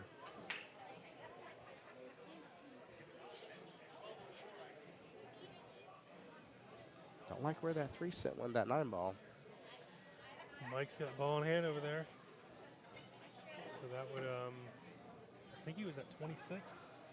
Yeah, 26 was what I heard a moment ago, and I know he had eyes on the 1, so he at least made something on the break. So he should be almost done. And he just got a little breakout of the 4 ball that he needed eyes on. Mike might be able to backbank this, guys. Hold on here. I'll switch back over as soon as Ron shoots here. He was trying for it. Is it going to go the second time around? And it does not, but it shoots below the pocket. Good attempt by Mike Smith right there. Oh, Nice. Ron going with the mean defense. I love it. Can I get a Coke?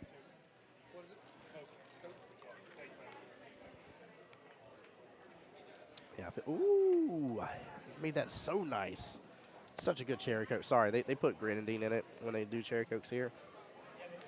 And that is refreshing. Look at that. Nice shot by Kiyomi. Very well played, Kiyomi. Let's go. Cross bank. Let's go. That was tough, too. I'll switch it right back over to Keith here in just a second, guys. I promise you. He's not shooting. I'm going to pull it to Kiyomi here. We'll keep playing a little flip-flop. Kiyomi going for the mean defense. The rail. No. No. What a brilliant defense, too. That was very smart play on her part. Oh, my gosh.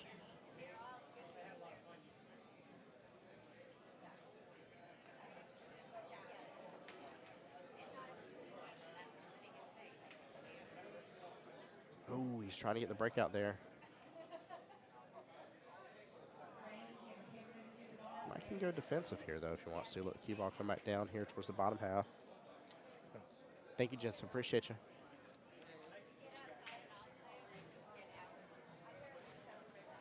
Oh, did Mike go for it? Mike went for it.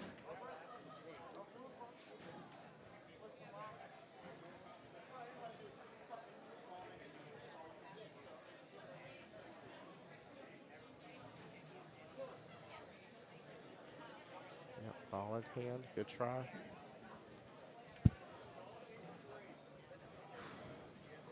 So Kiyomi's on the 9-ball. This is a tough shot for Kiyomi, too. I know she knows how to make it, but this is just tough. Hey, good try.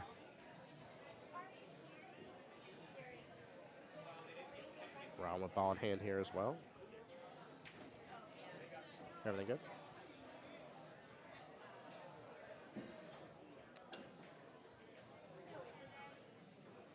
This has been a wild match.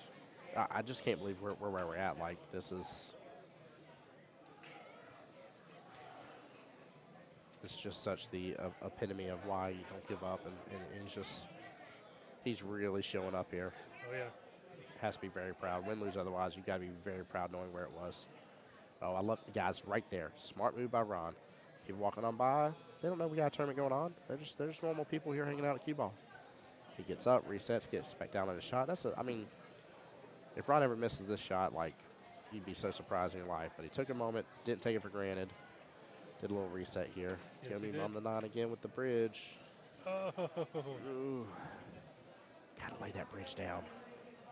Oh my gosh, gotta lay that bridge down. Guys, I hope y'all are entertained by the swap back and forth here when we can. Getting to see both these final matches in their final potential moments here.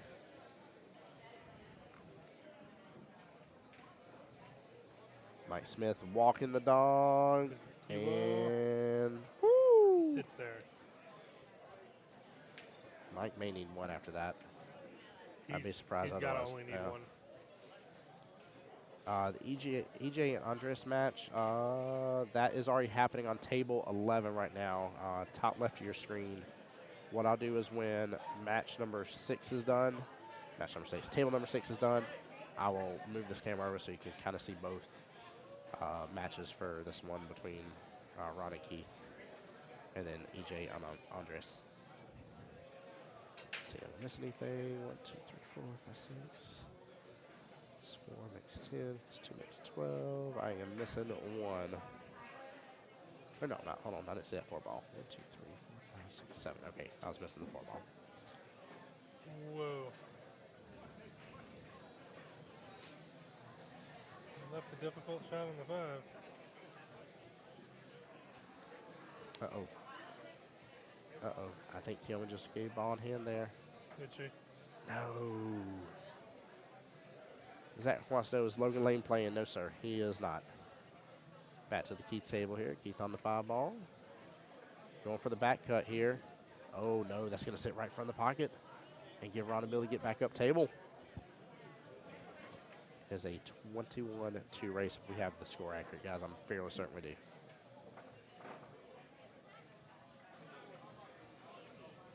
And pretty sure I see them shaking hands over there.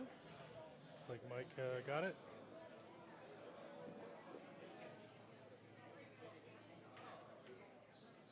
Yeah, I'm going to assume that he did. I'm going to go and just rotate this camera on over for you guys. And again, this Brandon was asking it, by the way, guys. The matchup that he's asking is right here towards the top part of your screen right there. So I'm circling on Ron here.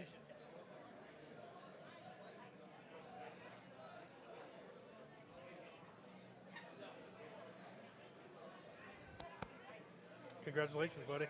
Let's go, brother. Proud of you, man. So proud of you.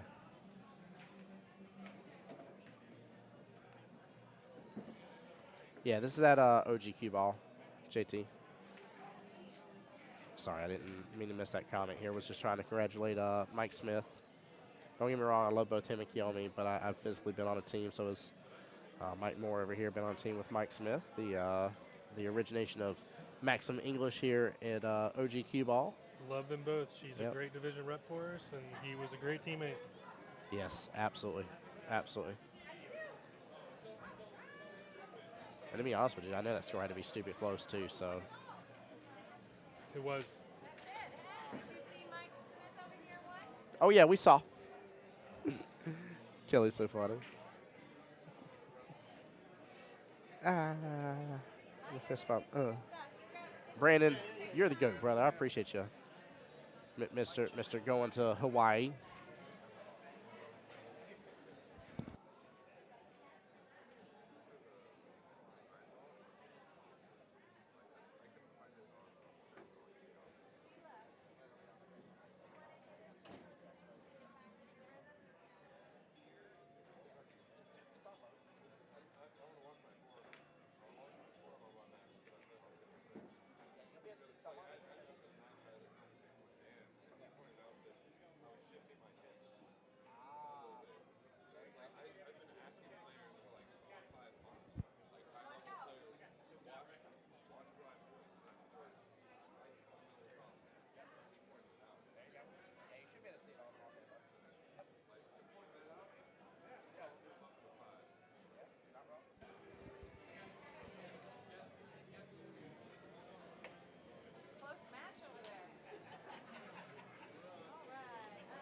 All right, guys. I apologize. We had some questions for just a moment about where to find it, and I always laugh whenever somebody's like, "I don't see it on Jacksonville APA's Facebook page." I'm like, literally, it's right there. What's that? About the live stream. Oh, I'm like, I promise you, like, there's even like a circle around their name, and it shows live, and it does. How much time we got? we got 5 minutes. Oh boy. 5 minutes and 15 seconds.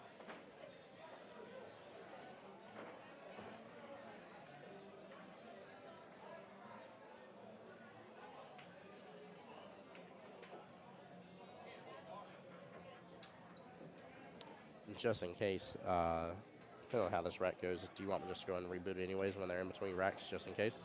Yeah. Yeah. All right. Guys, depending on how this rack goes here, we may reboot stream just a few minutes early, so that way you guys can see it without getting interrupted. He's good. He's out right here. This is it. I'd be surprised.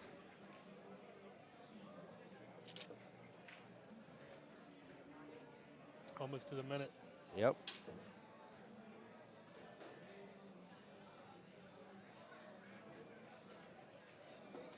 And that's it. Nicely done. Big congrats to Keith here against Ron, but major Good job, congrats Keith. to Ron. I mean, he was down and needing 18 points, Mike. Wow. I mean, there was over a 40-point lead Yeah, that's at amazing. some point, and Ron got down He only turned needing it 18. on. Yes, he did. But he never had a chance. He No. was down like 23 to nothing and before he even had a shot. Oh, yeah, no, 29 to nothing was the end of rack number 3 because there was one dead out of the bunch. And every shot he had, he was kicking. He was having to just thin slice. He was having to do 18 different things. So, Yes, he was. is that the only other match left on table 11? Do you know right now, or is there anything else? Kelly. Just one second, guys, before I.